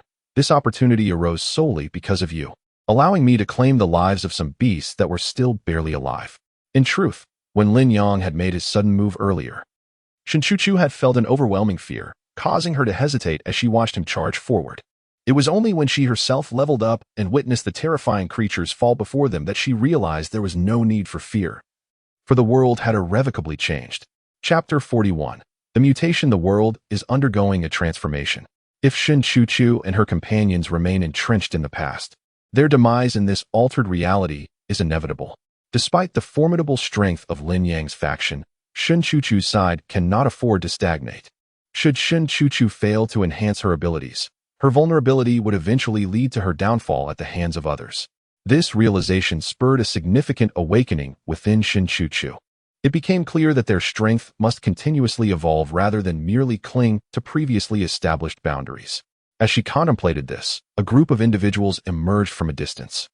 They cast glances at Lin Yang and then at Shinchuchu, evidently surprised that all the mutated beasts on this mountain had been vanquished by Lin Yang. The leader of the group, a man, approached Lin Yang directly, scrutinizing him from head to toe before shifting his gaze to Shinchuchu and Lin Xian. His demeanor tinged with irritation. It was absurd. These individuals had never before appeared in this locale, and now they audaciously claimed it as their territory.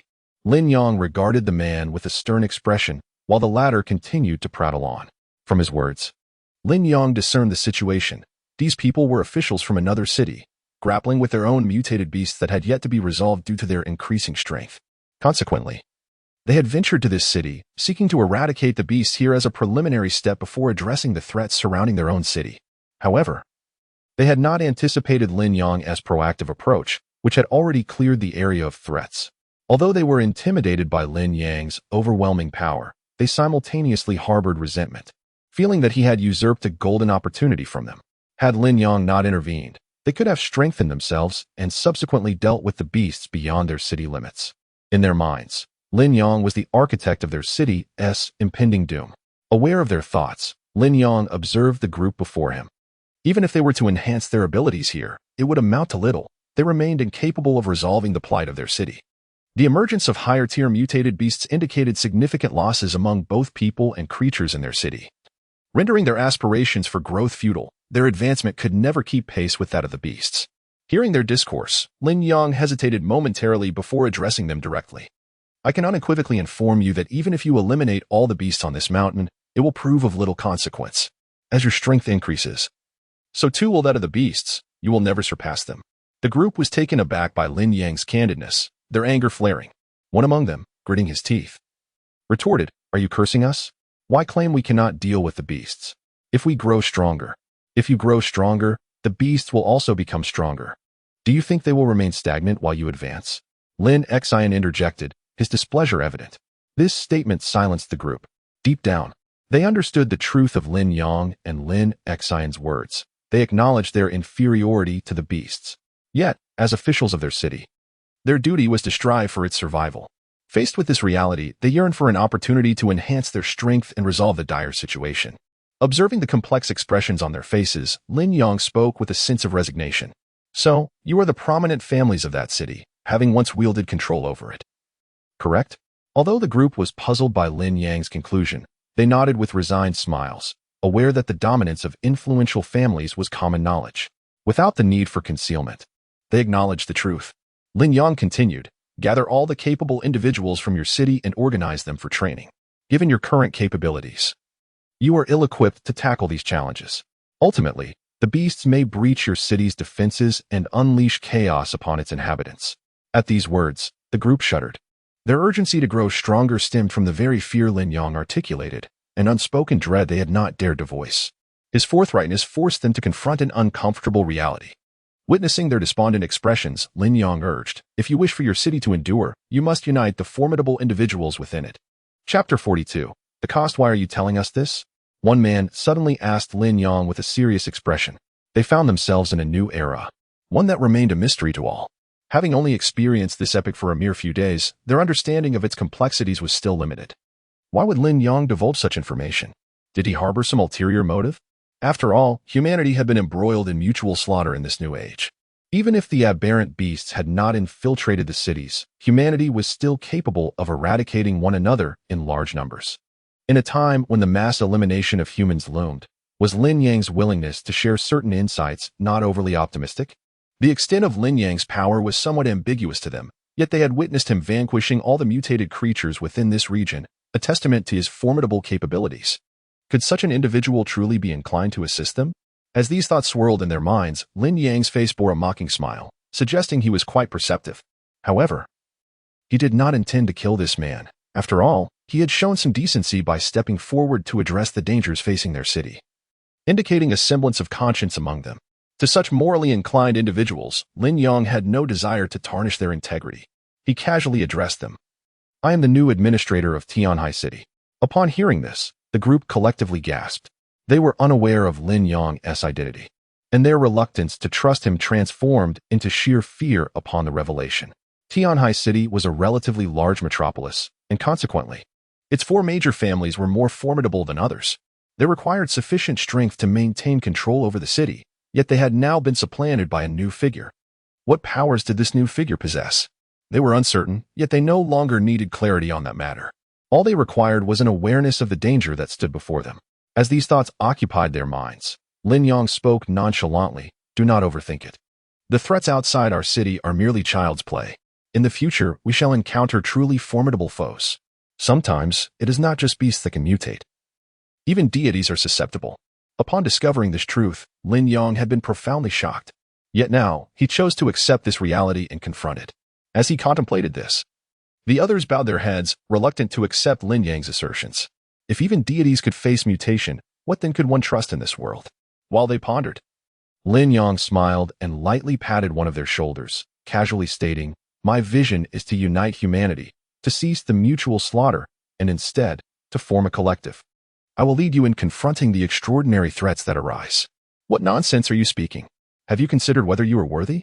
The individuals felt a mix of awe and skepticism. While they were inclined to believe in Lin Yang's strength, the idea of him leading humanity seemed far-fetched.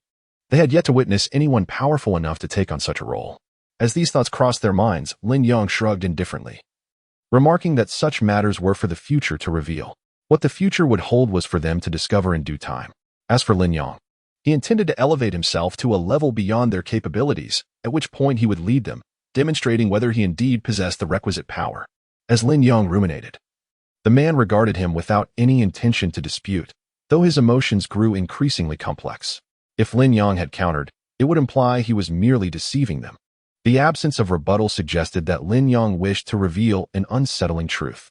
With these thoughts in mind, Lin Yang prepared to leave with his companions, recognizing that lingering here served little purpose. Instead of wasting time in futile discourse, it would be more beneficial to enhance his own abilities. Just as this notion solidified, the man hurriedly approached Lin Yang, expressing his concern. "We have barely encountered a small wave of threats, and we are already struggling to hold our ground. Do you genuinely believe we possess the capability to survive what lies ahead?" Upon hearing this, Lin Yang paused, assessing the man before him. The friendly warning stemmed from the man's sincere desire to protect the common folk. Ultimately, those individuals did survive, albeit at a grave cost. They had indeed glimpsed certain truths. And reflecting on this, Lin Yang spoke freely. "I cannot dictate whether you choose to believe me, but I have witnessed certain things and understand the manner in which you will survive. You have indeed persevered, yet it has come at an immense price." The man's expression grew intricate. While survival was a welcome outcome, the cost remained uncertain and potentially devastating. Lin Yang, however, appeared disinclined to divulge further details under the current circumstances, leaving the man to silently contemplate. Finally, he spoke, "May I join you?" Chapter 43. Protection. Lin Yang sought to lead humanity in addressing certain pressing issues. In their experience, they had never encountered a more formidable human. They had only seen Lin Yang. Thus, they might place their trust in him, despite the uncertainty of his capabilities to guide them all to their destination. At the very least, they believed that with such a substantial ally, their chances of survival were considerably enhanced, and the sacrifices required would not be excessively burdensome. As they pondered this, Lin Yang felt a twinge of surprise. He had not anticipated that this group would wish to stay by his side. He had assumed they might possess their own ambitions. It seemed he had overestimated their complexity. After a brief hesitation, he addressed them casually. If you wish to accompany me, I may have certain conditions, yet I can assure you of your survival, for my abilities are quite formidable. This was not mere self-aggrandizement. Having witnessed far more than they could imagine, Lin Yang was acutely aware of his immense power. As long as these individuals remained by his side, he could indeed guide them through the challenges that lay ahead. What awaited them further down the line depended on their own development, should they grow stronger. It would be a boon, but if they weakened, their demise would not burden Lin Yang's conscience. He had already done his utmost to protect them. Unbeknownst to Lin Yang, the group remained oblivious to his thoughts. They simply exchanged wry smiles in response to his words, nodding in agreement. Let us hope our decision is not gravely mistaken. Should it prove erroneous, we would be at a loss. With that, they decided to forego any further trivialities and introduce themselves.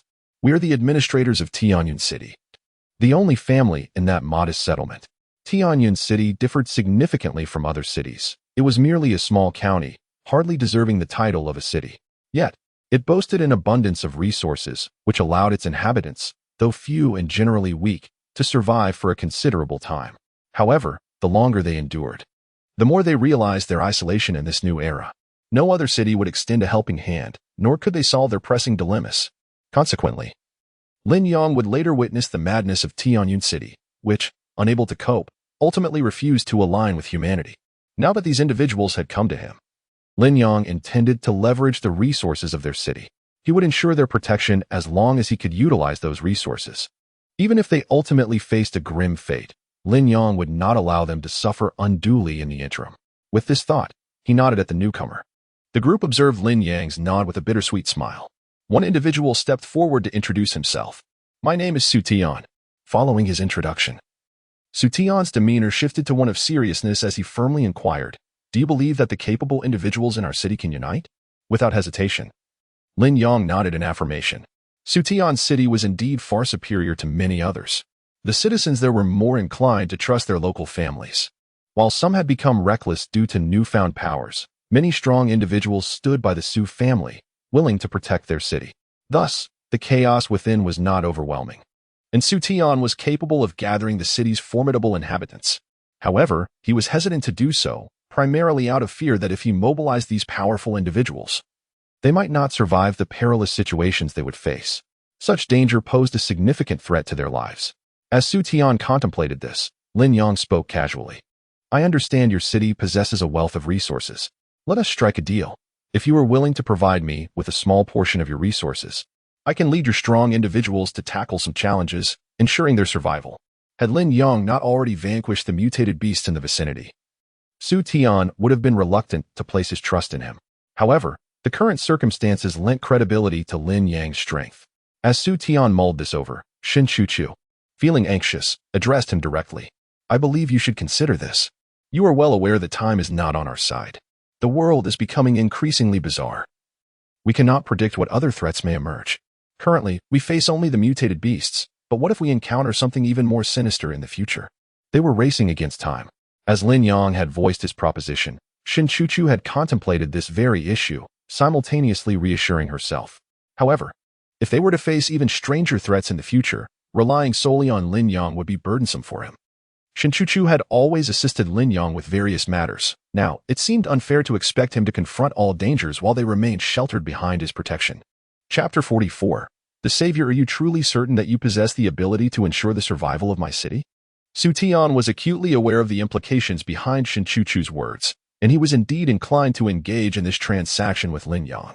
However, the pivotal question remained, did Lin Yang genuinely have the capacity to safeguard their city? In this era, one must tread cautiously, as trust is a rare commodity. As Su Tian pondered these thoughts, Lin Yang cast a glance at him, fully cognizant of his apprehensions. After a moment's hesitation, Lin Yang addressed Su Tian directly, expressing, I do indeed possess that ability. However, if you are unwilling to believe me, I cannot demonstrate it for you. Ultimately, the decision lies with you. The essence of Lin Yang's statement was to convey to Su Tian that if he was willing to place his faith in him, then they might as well take a gamble. Conversely, if he remained skeptical, there was little that could be done. Su Tian remained silent, lowering his gaze as he scrutinized Lin Yang. Previously, they had sought assistance from other cities, but those places were driven by greed, demanding a substantial portion of their resources in return. If they were to relinquish half of their resources, what would become of their city? In contrast, Lin Yang appeared less avaricious, and they had witnessed glimpses of his capabilities. With this in mind, Su Tian felt a flicker of trust towards Lin Yang. A smile broke across his face as he spoke without hesitation. Very well, I am willing to place my trust in you. Furthermore, should you require a modest fraction of our resources, we can certainly accommodate that. However, should you prove incapable of resolving this matter, we will have no choice but to reconsider our agreement. Although they were a city of limited strength, it did not imply ignorance. They were anything but fools. As Su Tian contemplated this, Lin Yang observed him with a knowing expression, understanding the root of Su Tian's wariness. Lin Yang nonchalantly nodded, and Su Tian felt a sense of relief. If Lin Yang lacked the requisite capabilities, he would not have exuded such confidence. With this newfound assurance, Su Tian resolved not to squander any more time. He promptly guided Lin Yang towards his city, their arduous journey fueled by the urgent need to find a solution. As Su Tian reflected on this, Lin Yang and his companions soon boarded the vehicle. Shortly after they set off, Su Tian began to contact individuals within the city to inquire about the specific circumstances. In stark contrast to Lin Yang's city, Su Tian's was remarkably welcoming. Upon learning of Lin Yang's willingness to assist, the populace erupted in exuberance, eager to organize a celebratory banquet in his honor. Lin Yang observed Su Tian from a distance and understood his motivations to seek solutions for the sake of his fellow citizens. He then closed his eyes momentarily before addressing Su Tian. There is no need for a welcome banquet. I have more pressing matters to attend to. My purpose here is to eliminate the mutated beasts in the vicinity, to prevent them from encroaching upon my city and hindering its development. This implied that following the resolution of Su Tian's predicament, Lin Yang would continue to cleanse the surrounding area. Thus, he could not afford to linger unnecessarily in Su Tian's presence. Su Tian, upon hearing this, managed a wry smile and nodded in acknowledgement, hastening to lead his companions with renewed urgency towards their city. Upon their arrival, before Su Tian could utter a word, a throng of enthusiastic individuals emerged to greet them. Lin Yang regarded them with curiosity as they excitedly expressed their sentiments. Although their city had not succumbed to internal strife nor chaos due to the emergence of awakened beings, the mutated beasts surrounding them were undoubtedly more formidable than those near Lin Yang's city. This was an inevitable consequence of their urban development amidst a forest. The presence of such a wilderness guaranteed encounters with ferocious creatures, which had only grown stronger through mutation. Previously, their concerns revolved around the existence of these beasts. But now the looming threat was the potential loss of life they posed. In this context, Lin Yang's role as a potential savior became increasingly significant. Should he indeed possess the means to assist them, they would undoubtedly regard him as a messianic figure. As they contemplated this, their eyes fixed on Lin Yang with a mix of hope and trepidation. Lin Yang, fully aware of their sentiments, turned to gaze at the watchful beast lurking in the forest. With a reassuring smile, he addressed the crowd, "Rest assured, my presence here is solely to aid you in resolving this predicament. I shall not permit those creatures to breach your city." Upon hearing his words, a collective sigh of relief swept through the crowd, yet doubt lingered in their hearts.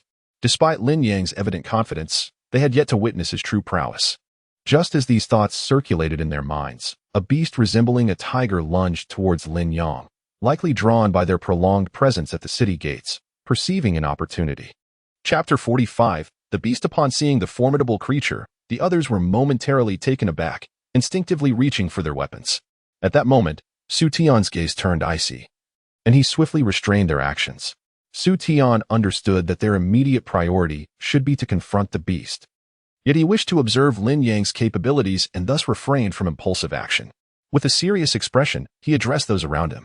Since this individual possesses the ability to resolve our issues, he should also have the capacity to deal with this beast. Let us refrain from engaging. Allow him to take action.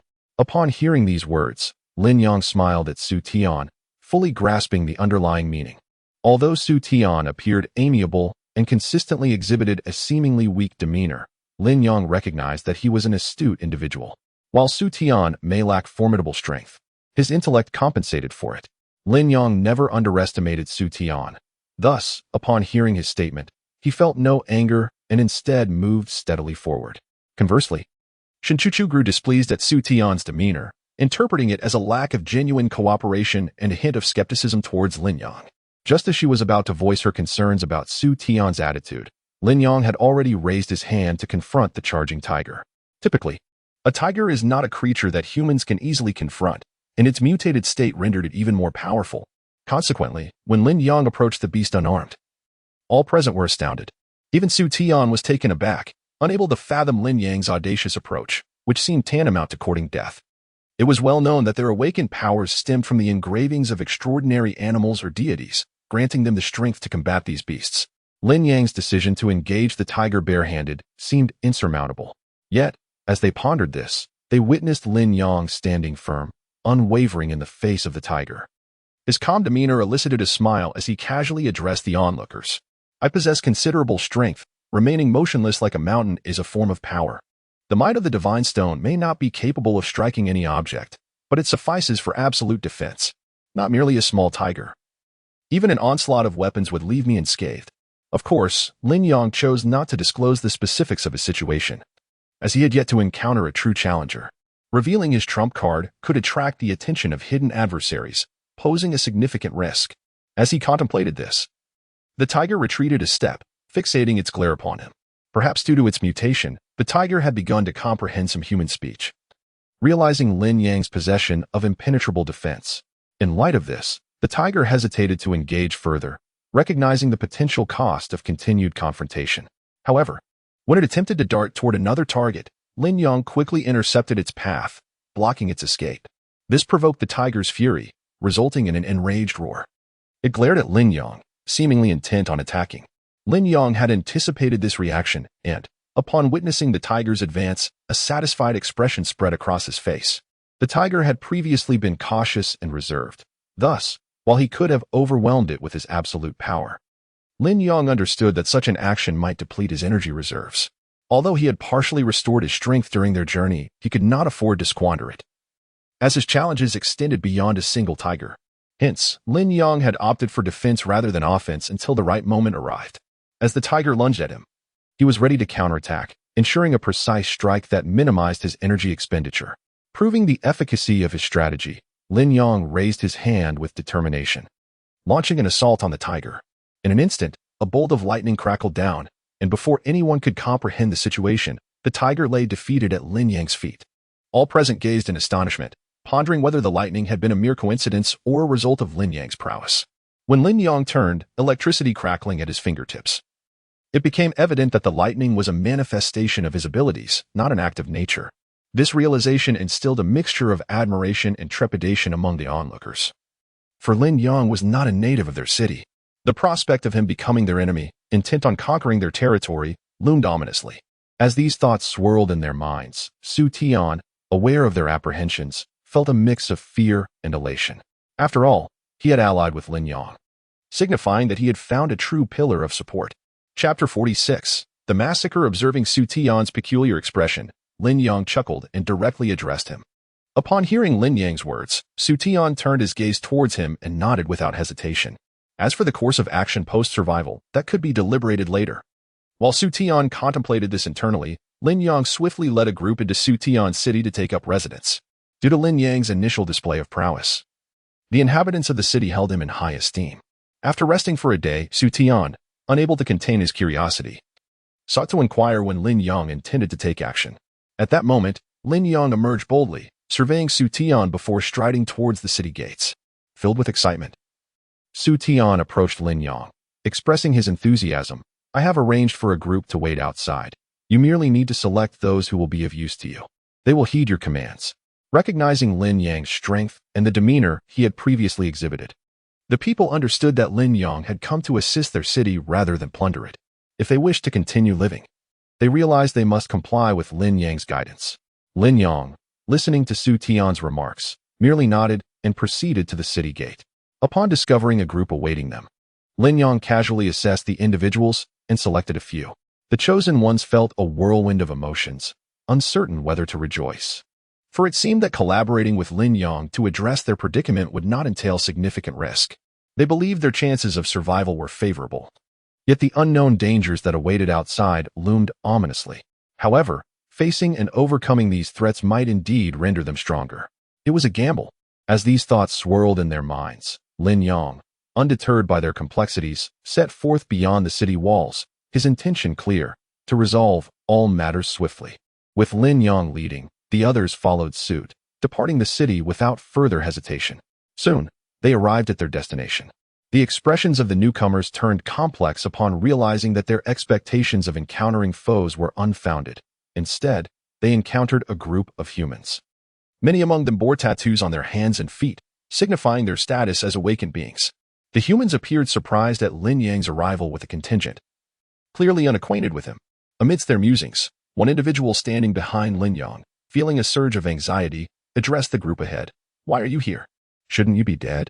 Lin Yang turned to the speaker, perplexed by the implication of his words. Did these humans know him? If that were the case, Lin Yang noted their evident strength and high ranks. Why had they not chosen to incorporate such individuals into their ranks? The humans present were primarily those capable of confronting the beasts, and if they could be allied with Lin Yang, the surrounding dangers would become manageable.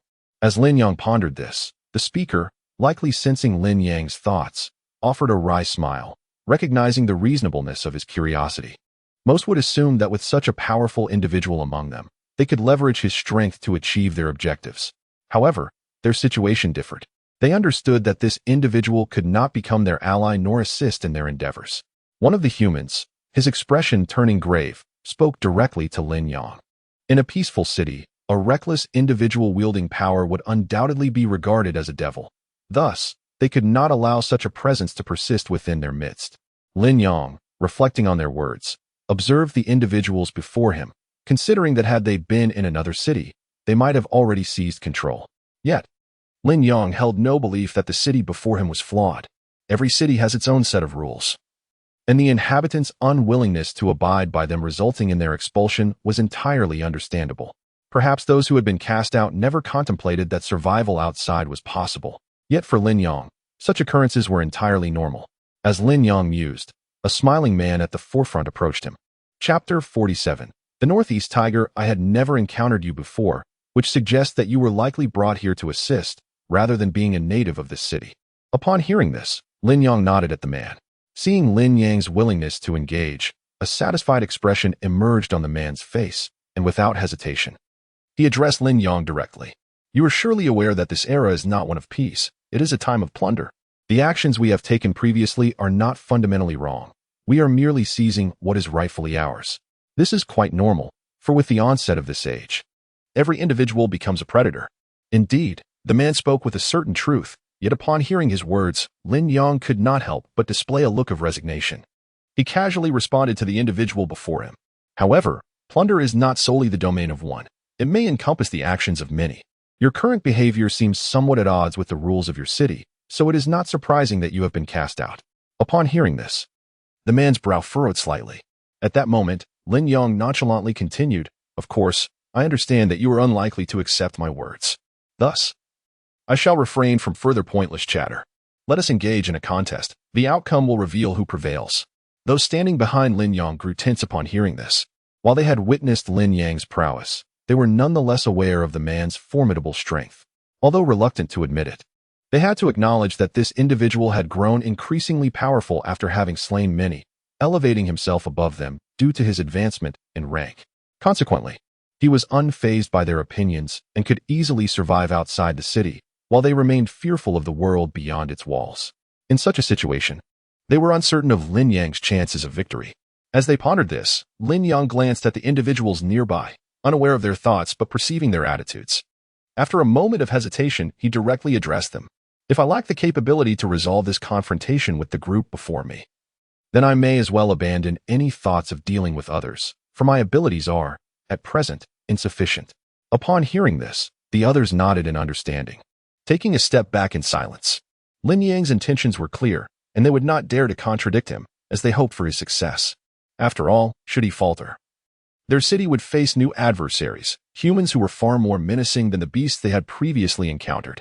These humans lurked hungrily, waiting for an opportunity to breach their city gates. As Lin Yang contemplated this, he turned his gaze to the man standing before him and casually remarked, "Your tattoo appears to be that of a tiger, does it not?" The man looked surprised at Lin Yang's observation, unable to fathom how he had discerned the nature of his tattoo. As these thoughts crossed his mind, Lin Yang coldly continued, "Surely, you have witnessed the tiger from yesterday. Do you truly believe you possess the strength to confront me?" Lin Yang's speculation regarding the man's tattoo stemmed from his belief that the previous tiger was not particularly special. It likely did not seek him out of its own volition. Instead, the tiger may have had other targets but was compelled to confront Lin Yang due to unforeseen circumstances. Initially, Lin Yang suspected that someone was orchestrating events behind the scenes. However, upon encountering this man, he realized the truth. This individual was indeed a tiger, lurking in the shadows and inciting other creatures to challenge Lin Yang. As Lin Yang contemplated this, the man wasted no time. He opened his mouth wide, and a massive northeast tiger materialized before them all. Lin Yang was taken aback by the sight of the northeast tiger, momentarily at a loss for words. Meanwhile, the man wore a satisfied expression and spoke to Lin Yang, "You must be frightened now. If that is the case, I suggest you surrender. My ire is reserved solely for the inhabitants of that city, and I have no intention of harming others." What a farce. Lin Yang could not believe that this man was genuinely benevolent. In an age of plunder, every life taken equated to an additional resource seized. Watching such resources slip away, Lin Yang found it implausible that this man would simply relinquish them. As these thoughts occupied his mind, the northeast tiger leisurely assumed an aggressive stance while addressing Lin Yang. "What I speak is the truth. I harbor a personal vendetta against the people of that city and thus will not indiscriminately attack all its inhabitants. However, you are of no particular concern to me. We share no animosity. Therefore, I will not strike you unless provoked. Simply walk away." Shinchuchu hesitated, glancing at Lin Yang. Judging by the man's demeanor, it seemed that the situation was as he described. Lin Yang could simply depart, which caused her to waver. Perhaps a confrontation was unnecessary. Perhaps Lin Yang need not engage in battle, thereby avoiding injury or worse. As Shinchuchu wrestled with these thoughts, Lin Yang observed her anxiety and, with a sardonic smile, addressed her directly. In this age of plunder, would they truly allow resources to slip through their fingers? Chapter 48. The Forbidden Zone of the City. Initially hesitant, Shinchuchu fell silent upon hearing Lin Yang's words, realizing that he might indeed be correct. In this era of plunder, it was curious why the adversary would choose to let them leave. They themselves could very well be considered a resource. As these thoughts occupied Shinchuchu's mind, Lin Yang had already dashed forward. The colossal Siberian tiger, upon witnessing Lin Yang's audacity, displayed a furious demeanor and charged at him with a ferocious roar. "You are quite astute," Lin Yang smirked. "I certainly would not allow my resources to slip away unnoticed. If you trust my words, I could seize this opportunity to eliminate you. Yet, I underestimated your sensitivity. I failed to recognize a method to dispose of you." At these words, a sardonic smile graced Lin Yang's face, and without hesitation, he summoned a bolt of lightning. However, the individual in front of him swiftly retreated several paces, evading Lin Yang's assault, and then arrogantly addressed him. "You must understand, I am currently a Siberian tiger. Do you believe a tiger's reflexes to be feeble? Indeed. The reflexes of a Siberian tiger are formidable, far surpassing those of ordinary creatures." Yet, Lin Yang was no ordinary foe. With a radiant smile, he gazed at the distant tiger and invoked the power of the Kunping. By the time the tiger sensed his presence, Lin Yang had vanished from sight, leaving all spectators astounded as he appeared before the tiger, unleashing a strike of thunder. Immediately after, Lin Yang withdrew, and as he did, lightning crackled around him, striking the tiger before it even had a chance to react. When the tiger finally regained its senses, it found itself singed by the electric discharge. The group that had ventured out with Lin Yang gasped in unison, casting cautious glances at him, utterly taken aback by the magnitude of his strength. One among them, hesitantly, inquired, "Your power is rather unique. May I ask about the nature of your tattoo?" In a previous era, such a question might have seemed innocuous, but the current context rendered it fraught with implications. Lin Yang, with an icy demeanor, turned to the speaker before redirecting his gaze ahead, unwilling to divulge the details of his tattoo to these individuals.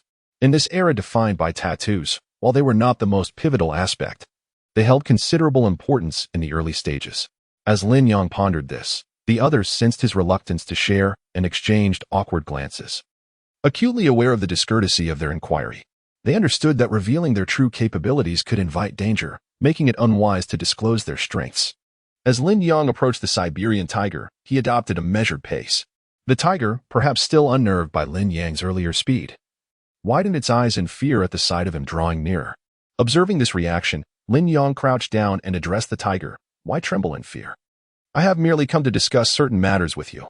The tiger, not lacking in intelligence, recognized that Lin Yang's intentions were not as simple as mere conversation.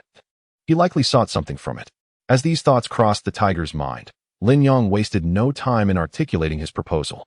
We aim to eliminate all the mutated beasts within this region, and to do so, we require insight into the circumstances here. Lin Yang's might was indeed formidable.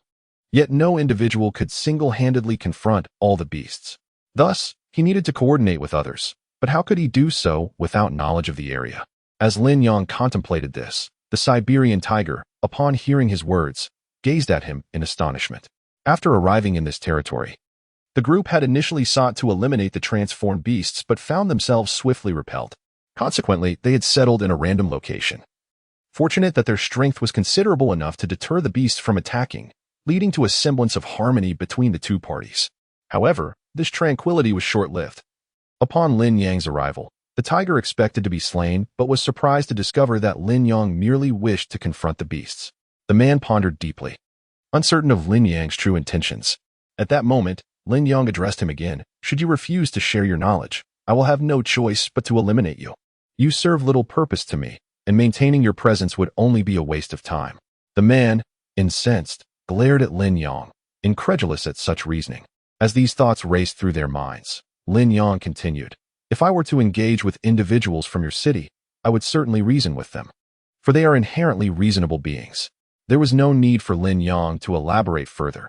It was evident that those individuals were proponents of a new era. They had adapted remarkably to the changes brought forth, seizing opportunities to eliminate those around them. This implied that they were not inclined towards reason.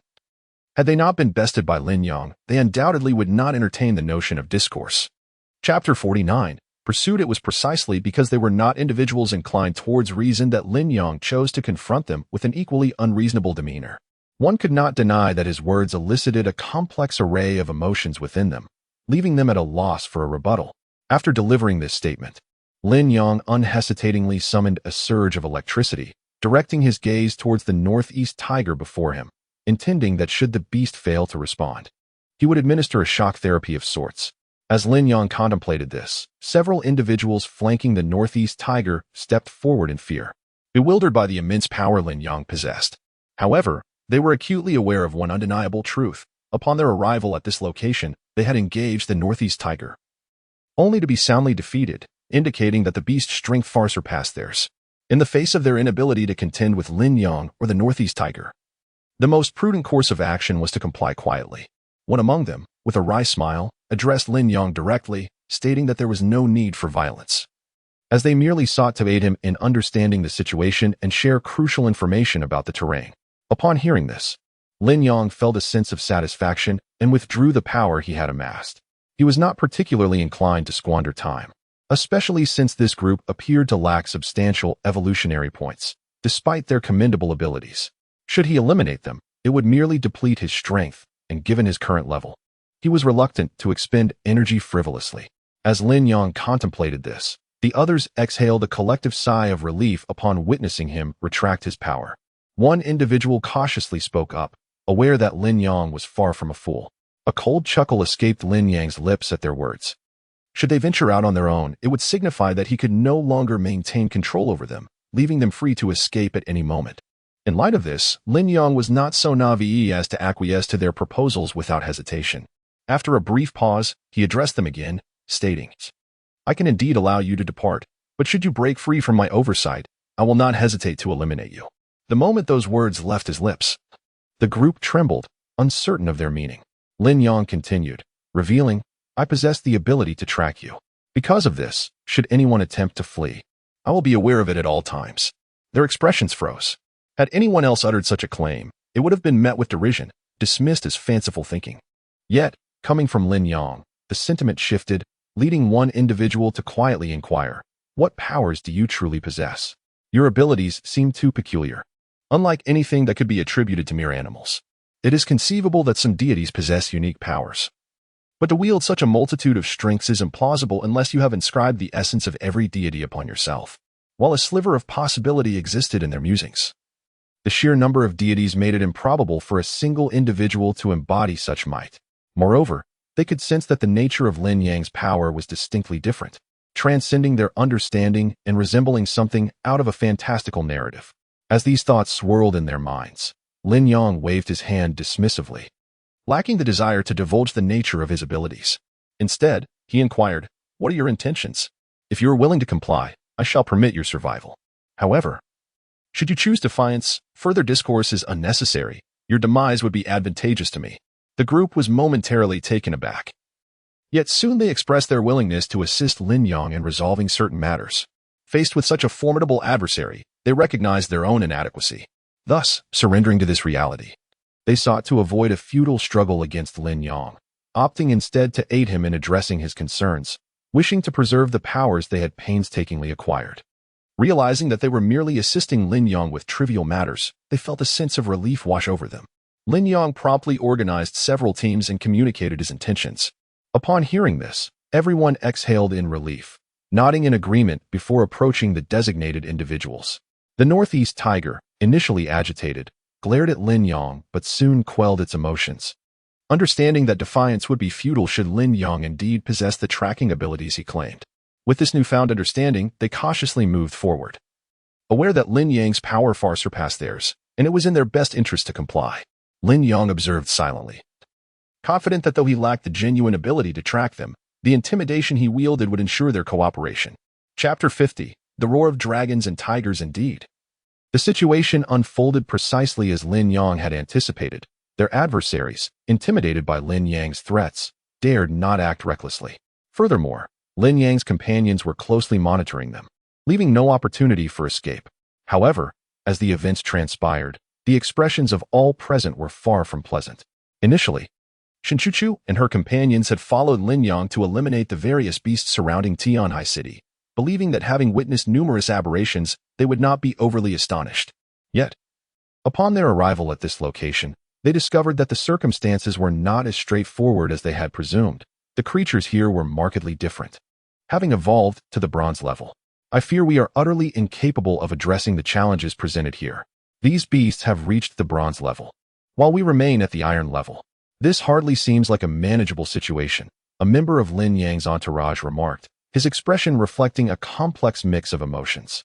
Lin Yang, upon hearing these words, felt a similar complexity within himself, not due to the perceived difficulty of the task at hand, but rather because he had not discovered this place sooner.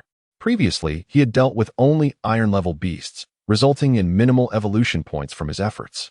Despite expending considerable effort, he had only recently attained the rank of Bronze 9 stars. To learn that beasts in another area had already evolved to the bronze level was disheartening. For slaying a single bronze-level beast could yield 1,000 evolution points. If he could hunt 9, he would meet the criteria for advancement. Lin Yang was no fool. He recognized that, compared to iron-level creatures, those at the bronze level possessed a degree of awareness regarding their own abilities, making them exceedingly difficult to hunt. You seem to lack the capacity to resolve this issue. I advise you to leave this place swiftly. The Northeast Tiger observed Lin Yang's conflicted demeanor, mistakenly believing it to be a sign of hesitation due to the daunting task ahead. A smug smile crept across his face. If Lin Yang was incapable of addressing the current predicament, he need not worry about Lin Yang threatening his position. As these thoughts crossed his mind, Lin Yang casually made his way toward the area where the Northeast Tiger and his companions had previously resided, uncertain of Lin Yang's intentions. The Northeast Tiger watched as Lin Yang approached the location they had been pursuing, stopping to address them with a smile. These beasts do indeed pose a challenge. Yet this does not imply that they are insurmountable. Draw them in one by one, and I shall assist you in understanding their nature.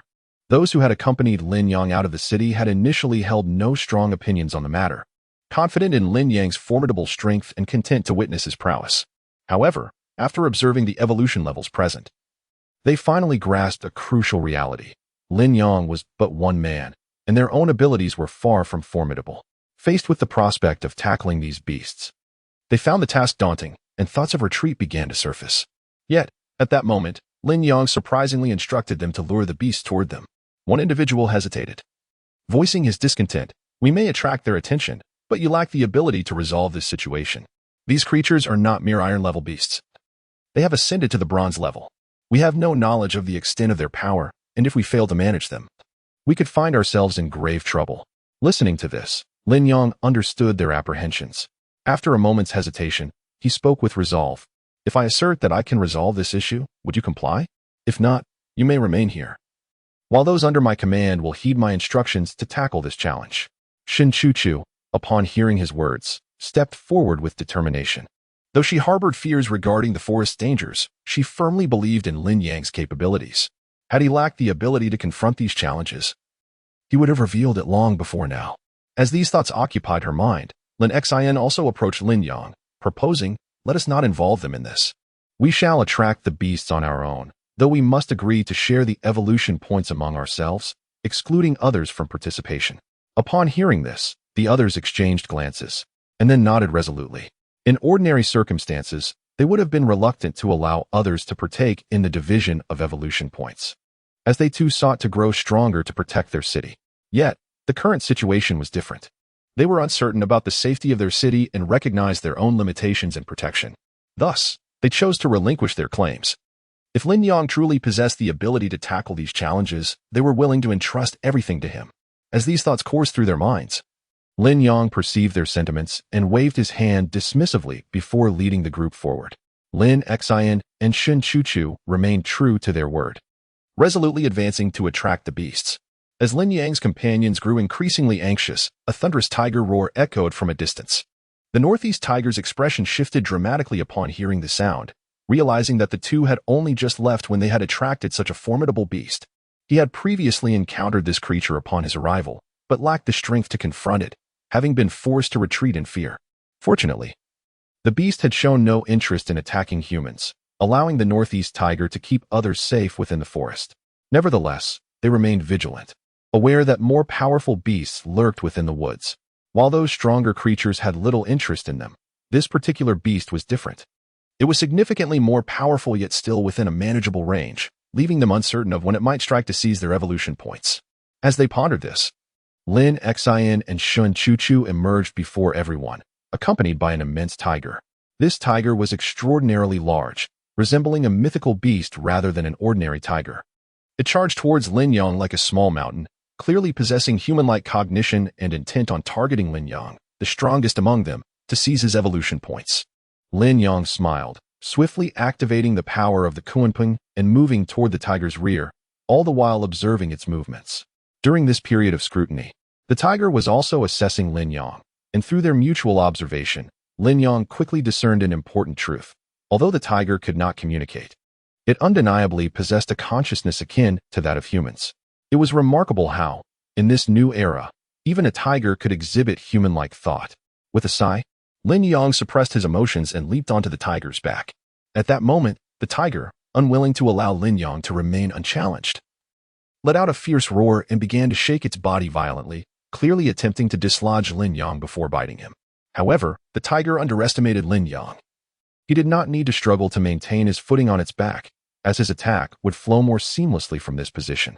As the tiger began to shake, Lin Yang closed his eyes, and the sound of crackling thunder filled the air. The northeast tiger stumbled back, glancing upward in astonishment to see the sky filled with lightning.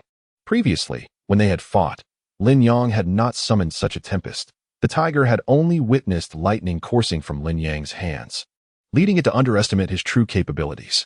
Yet, even that display was formidable to the northeast tiger. Now, few could harness the forces of nature as Lin Yang did. And just when they assumed his strength was limited, he unveiled a far more potent power. Lightning cascaded down toward the tiger, causing it to retreat in shock and prompting it to exclaim in disbelief, "Is this person truly human? I would sooner believe he is a transformed beast. How could a human possess such might?" As these thoughts raced through its mind, Lin Yang, aware of the tiger's sentiments, did not reveal his own intentions. Instead, he swiftly retreated a step, and at that moment, the lightning continued to strike the tiger relentlessly. It must be noted that the tiger was indeed powerful, initially. When Lin Yang's lightning struck, it felt no immediate threat and continued its charge. Had it not been for Lin Yang's Kunpeng power, the tiger's assault could have easily proven fatal. Nonetheless, Lin Yang's abilities allowed him to withstand the onslaught. while others were nearly caught in the tiger's gaze as it rampaged. Just as the crowd began to scatter in panic, the tiger began to falter under the onslaught of Lin Yang's electric strikes. Observing the tiger's form stiffening, Lin Yang narrowed his eyes and charged forward, a wolfish expression emerging on his face. The might of the lightning was indeed formidable, yet against such a mountain-like creature, its impact was significantly diminished. Thus, Lin Yang resolved to employ other forces to subdue the tiger completely. With this determination, he swiftly maneuvered to the tiger's rear and, raising his hand, delivered a powerful strike, leaving a massive claw mark upon its back. The tiger's pelt was marred and visibly injured, and Lin Yang did not grant it further chances for survival.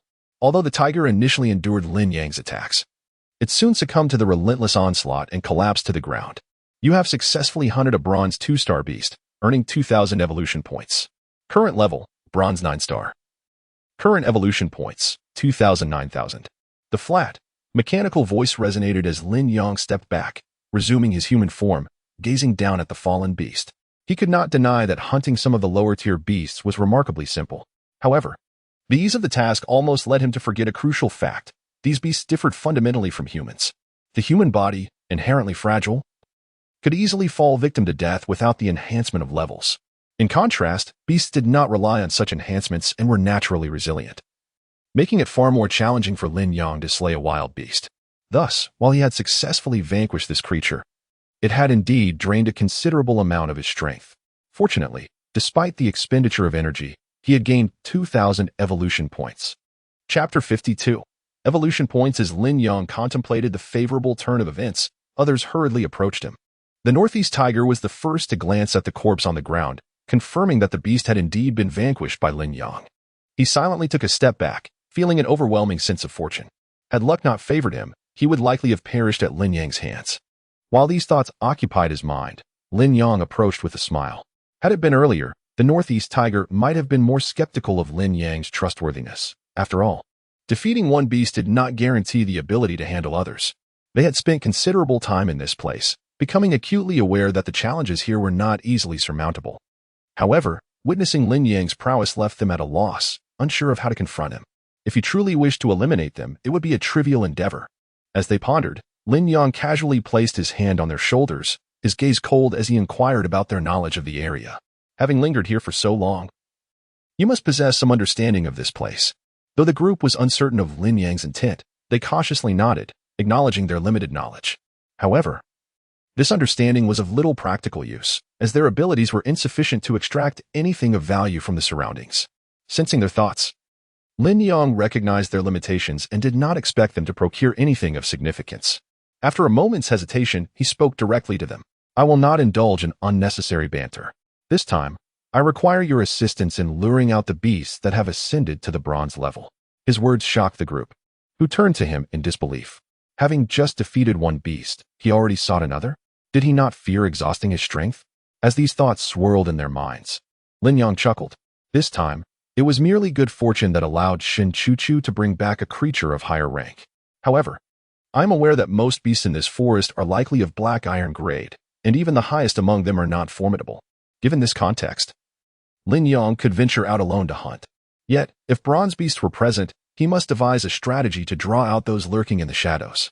The evolution points offered by bronze-level beasts were exceedingly valuable. Why should he expend effort on black iron creatures when he had the opportunity for greater rewards? As Lin Yang contemplated this, the others appeared increasingly conflicted. They understood that Lin Yang had already reached the bronze level, which instilled a sense of trepidation in them. They had underestimated him, believing that achieving bronze made him a standout among humanity, yet he was clearly unsatisfied with mere distinction, aspiring to become the strongest in the world. While they mulled over this revelation, Lin Yang's gaze fell upon the Northeast Tiger. Though the latter was stunned by the prospect of Lin Yang upgrading to silver, he quickly suppressed his emotions and humorously asked, if we agree to assist you, what benefits will we receive? Behind Lin Yang, Lin Xin smirked at the question. Responding without hesitation, the chance to keep your life should suffice as a benefit. The Northeast Tiger shot an annoyed glance at Lin Xin. Yet he could not deny the truth in that statement. The prospect of survival was indeed advantageous. As these thoughts swirled in his mind, Lin Yang fixed his gaze on the Northeast Tiger, hesitating briefly before offering, I can eliminate the bronze beasts in this forest, leaving you to contend with the black iron ones. Instantly, the Northeast Tiger's eyes brightened. He grasped the implications of Lin Yang's words. The latter would eradicate the more dangerous creatures, allowing him to handle the less threatening ones without concern. In this scenario, should Lin Yang find the remaining creatures unworthy of his attention, he could seize the opportunity to accumulate evolution points. Recognizing this offer, the Northeast Tiger resolutely replied, "Rest assured. Luring the bronze beasts is no great feat. We have long resided in this forest. Those creatures have likely observed us for some time and are probably already watching from the shadows. If we present ourselves as bait, no beast will escape our trap." As the Northeast Tiger contemplated this, Lin Yang shifted his focus to Lin Xin and Shin Chuchu, nodding slightly at them. The two exhaled in relief, wasting no time as they followed Lin Yang to the area where the Northeast Tiger had previously dwelt. Upon arrival, they exchanged no idle words and promptly settled into rest. With the Northeast Tiger assuming a position of responsibility, they seized the opportunity to recuperate. Once the Northeast Tiger resolved his matters, Shin Chuchu and Lin Xin planned to rotate in, understanding the magnitude of Lin Yang's strength. They were acutely aware that neither of them might possess the ability to fulfill his demands alone, so mutual cooperation seemed the best course. As these thoughts occupied their minds, Lin Yang closed his eyes and began to rest. Unlike the others, he was aware that many had already reached the bronze level. If he remained stagnant, he risked fading into obscurity among the masses. Just as Lin Yang was lost in contemplation, a sudden commotion erupted nearby. Initially, he assumed it was the Northeast Tiger successfully luring out the bronze beasts, almost believing them to be overly susceptible to attraction. Logically, the bronze creatures were distinct from their black iron counterparts. They had developed their own intellect, suggesting that the likelihood of drawing them out should be considerably lower. Despite the unease tugging at him, Lin Yang chose not to reveal his apprehension and casually made his way toward the direction of the Northeast Tiger. Upon arriving at the location, Lin Yang's movements halted abruptly as he noticed the Northeast Tiger gazing at him with a look of apprehension. Without delay, he spoke to it. Following his utterance, the Northeast Tiger swiftly positioned itself behind Lin Yang. Simultaneously, a snow wolf lunged towards Lin Yang with ferocity. The moment Lin Yang beheld the snow wolf, a smile broke upon his face as he quickly reached out to grasp the wolf's neck. Caught off guard by the unexpected grip, the snow wolf, astonished by Lin Yang's audacity, opened its jaws and attempted to bite down on his arm without hesitation. Given that this individual had demonstrated such boldness, the wolf resolved to retaliate. As these thoughts crossed its mind, Lin Yang summoned the power of the divine stone. The snow wolf felt as if it had bitten into a formidable stone, though perhaps stone was an inadequate description, for this was far more resilient. It recoiled in anger, astonished at the hardness of its target, which coincidentally happened to be Lin Yang's arm, implying an extraordinary level of toughness, even exceeding that of stone. The wolf pondered how an ordinary human could possess such a hardened physique. After a prolonged moment of contemplation, it finally addressed Lin Yang, stating, "You are rather peculiar. I have no intention of engaging with someone so strange. Therefore, I believe it would be prudent for you to step aside. My focus lies solely on the Northeast Tiger behind you." This declaration indicated that the wolf perceived Lin Yang as a potential threat, particularly in light of the Northeast Tiger's high level. They aimed to seize the opportunity to eliminate the tiger, as doing so would yield a significant influx of evolution points. The evolution points associated with the Northeast Tiger would undoubtedly surpass those of the lesser black iron beasts around them, rendering them indifferent to those creatures. While these thoughts brewed in their minds, Lin Yang was acutely aware of their intentions. Initially, upon his arrival, he too recognized the Northeast Tiger's elevated status and believed he could easily dispose of it. However, given his current need for the tiger, he had no intention of revealing his prior musings. Thus, upon hearing the wolf's conversation, he smirked and addressed the snow wolf directly. "You have just witnessed my capabilities. In light of this, I shall refrain from being courteous. To be forthright, the Northeast Tiger holds some utility for me. Should you insist on eliminating it, I would have no choice but to deal with you first." With this declaration, Lin Yang cast a cheerful glance towards the wolves. While the snow wolf began to waver in its resolve, despite their formidable strength and high levels, they were unfazed by the prospect of confronting the Northeast Tiger. However, the prospect of facing Lin Yang was another matter entirely. Having previously tested Lin Yang's strength, the wolf found his power to be unsettling. In this precarious situation, they could not predict the outcome of a confrontation with him. As the snow wolf hesitated, Lin Yang pressed on without hesitation. "Take a moment to reflect. I grant you 1 minute. Should you fail to provide me with a satisfactory answer within that time, I shall proceed according to my own judgment. Although Lin Yang did not articulate what his judgment entailed, the Snow Wolf comprehended that Lin Yang required the Northeast Tiger, and thus would not casually eliminate it. Conversely, they were merely interlopers, and if Lin Yang deemed them insubordinate, he was likely to eliminate them without remorse. If Lin Yang were not particularly formidable, they might not be overly alarmed by the situation. However, the reality was starkly different. The individual before them possessed sufficient strength, and if their assumptions held any truth, their lives could very well be at stake. This realization left the Snow Wolf and its companions in a state of turmoil. Chapter 54. The 54th. Losing one's life, it was futile to continue provoking them. Such actions would yield no benefit for us. One of the Snow Wolf's subordinates hesitated and spoke to him, clearly offering an escape route. The Snow Wolf realized it was indeed unnecessary to remain here, especially considering Lin Yang's formidable strength, which rendered him no match for this individual. Remaining would only lead to a more tragic demise. Just as he was about to retreat and inform Lin Yang of his decision to refrain from attacking, Lin Yang suddenly charged forward. Enraged, the Snow Wolf leapt, aiming to bite Lin Yang by the neck.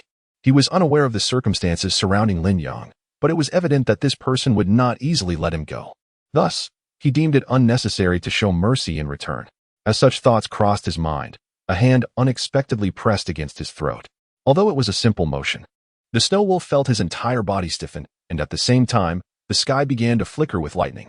While hiding in the forest, he had noticed some peculiarities in the sky, but at that moment, he had been oblivious to their significance.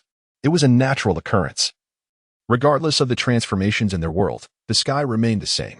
However, the moment Lin Yang executed his move, he finally grasped that the sky could indeed be altered by certain individuals. He couldn't comprehend the nature of Lin Yang's awakened power, yet the strangeness of the energy emanating from him instilled a profound fear. Overwhelmed by dread, he dared not provoke Lin Yang further and cautiously retreated a few steps, watching him intently. At that instant, Lin Yang casually addressed him. I initially sought the assistance of this Northeast Tiger for a matter, but it appears you have come to me instead. How about this? You can either become my points of evolution or assist me in attracting them. The Snow Wolf was bewildered by Lin Yang's words, but realized he did not need to fully comprehend their meaning. It was clear that Lin Yang sought his assistance for something. There are numerous creatures of bronze rank within this forest. My objective is straightforward. I intend to eliminate all of them.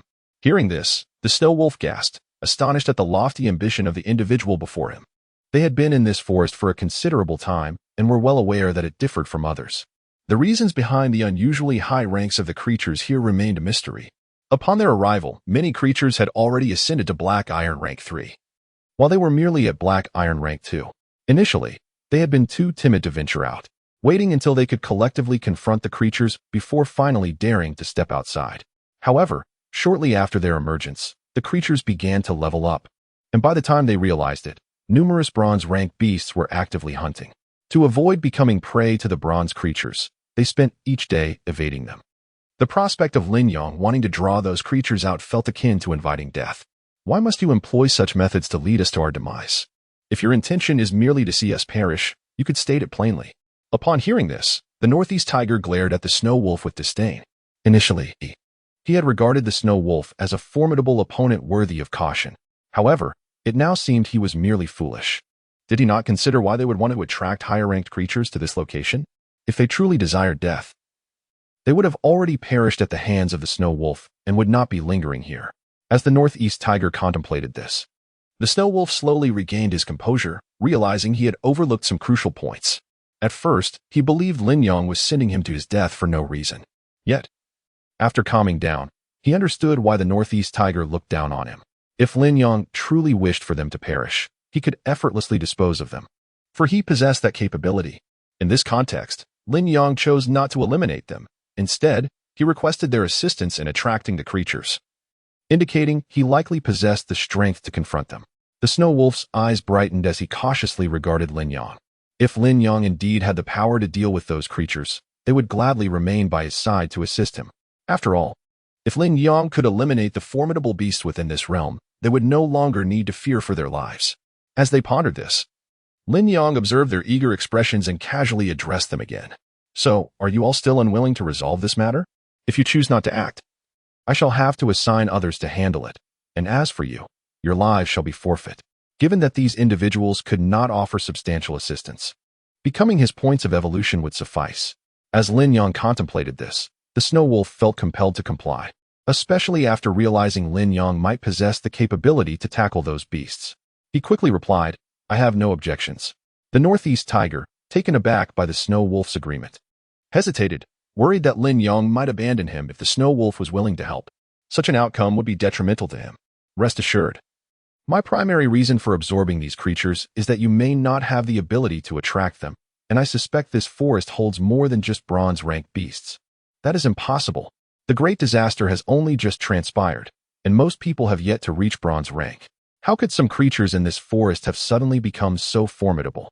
The snow wolf's first thought upon hearing this was that Lin Yang was overthinking the situation. While the forest had indeed seemed peculiar, it did not imply the existence of silver-rank beasts. As the snow wolf contemplated this, Lin Yang glanced at him, understanding his reluctance to believe such claims. After a moment's hesitation, he casually addressed the snow wolf once more. "Do you know how the other party is upgraded?" The snow wolf fell silent, genuinely unaware.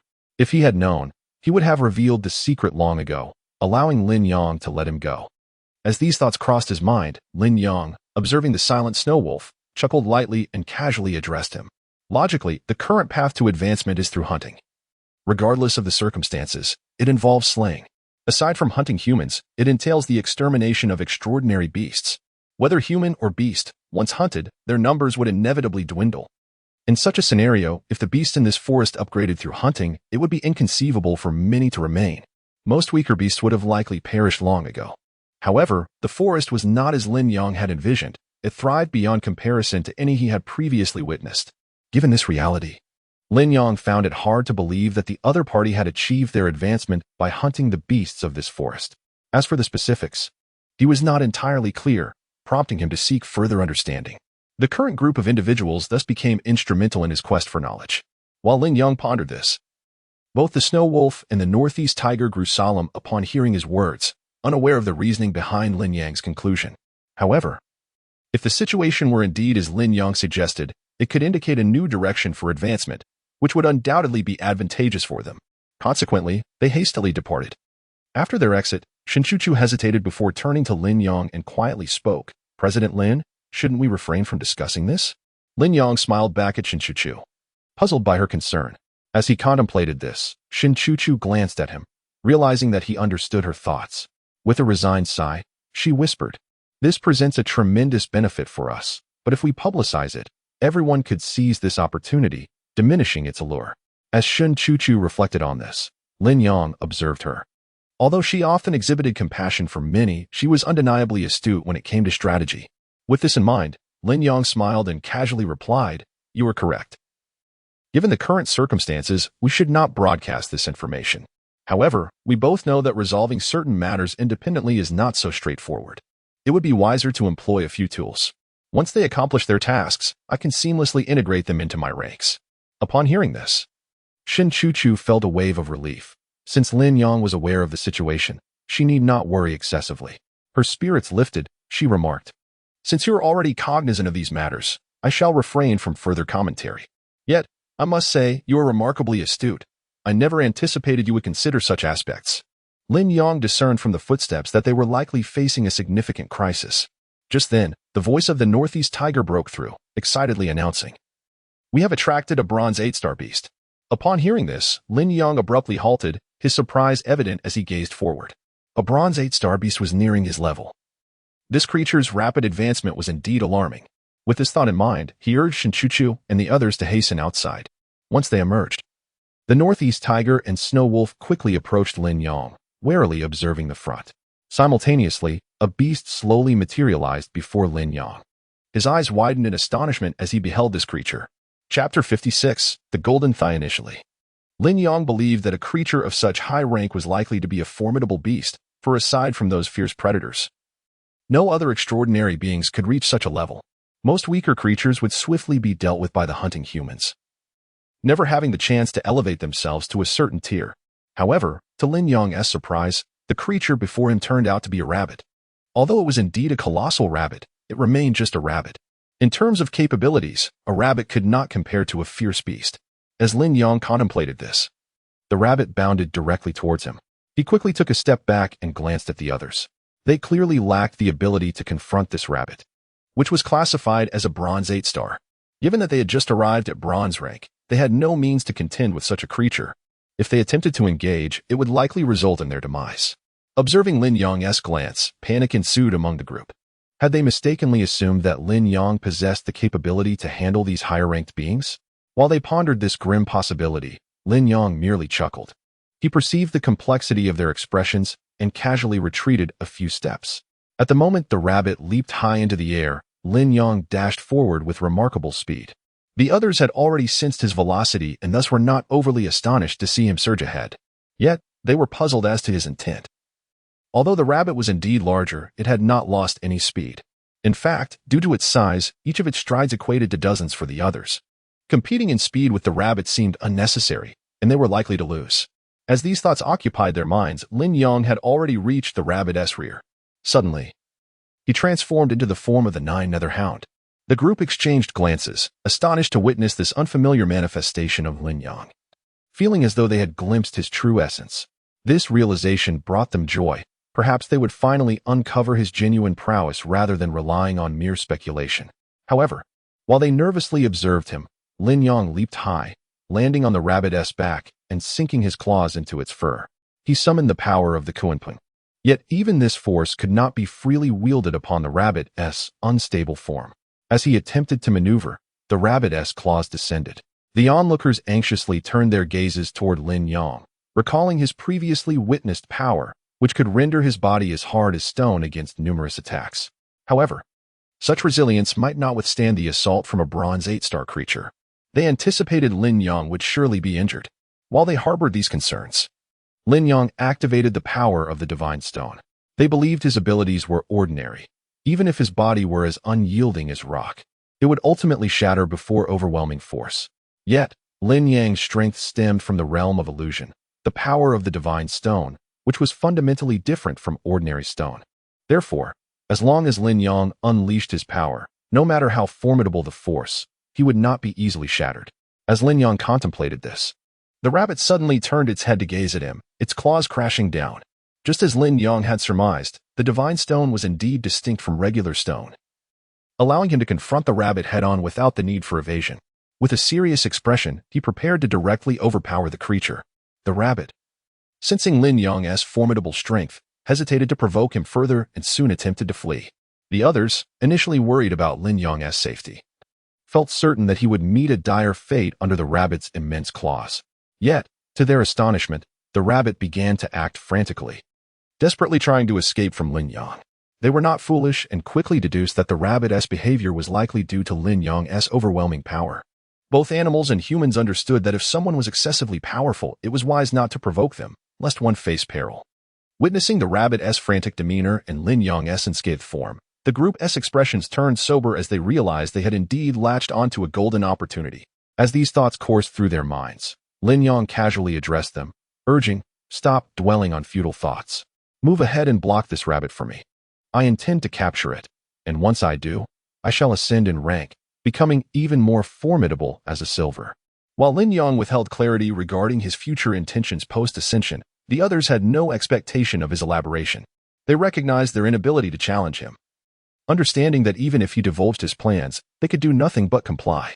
After all, Lin Yang was their golden support, and only by obeying him could they hope to benefit from his protection. Chapter 57. Treatment. Those who harbored this thought were not inclined to waste any more time. They quickly made their way towards the direction of the rabbit. At that moment, Lin Yang activated the power of the Kunpeng. Although he was utilizing this formidable force, it had not yet been fully unleashed.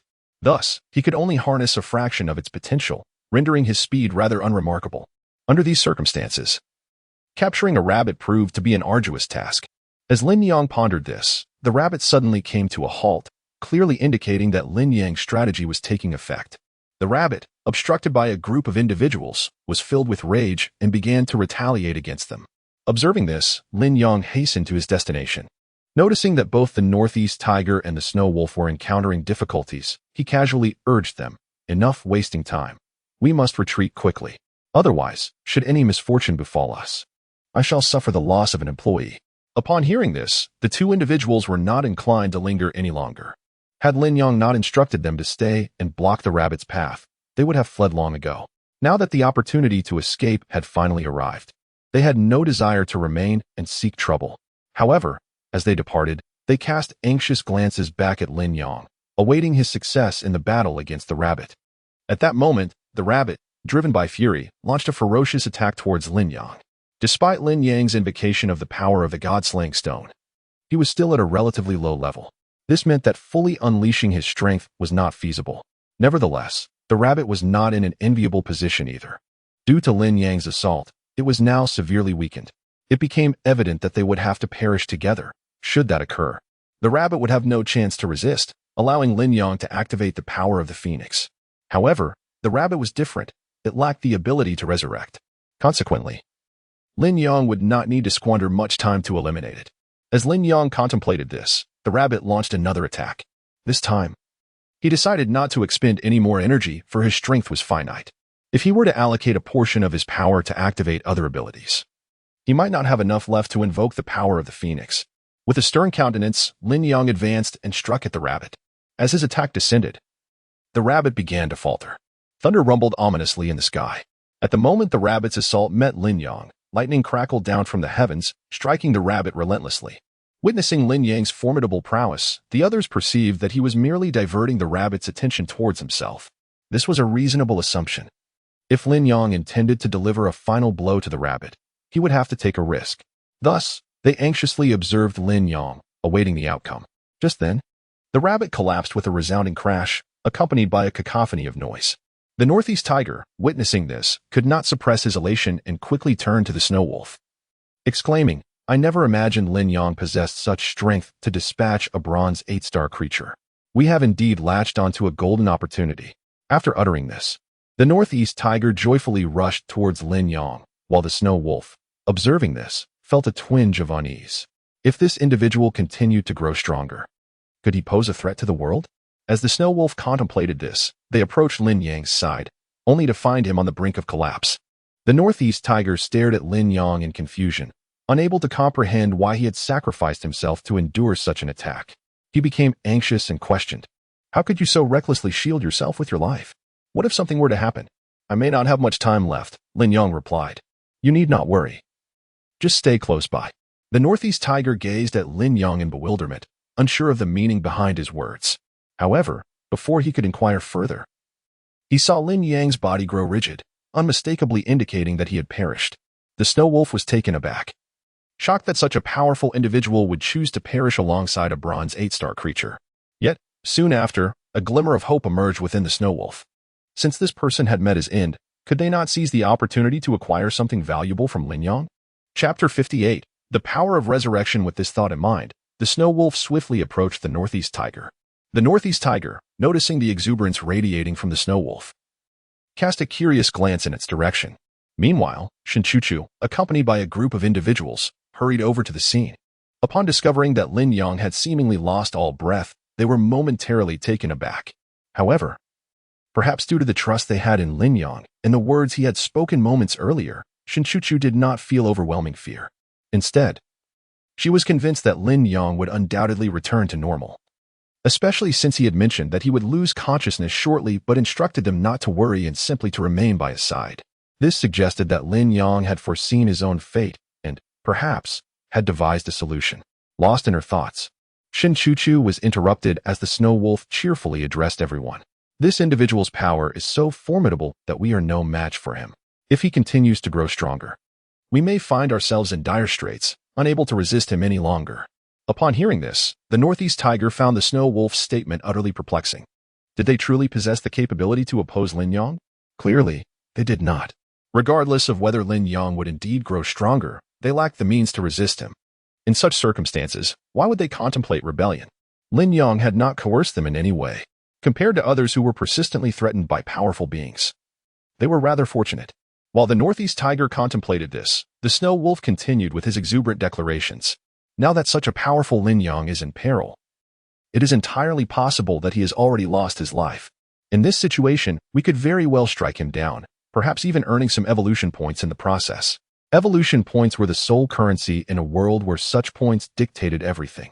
Acquiring them would allow for upgrades and the attainment of greater strength. With this thought, the snow wolf unsheathed his weapon and approached Lin Yang. At this moment, the northeast tiger understood the implications of the snow wolf's actions. From the very beginning, the snow wolf had harbored a deep-seated resentment towards Lin Yang, and it was clear that he would not simply allow Lin Yang to lie there, incapacitated, without taking action. The northeast tiger recognized the snow wolf's motivations, but felt a pang of discontent. If this individual was willing to strike Lin Yang, would he not also consider turning against them in the future?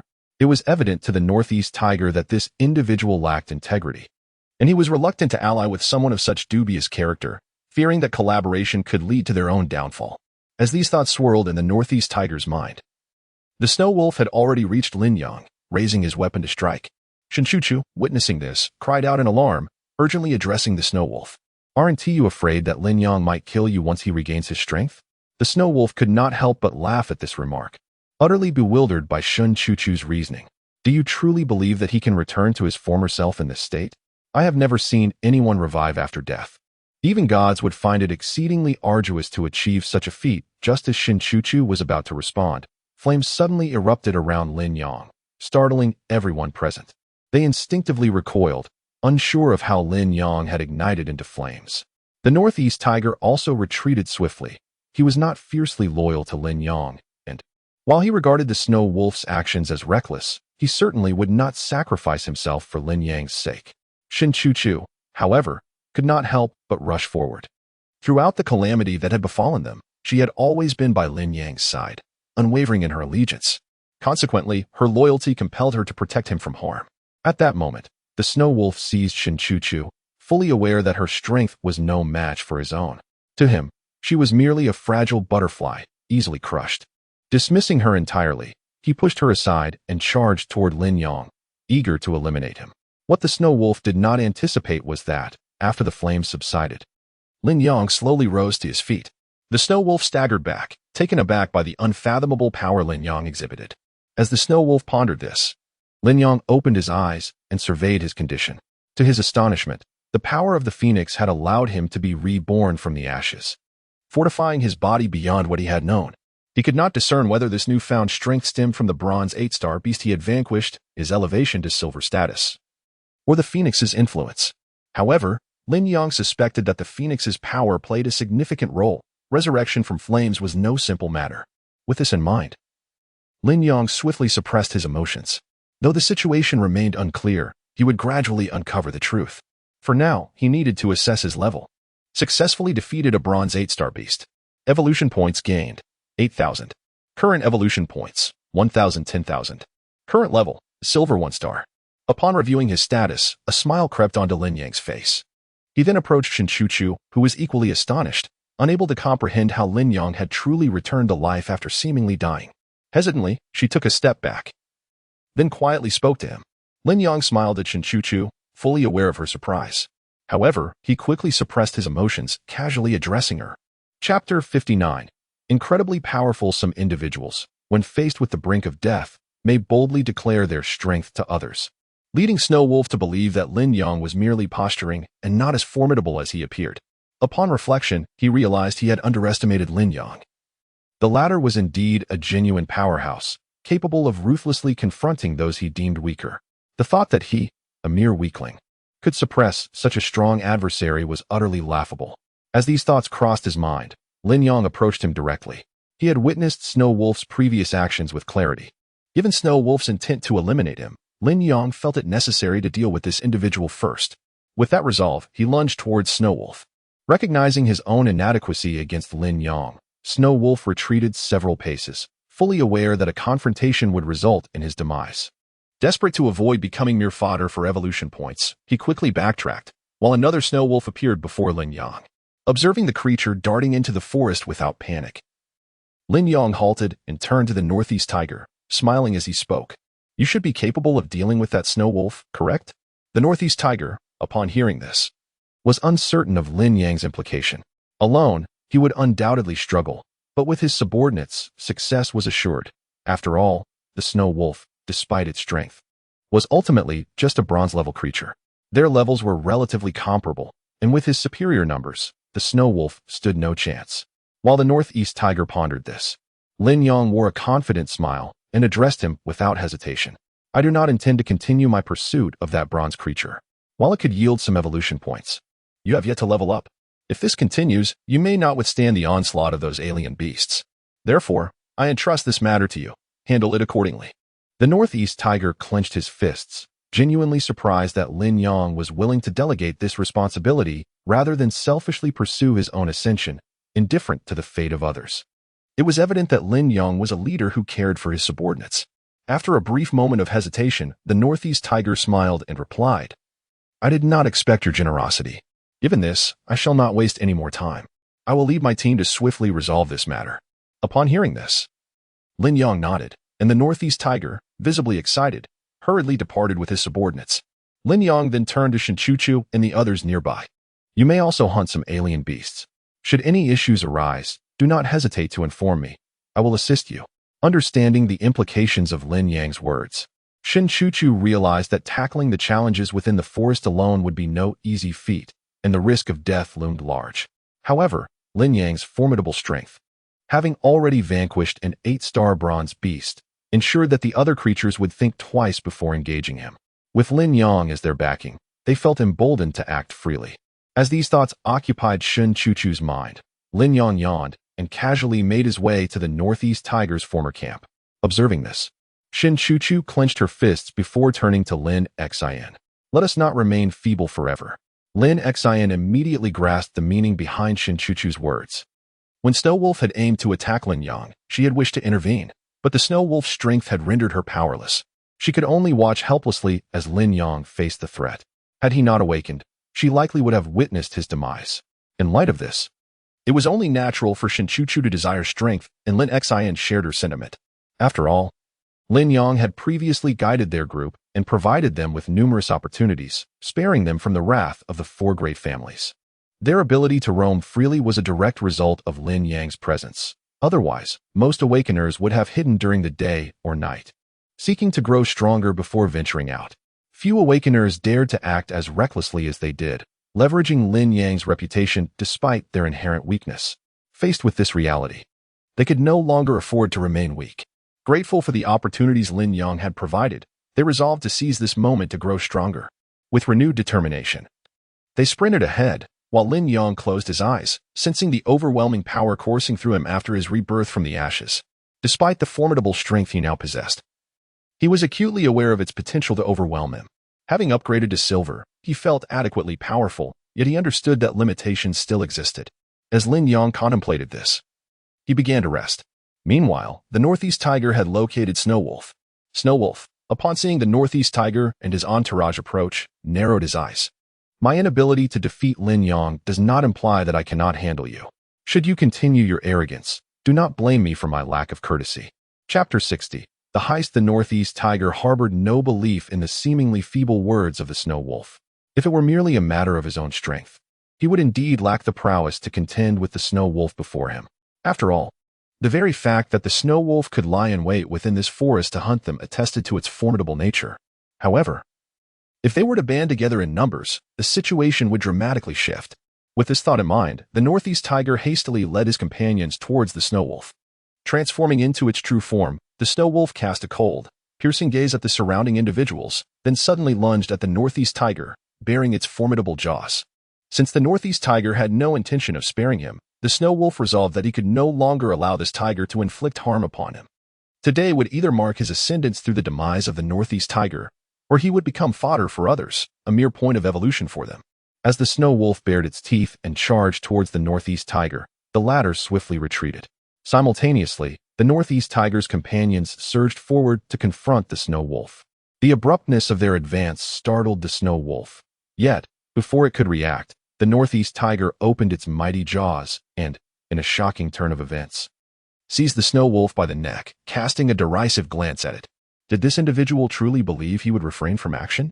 Although he had appeared compliant while standing by Lin Yang, he had never been the obedient type. If he were truly docile, he would have never dared to strike Lin Yang in the first place. As these thoughts swirled in his mind, the Snow Wolf shut its eyes.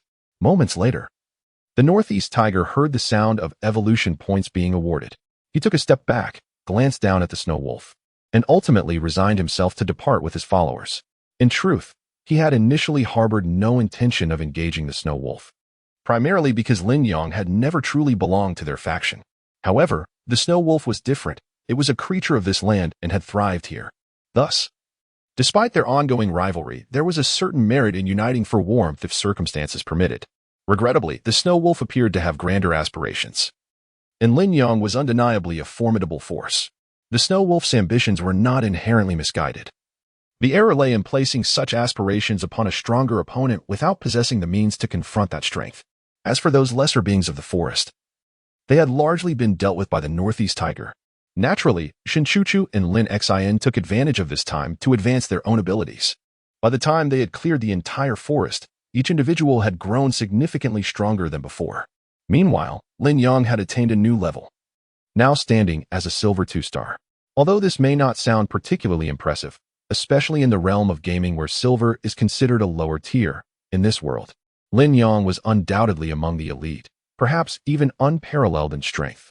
Feeling invigorated by his newly acquired rank and remarkable condition, Lin Yang led his group out of the forest. As Lin Yang prepared to emerge, the lord of the city had already gathered individuals to await his arrival. Upon witnessing Lin Yang's exit, even more formidable than before, the lord hesitated before approaching him. Uncertain whether Lin Yang had resolved the matters at hand, he pondered silently. Lin Yang, nonchalantly addressing Su Tian, stated, "I have resolved most issues within the forest. It seems there is still an individual who emerged from your city, a northeast tiger, though I am unaware of its name." Su Tian's expression immediately grew complex upon hearing this. He was indeed familiar with the northeast tiger, who had chosen to leave due to a refusal to abide by the city's rules. Initially, Su Tian believed that, given the northeast tiger's perceived lack of strength, it would likely fall victim to the beasts within the forest. Thus, he had contemplated inquiring with Lin Yang about the northeast tiger's fate. To his surprise, the northeast tiger had not encountered any misfortune. Rather, it appeared to be thriving in the forest, even coming to Lin Yang's attention, which brought Su Tian a sense of relief. Noticing Su Tian's sudden relaxation, Lin Yang inquired curiously, "You seem to harbor no desire for the northeast tiger's demise. After all, it has departed your city, and the reason for its departure was your city's unwillingness to allow it to kill." Su Tian, upon hearing this, forced a wry smile. Although the majority of the city's inhabitants were reluctant to accept the northeast tiger, it was clear that the tiger had chosen to leave rather than resort to violence. This indicated that the northeast tiger was still capable of reason. Their relationship had not yet deteriorated to a point of irreparability. However, Su Tian did not intend to clarify the situation to Lin Yang. As he contemplated this, Lin Yang, disinterested in their affairs, recognizing that their circumstances bore no relevance to him, hesitated briefly before casually leading Shinchuchu and Lin Xian in another direction, waving goodbye to Su Tian from a distance. Su Tian was determined not to allow Lin Yang to seize their possessions, primarily because of the latter's overwhelming strength. They stood no chance against Lin Yang. Should they provoke him now and allow him to loot their resources, the city could very well become Lin Yang's domain. Thus, upon hearing Lin Yang's remark, Su Tian could only offer a resigned smile, acknowledging the inevitable. Chapter 61. The Power of Lightning. Once Lin Yang departed, the others exhibited no intention of further wasting time. In fact, they had commenced preparations even before Lin Yang ventured into the forest. In this place, where martial ethics were often disregarded, there remained a modicum of honor among them. At the very least, they were more reasonable than those from other cities, which naturally led them to seek a trustworthy exchange with Lin Yang. Lin Yang raised an eyebrow and glanced at the group. At that moment, one of the men excitedly rushed forward. Lin Yang recognized him. Wasn't this man from Su Tian's city? What brought him here so suddenly? Had the others followed him upon their arrival? As Lin Yang pondered this, the man, filled with enthusiasm, cautiously approached Lin Yang after stealing a glance at his companions. "We are the ones transporting supplies. Due to the critical importance of these goods, we exerted considerable effort to take a quicker route and arrived here. Unfortunately, we encountered this group along the way." After relaying this information, the man cautiously glanced at a nearby cluster of individuals who were standing quietly, seemingly devoid of any threat. His frustration grew, and he clenched his teeth. How could there be no issue? It was evident that this group was merely concealing their awareness of Lin Yang's formidable strength, which rendered them reluctant to act recklessly. This realization dampened the man's spirits. Was it permissible for them to act with impunity before Lin Yang, while they themselves could not? However, at that moment, the pressing matter was not this predicament. After a brief hesitation, the man continued speaking to Lin Yang. These individuals wish to borrow your goods, convinced they are essential for their survival. Having uttered this, the man refrained from further embellishment, remaining close to Lin Yang. They were acutely aware that Lin Yang was their lifeline. Should he abandon them, the fierce group would likely not spare him. As he contemplated this, Lin Yang scrutinized the man before him and then surveyed the distance, a sarcastic smile gracing his lips. Their words were mere pretense. They sought to seize his goods.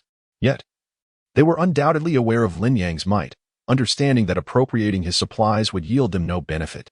Thus, they sought to negotiate with him in this manner.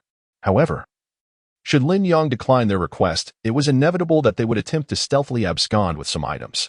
As Lin Yang mulled over these thoughts, the leader of the group stepped forward, smiling as he addressed Lin Yang. He accurately articulated their need for a collective, which was precisely why Lin Yang aimed to dominate Tianhai City and ensure its inhabitants remained compliant. He required a faction to assist him in resolving certain matters, which justified his tolerance of a weaker group under his command. However, he would never permit another faction to integrate into his domain at will. With this thought in mind, Lin Yang wore a sardonic smile. Just as the man cautiously regarded him, Lin Yang abruptly launched an attack. The man's face twisted with dissatisfaction. He had not anticipated Lin Yang's audacity. He had no intention of perpetrating any wrongdoing against Lin Yang, and such a response seemed excessively extreme. While mulling over this, Lin Yang observed the man before him, fully aware of his intentions. Yet, Lin Yang chose not to disclose his understanding. Instead, he continued to advance with a smile, intent on attacking. Despite his desire for a collective, he believed it must be one he controlled. The individuals before him were clearly unmanageable, their hearts brimming with defiance. No matter how powerful he became, they would never yield. Consequently, he deemed their submission unnecessary and resolved to act against them directly. With this mindset, Lin Yang's gaze turned icy as he unleashed his thunderous power. The group had long been aware of Lin Yang's electrifying abilities, and at that moment, they were not particularly shocked. Instead, they retreated while assessing Lin Yang, seeking to exploit this opportunity to undermine him. This formidable adversary was too powerful. They could not allow him to ascend unchecked. Otherwise, this world would fall under his dominion, leaving them with no prospects. As they contemplated this, Lin Yang regarded the man before him, a mocking smile spreading across his face. These individuals were ambitious, but their aspirations to rival him were woefully misguided. Since his last encounter, Lin Yang had resolved firmly to seize this world, vowing to eliminate any obstacles in his path. With this determination, he unhesitatingly seized one of the men, while the others, seizing the moment, charged at Lin Yang with weapons drawn. The man caught in Lin Yang's grasp wore a derisive smile at the unfolding scene. Chapter 62. The world he deliberately exploited his own advantages, compelling Lin Yang to pursue him. As long as Lin Yang managed to capture him, he was confident that his robust physique would not easily succumb to Lin Yang's blows. However, he anticipated that Lin Yang would be besieged by several of them, and at that moment, he had no doubt Lin Yang would not survive. With this thought in mind, he had no intention of staying any longer and retreated without hesitation, as those who were attacking began to descend upon him. Lin Yang, observing the situation, understood the opponent's intentions but remained unperturbed. He summoned the power of the divine stone, and just as they believed they could easily eliminate Lin Yang, he stood leisurely in place. No matter how fiercely they struck, they ultimately failed to achieve any favorable outcome. Conversely, the man captured by Lin Yang felt exceedingly uncomfortable, realizing that Lin Yang appeared almost impervious to harm. This was inconceivable. They had never heard of Lin Yang possessing such formidable strength. Yet, witnessing Lin Yang's current state, they were not foolish and comprehended that he indeed wielded considerable power. Moreover, this power was so formidable that it seemed shrouded in mystery. As they grappled with their confusion, Lin Yang suddenly hurled them away and swiftly retreated a step, coldly addressing those around him. Should you wish to take my life? It would be wise to understand the extent of my capabilities. Upon hearing these words, the expressions of everyone present darkened instantly. Lin Yang's audacity to utter such a statement implied that his level was far from ordinary. However, this seemed implausible. They had only just emerged during the cataclysm. No one had developed their levels yet, and certainly, no one had ascended to any significant rank. In this situation, they relied solely on their tattoos to fight. Why was this individual so certain of his level? As they pondered this, Lin Yang glanced at them, fully aware of their thoughts. After a moment's hesitation, he smiled and declared, "I am currently at silver 2 stars. This is impossible. If you have reached bronze level, how could you have attained silver?" If Lin Yang truly was silver 2 stars, he would undoubtedly stand as one of the most elite beings in this world, if not the foremost. Yet, it seemed improbable. How had he achieved such a rank in such a brief time? As the others were struck by shock, Lin Yang wasted no time launching an attack on them. His reasoning for engaging in this verbal exchange stemmed from his awareness that many among them possessed respectable strength. Such commendable prowess would inevitably attract attention, and it was likely that some held followers. In this context, if Lin Yang revealed his true capabilities, this individual would relay the information outside. At that point, others would recognize Lin Yang's genuine strength, causing the weaker individuals to hesitate in confronting him. While the stronger ones might seek to challenge him, some of whom Lin Yang would gladly recruit, while others he would eliminate to convert them into evolution points. Thus, Lin Yang's strategic maneuvering proved to be quite beneficial. As he contemplated this, the others remained oblivious to his intentions. When they heard Lin Yang's proclamation, their disbelief was palpable. Just before Lin Yang's assault descended upon them, his attack was extraordinarily fierce, yet he maintained an air of nonchalance. Despite their own prowess, they found themselves forced to retreat under the pressure of Lin Yang's assault. Logically, if Lin Yang's level were not as high as he claimed, they, a group of strong individuals, would not be driven back in such a manner. This indicated the likelihood that Lin Yang truly possessed an elevated rank, and his strength was indeed unlike that of others. If this were the case, the situation could become quite troublesome. After a moment's hesitation, the leading man decided against remaining any longer and swiftly retreated a few steps, urging those around him, "We must leave this place at once. We are no match for him." The others shared the same sentiment and, upon hearing this, promptly fled the scene. As they vacated, Lin Yang, accompanied by a group, pursued them but refrained from slaying those individuals. Instead, he chose to transport the surrounding resources back to the city. He had intentionally allowed these individuals to escape, as he believed it would be more advantageous for them to disseminate information about him rather than waste time eliminating them. Lin Yang eagerly anticipated those who might seek trouble with him, as it would provide him with ample opportunities to secure evolution points without having to venture outside. Meanwhile, the people from the Su family remained unaware of Lin Yang's thoughts. They hesitated as they watched him gather supplies and prepare to leave. One individual, feeling somewhat helpless, approached Lin Yang. "The threat posed by your adversaries is considerable. If you do not intend to eliminate them, you may find yourself facing endless assassination attempts." Lin Yang's strength was formidable, so much so that many desired to see such a powerful figure topple. Otherwise, the world could very well fall under the dominion of the strong. In this scenario, Lin Yang might encounter relentless pursuit in the future. Thus, they believed that if they wished to avoid such peril, it would be prudent to create complications for the source of the threat, ensuring that others remained unaware.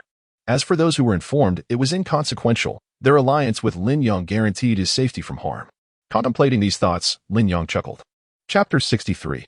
Status. What do you think prompted me to inexplicably discuss my level with them? Upon hearing this statement, the expressions of the group shifted to one of astonishment as they turned their gaze towards Lin Yang, instinctively grasping the implications of his words. Lin Yang's demeanor now appeared as though he wished to incite these individuals to disseminate information widely. If such information were to indeed circulate, it would likely signify potential complications for Lin Yang. Why would he choose to allow such information to spread? As these thoughts swirled in their minds, Lin Yang cast a glance at the incredulous faces before him and, with a smile, spoke up. "Of course, I believe that should they propagate this information, countless individuals will come seeking my demise, presenting me with the opportunity to eliminate them. It is essential to recognize that we exist in a realm of mutual consumption. In this scenario, by vanquishing those who threaten me, I would ascend to a formidable status." With this notion in mind, Lin Yang observed the group before him with a beaming smile, while their emotions became a complex tapestry upon realizing the true motive behind Lin Yang's daring venture. They had not anticipated that his motivation for such risk was this, yet they could not deny the fact that Lin Yang possessed both courage and cunning.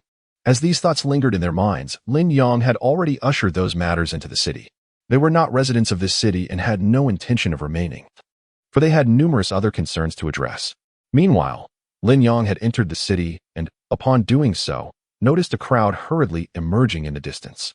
The air was thick with the stench of blood, indicating that this city was far from secure. In fact, It seemed that Lin Yang's departure had ignited a flicker of hope among the majority of its inhabitants. They believed that with Lin Yang absent, their chances of seizing control were ripe. As they contemplated their ambitions, the individuals left behind by Lin Yang could hardly permit such brazen actions to unfold unchallenged. Thus, in this precarious situation, they unhesitatingly engaged the encroaching adversaries, leading to a fierce clash. At that moment, Lin Yang arrived, and those he had left behind instinctively gravitated towards him, startled by his swift return. Time seemed to stretch, for the threats outside were not easily subdued. As they mulled over this, Lin Yang surveyed the internal situation, a smile creeping across his face. It appears that ambition runs high among you all. In light of this, shall I simply eliminate you? Upon hearing this, those within the city who were already aware of Lin Yang's formidable prowess hesitated and began to retreat, fully aware that recklessly confronting him would not bode well for them. They had come to understand Lin Yang's capabilities, and engaging him now might very well result in their demise. As they pondered this, Lin Yang observed their complex expressions, a more sardonic smile spreading across his features. While I fend off the dangers beyond, you engage in mutual slaughter here. It is indeed quite remarkable. Those who heard this could sense Lin Yang's evident irritation, causing a palpable fear to settle among them. One individual, albeit hesitantly, addressed Lin Yang. Though he spoke thus, Lin Yang was acutely aware that the individuals before him harbored ambitions. Each aspired to become the lord of the city, which explained their violent skirmishes. However, Lin Yang remained indifferent to their attitudes. If they lacked ambition, it would not serve him well. He required a cohort capable of addressing challenges. Individuals who must possess the drive to grow stronger. Only by becoming formidable could they be of use to Lin Yang. Reflecting on this, Lin Yang's gaze hardened, and as the group grew uneasy, he decisively addressed them. Although in this new era most have abandoned the notion of statistics, Lin Yang recognized that order is imperative. The initial chaos stemmed from a lack of individuals capable of recognizing the need for structure. Lin Yang would be the inaugural architect of such order. With this thought, Lin Yang's expression cooled momentarily before he smiled and addressed those around him. Once you have relinquished everything, we shall engage in a thorough discussion of the matters that require our attention. Chapter 64. The storm approaches. A sense of panic enveloped those who feared that a storm was imminent. In truth, even before Lin Yang spoke, Chu Ming had already begun to tally the situation. From the outset, he placed immense trust in Lin Yang, believing wholeheartedly that he would resolve the matter at hand. So, when Lin Yang awoke, Chu Ming was ready with the necessary preparations, presenting them before him. As Lin Yang observed the items brought forth, he regarded Chu Ming with keen interest. It was then that he heard Chu Ming's resigned voice. Upon hearing this, Lin Yang noted the wounds adorning Chu Ming's body, a clear indication that he had not allowed the situation to spiral out of control but had instead been managing it. Had things continued to escalate unchecked, Lin Yang might have arrived to find not a scene of conflict, but rather a new lord already seated upon the throne. I know that once you arrive, you can resolve these issues, Chu Ming expressed. Thus, I can only contain the situation to a degree, but I cannot suppress it entirely. After all, Wang Xing harbors no affection for you, and he has numerous options available to him. His burgeoning strength has made him an appealing candidate for many. Yet, Wang Xing chose not to depart, primarily because he remained uncertain of Lin Yang's fate. If Lin Yang were indeed dead, it would serve Wang Xing's interests well. However, should Lin Yang still draw breath, leaving too hastily could lead to disastrous consequences if he were to be captured. Even with his newfound power, Wang Xing recognized that he was no match for Lin Yang. Thus he lingered, biding his time to gauge the outcome. Though their city lacked for nothing, and many could resolve certain issues, acquiring additional resources would undoubtedly benefit them. Lin Yang's ability to procure such items amidst turmoil was a testament to his prowess. He was willing to allow ambition to flourish among the inhabitants, but that did not equate to relinquishing control over them. Observing the confusion in Chu Ming's demeanor, Lin Yang turned to him, uncertain of his intentions regarding the assembly of individuals. At that moment, Lin Yang, without hesitation, gathered some items and beckoned Chu Ming to follow him outside, smiling as he articulated his purpose. It is essential for them to understand my intentions. Upon hearing this, Chu Ming fell silent, and those who had been anxious about Lin Yang's plans were drawn together. As Lin Yang appeared, a wave of tension rippled through the crowd. Fists clenched in uncertainty regarding his motives, intensifying their distress. In the midst of their apprehension, Lin Yang casually selected a spot to sit and, without reservation, articulated his thoughts to the assembled crowd. I can accept that you possess a certain degree of malice and ambition. After all, if you had nothing, what purpose would you serve? I seek companions who can aid me in battle, not mere tools who obey without question. This declaration ignited excitement among the crowd, as they pondered the implications of Lin Yang's words. If his assertions held true, it suggested that he might not interfere in their combat endeavors. As they contemplated this, Lin Yang smiled and continued, I have summoned you here not to mold you into something unrecognizable, but to impart a crucial lesson. While I will allow your ambitions to flourish, those aspirations must be directed outward, not inward. This stance bore no advantage for Lin Yang. He desired allies capable of fighting alongside him, rather than a faction that would engage in self-destructive conflict. As he mulled over this, he noticed the crowd exchanging glances, one individual voicing his discontent. But we do not intend to venture beyond these walls. You must understand the dangers that lie outside. If we truly step out. Before he could finish, Lin Yang's gaze turned icy, and before the individual could react, Lin Yang lunged at him. At that moment, a bolt of lightning struck from the sky. The man, caught off guard, was swiftly subdued by Lin Yang's grip. As the thunder roared, the man cried out in terror, yet Lin Yang appeared unfazed, resolutely addressing the group. We may act against those among us, but why should we shy away from confronting the beasts and foes outside? Are you content to be bold only within these walls? Had Lin Yang refrained from intervening, others might have indeed accused them of cowardice.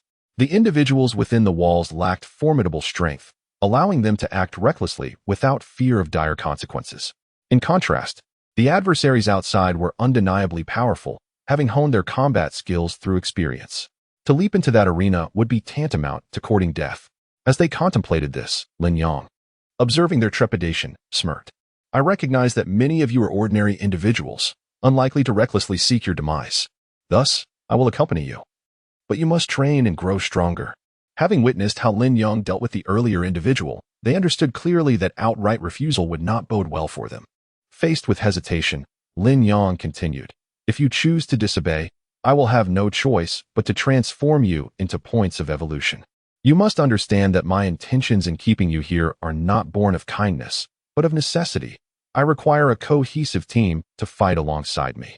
After a prolonged silence, one individual finally raised his hand tentatively, gazing cautiously at Lin Yang. If we become part of your team, does that mean you will not kill us? However, even if you spare our lives, enduring the trials ahead bears its own burdens. The lack of reward may lead us to despair. Lin Yang comprehended their concerns, and recognizing their reluctance, he spoke decisively. The realities of those outside are known to you, for some of you have ventured beyond these walls. It is precisely this experience that has led you to understand that survival necessitates remaining within the city. With fortified walls, the threats outside cannot easily infiltrate. And once we eliminate the dangers within, you will find sufficient safety to live as you once did, free from constant anxiety. At present, Lin Yang has indicated that he can provide them with food and drink, which implies that they may no longer need to rely on their own efforts to procure sustenance. And it is quite possible they may struggle to find any at all. They could lead a life of considerable comfort, distinguishing themselves from other urban areas, which is undeniably advantageous for them. Hesitantly, they turned their eyes toward Lin Yang, and one among them ultimately clenched his fist and nodded in agreement. All right. I am willing to obey. I hope you will fulfill your promises and not fail to prepare us something delectable. Lin Yang remained silent, simply nodding at the individuals over there before attending to his tasks. He is a man of his word, possessing a plethora of resources, and is capable of seizing resources from elsewhere. Most importantly, cultivation of resources is feasible within the city. Under such multifaceted control, it is quite effortless for Lin Yang to ensure a continuous supply of these resources. Thus, acquiescing to their demands was not particularly challenging. Observing their acceptance of his terms, Lin Yang promptly organized their training.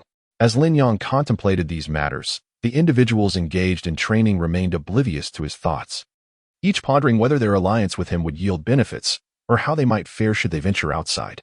Ultimately, their decision not to leave was not due to a lack of capability, but rather a clear understanding of the hardships that awaited them in the outside world.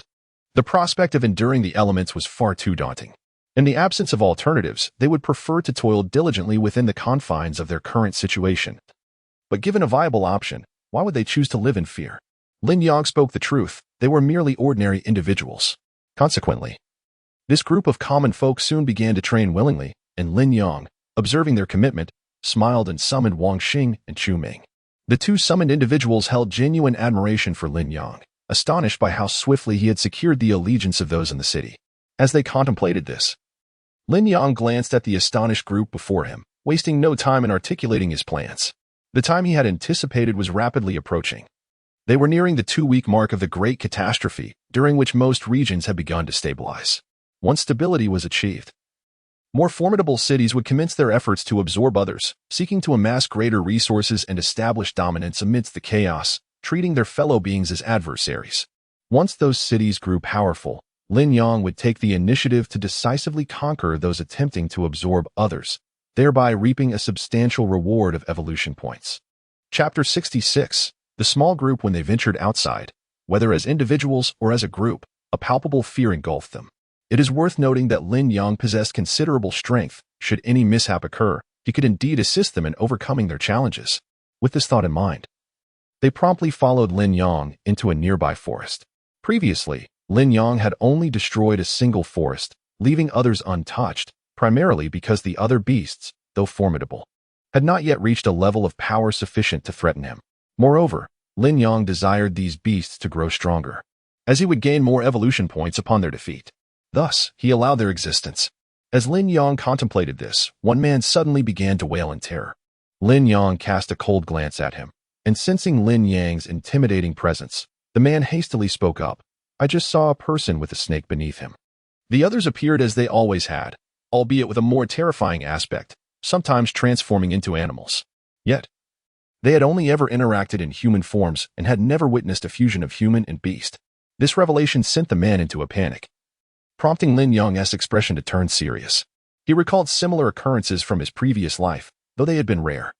Rumor had it that such phenomena arose only after fierce battles between beasts and humans, resulting in mutual consumption that birthed these hybrids.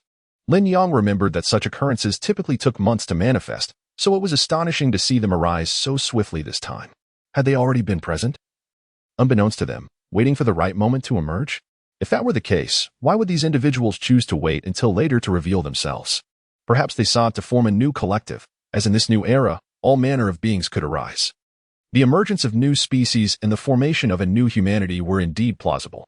Contemplating this, Lin Yang looked at the frightened man with a sardonic smile and spoke without hesitation. "You must understand that in this era, anything can manifest, and such occurrences are entirely normal. All you need to do is continue your training." Hearing these words, the others hesitated, apprehensive of the bizarre nature of these transformations. What if these beings inexplicably attacked them? As they deliberated, Lin Yang continued with a smile, "Of course, if you choose not to train further, I will not compel you. However, I wish to impress upon you that should these entities exist, and you neglect your training, you will be left to await your demise." The situation was uncertain, yet they were reluctant to empower themselves due to their fears of the unknown. It was only natural that they might invite their own demise, for without strength, they would merely become fodder for others' evolution points. Yet, Lin Yang's words rendered them momentarily silent. One individual clenched his fists, angered by Lin Yang's demeanor but resolute in his response. "Rest assured, we will not disappoint you. This is a matter of our very lives. Only by growing stronger can we hope to survive. Without sufficient strength, we have no option for survival." Pleased by this declaration, Lin Yang smiled and led them onward. Before long, they encountered a group of beasts. Not only humans sought warmth in numbers, these beasts did as well. Consequently, upon seeing this gathering, Lin Yang swiftly instructed his companions to retreat. They, too, understood the danger. Rushing recklessly could lead to dire consequences. As they pondered their next move, Lin Yang assessed the situation ahead and then addressed his comrades. "Find a suitable spot to halt, and let us approach the challenge in waves. When one group tires, we shall replace them with another." The others hesitated, exchanging glances with Lin Yang, uncertain of the wisdom in this strategy. They pondered that perhaps, if they all charged together, they could swiftly eliminate the beasts. Sensing their doubts, Lin Yang shot them a cold smile and decisively stated, "If these creatures were merely a small group, you might be able to vanquish them. However, they too will seek refuge in numbers. Should there be another group lurking in ambush, rushing in collectively would be tantamount to courting death." His words left the group momentarily speechless. At that moment, Lin Yang fixed his gaze intently on one individual. "If you insist on charging in, I cannot dissuade your intentions. However, should you perish, it will bear no consequence for me." Chapter 67. Lin Yang promised to ensure their survival, provided that these individuals were willing to comply. Should they choose to disregard his guidance, their evolutionary points would be offered to the exotic beasts. Once these individuals had perished in sufficient numbers, Lin Yang could then deal with the clustered exotic beasts, a plan that seemed quite advantageous. At that point, he could relish the accumulation of evolutionary points all by himself. However, Lin Yang refrained from divulging all his thoughts, as he still found some utility in the group before him. This was why he opted to lead them on this expedition rather than eliminate them outright. Yet, if they proved to be utterly inept, their demise would not be a matter of great consequence. As these thoughts crossed Lin Yang's mind, the group hesitated, perhaps influenced by his demeanor, but eventually surged forward with excitement. Realizing the necessity of their actions, they acquiesced to Lin Yang's demands, hoping he might provide some protection from behind. Observing a small contingent advance, Lin Yang settled into a nearby spot, his gaze icy as he scrutinized the surroundings. Under his watchful eye, the lurking exotic beasts began to turn their attention towards him. Initially, they had anticipated that Lin Yang would lead a direct assault with a band of humans, thinking it would be advantageous for them to encircle and attack, catching him off guard, potentially leading to his annihilation. Yet, what the exotic beasts did not foresee was Lin Yang's cunning, which sowed seeds of doubt among them about whether to emerge or sacrifice their small group. Despite their camaraderie, they were merely exotic beasts, lacking the deep emotional bonds that characterized humanity. Abandoning their small gathering would be a trivial affair, incurring little more than a minor loss that would sting momentarily. At that moment, one of the humans, filled with excitement, exclaimed, "We have surrounded this small group. They are no match for us. There is no need for such caution." Upon hearing this, those beside Lin Yang felt a surge of eagerness, fully aware that they had come to enhance their evolutionary points and grow stronger. If they chose to remain idle now, they risked losing their chance to level up. However, Lin Yang did not allow them to charge forward, leaving them in a quandary. Just then, a horde of exotic beasts charged out unexpectedly, stunning everyone in their midst. They suddenly grasped why Lin Yang had previously issued such warnings and why he had been so cautious. These exotic beasts had resorted to tactics of their own, their jaws agape in shock. One individual cautiously addressed Lin Yang. Could it be that these exotic beasts have developed human-like cognition? If that were the case, it would be utterly terrifying. While humans may devolve into mere beasts, these creatures, inherently animals, possess unique physiques and circumstances. Coupled with human intelligence, they become a formidable menace. Lin Yang understood their astonishment and, after a moment's contemplation, casually remarked, "Indeed, their minds are gradually evolving, potentially mirroring human thought processes. But what is there to fear? Among humans, some tattoos symbolize deities.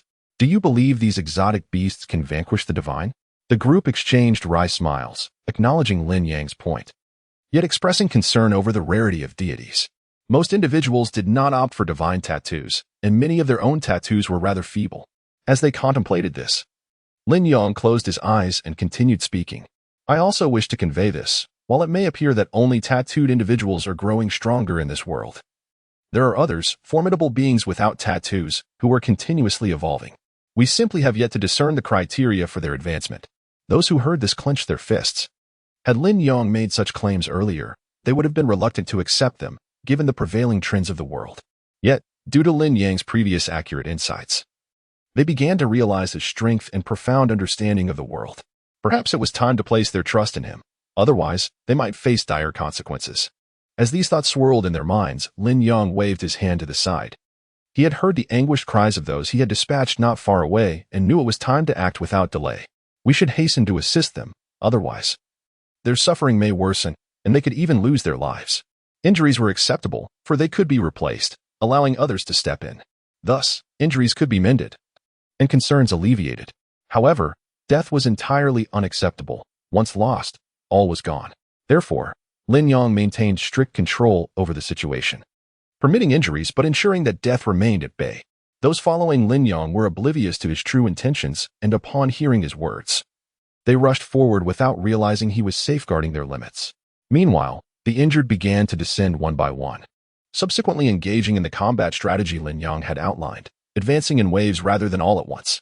This method proved remarkably effective, and soon they had nearly eradicated all the exotic beasts.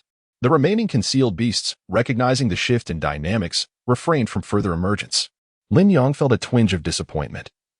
He had expected a more substantial confrontation, but it seemed only a small faction had been dispatched. With a resigned sigh, he made his way towards the group. Unaware of Lin Yang's frustrations, the individuals felt elated upon seeing him approach, as they had not anticipated resolving the predicament. They had believed their capabilities were too feeble. Yet upon overcoming this challenge, they recognized the significance of Lin Yang's leadership. One individual, brimming with enthusiasm, inquired, "What should we do next?" Lin Yang scoffed, turning his gaze towards the speaker before closing his eyes once more. "Let us find a suitable place to halt," he suggested. Observing the previous demeanor of those lurking in the shadows, it seemed unlikely they would emerge so easily. The group exchanged glances, and at that moment, Lin Yang stifled a yawn, continuing with a casual demeanor. The exotic beasts hidden within this area needed to be addressed, since a resolution was necessary. They could not remain concealed indefinitely. Their objective was to acquire the evolution points these creatures possessed. However, the situation remained unclear for the time being, prompting Lin Yang to refrain from taking any hasty actions. As Lin Yang pondered this, the others exchanged looks, uncertain of his intentions. Nevertheless, they recognized the efficacy of his guidance thus far, allowing them to proceed with his directives without hesitation. Before long, they had managed to clear much of the surrounding area. Once everything was organized, they approached Lin Yang, who settled down to rest in the space they had prepared. Observing his nonchalant attitude, one individual hesitated before expressing discontent. "While your initial leadership was indeed beneficial, your current silence while resting raises concerns. What if we were to come under attack?" This individual voiced his frustration, believing Lin Yang's behavior was inappropriate. However, Lin Yang was acutely aware that if these individuals lacked the capability to address challenges independently and relied solely on his direction, they would become ineffectual. He could not be present at all times, and he desired these individuals to be instruments of his will, not mere followers dependent on his commands. If he sought such subservience, he might as well enlist lifeless tools. As Lin Yang contemplated this, the lurking exotic beasts finally discerned the situation. It was Lin Yang. The group accompanying him displayed commendable strength, yet they were not formidable enough to pose a threat. If a confrontation were to occur, they would likely be overpowered. In contrast, Lin Yang exhibited remarkable awareness and commanding prowess, making any attempt to assail him a perilous endeavor. The individuals under his command could swiftly neutralize threats as well. However, in Lin Yang's absence, the group would revert to a state of vulnerability, lacking initiative and direction. While the exotic beasts deliberated on how to approach this dilemma, one of them let out a roar and suddenly charged into the fray. The others quickly grasped the situation. They were uncertain about how to proceed. But Lin Yang's decision to rest indicated that he was not preoccupied with immediate threats. Thus, they seized the opportunity to eliminate those surrounding him. With this intention, the exotic beasts surged toward Lin Yang's position. However, they did not aim to attack him directly, for they recognized his formidable presence. Engaging him would be tantamount to courting death. Their target was the group of individuals nearby, who were vocally criticizing Lin Yang for the lack of adequate arrangements. Startled by the sudden onslaught, these individuals were bewildered, unsure of what was transpiring. As the exotic beasts surged forth, they instinctively began to retreat in panic. "What should we do? Should we wake Lin Yang?" one person exclaimed in agitation. Upon hearing this, the others gritted their teeth. Retreating meant they would have to navigate past the beasts to reach Lin Yang. If they possessed the ability to bypass the threats, why would they need to seek his assistance? Why not act independently? As these thoughts raced through their minds, Lin Yang suddenly opened his eyes. He was well aware of their predicament and had intentionally feigned sleep to observe their capabilities. Who could have anticipated the impulsiveness of the exotic beasts? This recklessness, however, presented Lin Yang with an opportunity to assess the true potential of those under his command. Thus, instead of rushing out, he remained poised, waiting patiently. Meanwhile, the individuals outside, bewildered by the unexpected assault, found themselves in a state of disarray. They could no longer sustain their defense and resorted to frantic evasion while shouting toward Lin Yang, pleading for guidance on what to do next. Listening to their cries, Lin Yang's expression darkened with displeasure. He had not anticipated that they would seek his counsel at such a critical juncture. Did they wish to consult him even in their final moments? Chapter 69. Rations. Observing their resistance, Lin Yang chose not to squander any further time. Instead, he began to scrutinize the surrounding beasts, while those lurking in the shadows were also watching him, having realized he had awakened. In comparison to humans, the sensitivity of these creatures was astonishingly acute. This formidable sense made them aware that if they continued on their current path, Lin Yang might very well eliminate them all. However, It seemed that Lin Yang had no intention of slaughtering them, which incited a sense of panic among the beasts, leaving them uncertain about what would transpire next. At the very moment the beasts began to descend into chaos, the group of individuals led by Lin Yang initiated their counterattack. Initially, they had looked to Lin Yang for guidance, but it was evident that he did not intend to intervene. Seizing this opportunity, they displayed all they had learned. The beasts, underestimating the humans before them, initially regarded them as lacking in capability and sought to convert them into evolution points. Both humans and beasts were in dire need of these points. With sufficient evolution points, they could acquire countless benefits. Thus, the beasts were eager to charge forth for the sake of evolution points. Who could have anticipated that the humans, once in a state of utter disarray, would gradually regain their composure? Most importantly, under their organized arrangements, the beasts found it impossible to approach them. Witnessing this, Lin Yang could not help but wear a satisfied expression. He had initially doubted the capabilities of these individuals, but it appeared he had underestimated them. While Lin Yang was lost in thought, one of the humans suddenly panicked and addressed the group, exclaiming that the beast had discovered a gap in their defense. Although Lin Yang's team possessed some intellect to handle certain situations, it was unrealistic to expect them to resolve every crisis. They needed practice, which was precisely why Lin Yang had brought them out to face these beasts. In light of the emerging problems, Lin Yang would not stand idly by. Without hesitation, he dashed towards the commotion. The beast that had intended to attack the central figure was struck by a bolt of lightning from Lin Yang, sending it flying.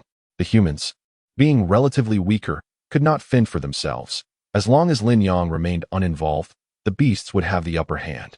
They believed that by sacrificing a few beasts, they could ultimately subdue the humans before them. However, as the beasts rushed forward, Lin Yang was present, unleashing lightning to repel them, making it clear that he was indeed watching over the situation. The beasts, realizing their best opportunity had slipped away, erupted in anger, roaring at Lin Yang. He regarded the furious creature with indifference, knowing they had lost their chance. Although they suffered some losses, it was preferable to losing their lives entirely. Once the beast retreated, the remaining humans quickly sat down, their legs trembling, unable to fathom how events had unfolded in such a manner. They had not anticipated Lin Yang's initial lack of concern, which incited a sense of indignation within them. At that moment, Lin Yang casually glanced at the agitated group and disdainfully remarked, "If what you have learned here is merely to obey my commands, then what purpose do you serve? Should I carry you with me at all times, only to have you follow my directives when trouble arises? You must understand, I am the lord of this city." His words left the group speechless. Lin Yang was indeed a city lord, and it was likely that their city would soon attract more inhabitants. With Lin Yang's formidable power, many wandering souls would seek to enter the city. He aimed to establish it as the most capable city. In this context, it was impossible for Lin Yang to oversee every team, implying that if they did not grow stronger on their own, there would come a time when he could no longer protect them. As they grappled with their complex emotions, Lin Yang surveyed their expressions and scoffed. "It seems you have grasped the essence of my words. I shall not indulge in further dialogue. I will soon cast you aside. So you must reflect on why these issues arose today and how you will address them. Without progress, you may as well await your demise. Since they had failed to advance, what use were they? It would be more prudent to let them serve as rations for the beasts." Once the beasts had feasted sufficiently and grown stronger, Lin Yang could then eliminate them, thus completing a cycle that would grant him a substantial amount of evolution points. As for these individuals, their lack of ability meant that their demise would be inconsequential. Chapter 70. Ferocity as time trickled by. 7 days passed. Lin Yang observed that the strange beasts within the forest had been nearly eradicated. A smile crept across his face. The individuals surrounding him were equally elated, as they had not anticipated that the task would be accomplished so swiftly. Given the current circumstances, it seemed unlikely that many strange beasts remained. One of the men, filled with exuberance, directly addressed Lin Yang. Upon hearing his words, Lin Yang paused and turned his gaze towards the speaker. This individual was overly naive. How could he believe that all threats had been eliminated? It was essential to recognize that this place was no longer merely a battleground for humans, but a domain contested by all living beings. The creatures they had vanquished were merely those inhabiting the outskirts of human civilization, where animal presence was already sparse. Should they venture into the territories where these beasts thrived, the situation would drastically change, and humanity would find itself encircled. However, Lin Yang had no intention of delivering such grim news just yet. The group before him lacked the capability to confront the challenges that lay ahead. He needed to cultivate their strengths first. His ultimate aim was to become the most formidable force in this world. and to achieve that, he would need to confront far greater challenges than those they had just faced. What shall we address next? A man's voice suddenly broke the silence. Lin Yang turned to see a particularly enthusiastic man, his fists clenched in determination. The others shared this sentiment, fueled by the desire to grow stronger. As they reveled in the beauty of newfound power, they realized that time was a luxury they could no longer afford. They must strive to become even mightier. In these tumultuous times, they could not allow themselves to become weak and complacent. Yet, Lin Yang understood all too well that if they continued their training in this manner, the group was far from being a match for the strange beasts. They merely believed themselves to be growing stronger, but in reality, they had only become more adept. This proficiency required time to solidify and deepen. With this thought in mind, Lin Yang surveyed the individuals before him and then languidly spoke. I comprehend your aspirations. Yet have you considered an important matter? The inhabitants of the city also require training. It is not solely your endeavor. If you eliminate all the strange beasts, what will become of those within the city? Upon hearing this, the group lowered their heads. Lin Yang discerned their unspoken thoughts. They believed it unnecessary for others to grow stronger, as long as they themselves did. It was utterly absurd. Such an approach was impractical. If they became formidable while those in the city remained weak, it was inevitable that they would pose a threat to the very people they should protect. From the outset, this group had shown no intention of safeguarding the vulnerable, and this sentiment had only intensified. The strange beasts were not easily dispatched. If they continued down this path, they would find themselves utterly outmatched, potentially suffering devastating losses. Observing the group's newfound confidence, those remaining in the city began to waver. Could it be that joining Lin Yang would truly lead to greater strength? As they hesitated, Lin Yang knew he could not linger in this place for long. He understood their thoughts. These individuals had not experienced the perils of the outside world. They were accustomed to the safety of the city, but that would not last indefinitely. With a steely gaze, Lin Yang addressed them directly. You all should take some time to recuperate. For those who have yet to venture out, do the same. I will return tomorrow to lead you outside. Why strive for strength? He pondered. Is it not to enhance the quality of one's life? If one grows powerful yet suffers in the process, what a grave misfortune that would be. While Lin Yang contemplated this, the others remained oblivious to his thoughts. With the knowledge that he would not lead them out for another couple of days, they began to converse among themselves. However, during this exchange, they noticed a marked arrogance in those they once regarded as familiar. The reasons for this change were unclear. Despite this, one individual hesitated momentarily before addressing those who had trained with Lin Yang outside. We wish to challenge you. If these individuals were unwilling to share their insights, it might be prudent to confront them directly. Should they succeed in their challenge, it would undoubtedly benefit them.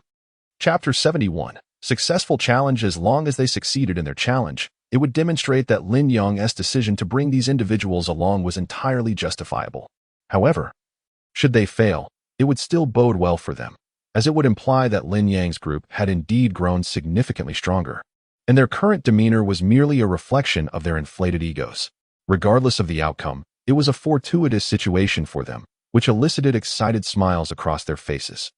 One individual boldly addressed the group before them, suggesting that perhaps they were hesitant to accept their challenge. If fear was indeed the case, they would understand. After being brought out by Lin Yang, the group had begun to harbor certain thoughts. Upon hearing the provocations, they became irate, realizing that the challengers were underestimating their capabilities. Without a moment's hesitation, they charged at the provocateurs, and soon both sides were embroiled in combat.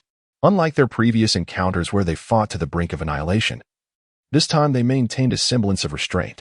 They were acutely aware that Lin Yang wished to avoid any turmoil within the city. Lin Yang envisioned them as a formidable barrier, working cohesively together.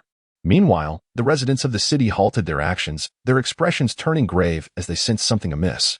Having previously engaged in battle, they possessed a modicum of understanding regarding the challengers' abilities.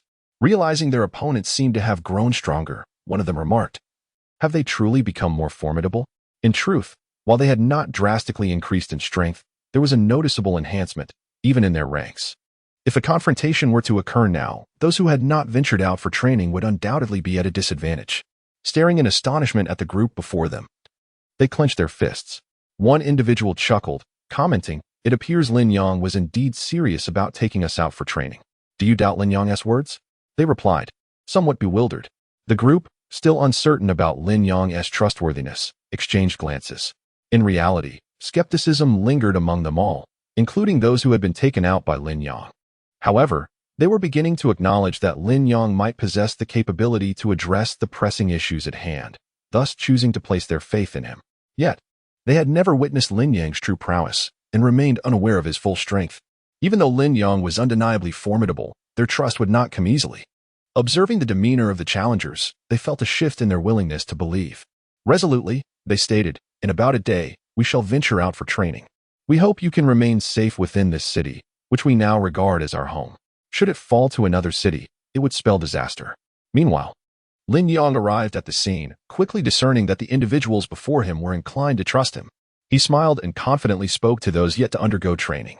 Upon hearing his words, their spirits lifted.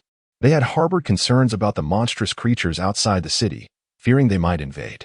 However, they were astonished to learn that Lin Yang had significantly diminished the threat. Did this mean they were now safe? As they pondered this, Lin Yang's expression turned serious. He asserted, "Our city is not yet secure. Many eyes still covet it. It is imperative that we maintain vigilance.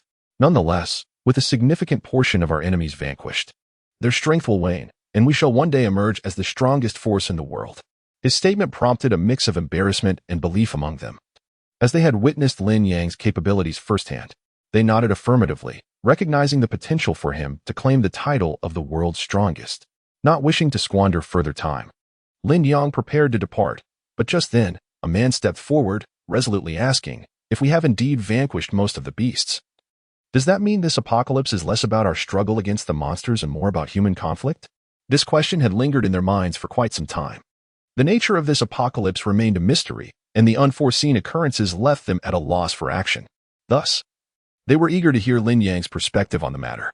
After a prolonged silence, Lin Yang recognized the lack of understanding about the dangers beyond their city. Their only prior experience was limited to the nearby forests. They believed that if they eliminated the threats surrounding them, the problem would be resolved. However, Lin Yang understood that ancient gods would soon enter the fray. He knew that divulging the full scope of the situation would overwhelm the group before him. Suppressing his emotions, he spoke with conviction, "I have glimpsed beings that are hybrids of humans and beasts in this world, indicating that our battlefield extends beyond mere animals. It encompasses conflicts between humans and hybrids as well." Seeing their somber expressions, he casually continued, "While it is difficult to accept, you must recognize the truth in my words. If what I say holds true, then our internal struggles could ultimately benefit other races." They remained unaware of the underlying circumstances regarding the races involved. Yet they held a clear understanding. They, too, belonged to a race of humanity that ought to embody peace, camaraderie, and a united front against other races. Those who had come to this realization displayed resolute expressions and directly addressed Lin Yang. Satisfied with their demeanor, Lin Yang nodded in acknowledgement and proceeded to attend to his own matters. Meanwhile, the others began their training, and as time gradually passed, they awaited the moment Lin Yang had indicated, ready for action. Observing the well-prepared individuals, Lin Yang replaced some with others to guard the area while he led the ready group towards another destination. He intended to venture into the forest of a nearby city, known for its relative weakness. Thus, their intervention could assist in fending off the encroaching beasts, sparing the city from such threats. As Lin Yang strode confidently into the forest with his companions, they were unexpectedly confronted by a group of individuals who obstructed their path. One among them scrutinized Lin Yang and his entourage. Unfamiliar with Lin Yang, their immediate suspicion was that he harbored intentions of attacking their city. With serious expressions, one individual spoke through clenched teeth, demanding to know the purpose of their presence. "What does this mean? Why have you come to our city? Do you not possess a city of your own?" They were acutely aware that some individuals were unable to enter cities and had become nameless wanderers. Many of these sought refuge within urban communities, while others banded together to hunt outside. Given Lin Yang's demeanor, they speculated he might also be part of a hunting collective, which they could not permit to enter their city. They were open to welcoming skilled individuals and those yearning for a city, as these could bolster their community's strength. However, a pre-established group would undoubtedly challenge their authority. The thought of Lin Yang entering their territory and potentially harming their people sent a chill through their minds. Unbeknownst to Lin Yang, who remained oblivious to their apprehensions, he smiled and, with a hint of resignation, addressed them. "Our primary purpose for coming here is to eliminate the beasts that threaten this area." The individuals, taken aback, widened their eyes. Their own motivation for remaining in this place was indeed to address the same threat. Yet, doubts lingered. What if Lin Yang's intentions were not as he claimed? As they contemplated this, Lin Yang, perceiving their skepticism, smiled once more and reassured them. To be candid, we hail from another city and do not seek entry into yours. Most of the beasts in our city have been dealt with, and the few remaining pose no trivial threat. You should be able to handle them entirely, otherwise, they may grow in strength. The man blocking their path, resigned, turned to Lin Yang and spoke. Chapter 73. The City Lord. How could Lin Yang be oblivious to the reasoning of the man before him? Even though the adversary was no longer as formidable as before, it was imperative to root out all threats completely. Otherwise, like wildfires that cannot be extinguished, they would inevitably return with the spring winds. Lin Yang hesitated for a moment, then resignedly addressed the individual before him. My primary objective in bringing these individuals here is to train effectively. This implies that those aberrant beasts have long since forfeited their qualification to impede our training.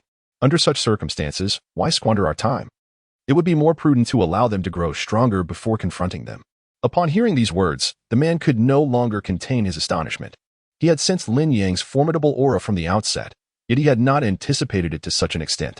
What did this signify? The individual before him was willing to let those aberrant beasts strengthen before addressing them, indicating that he wielded absolute control over the situation. As the man lingered in uncertainty, Lin Yang glanced at the group of hesitant individuals, a smile gracing his features as he addressed the man. You may position some of your people at a distance. Should we intend to enter the city, you may act against us at any time.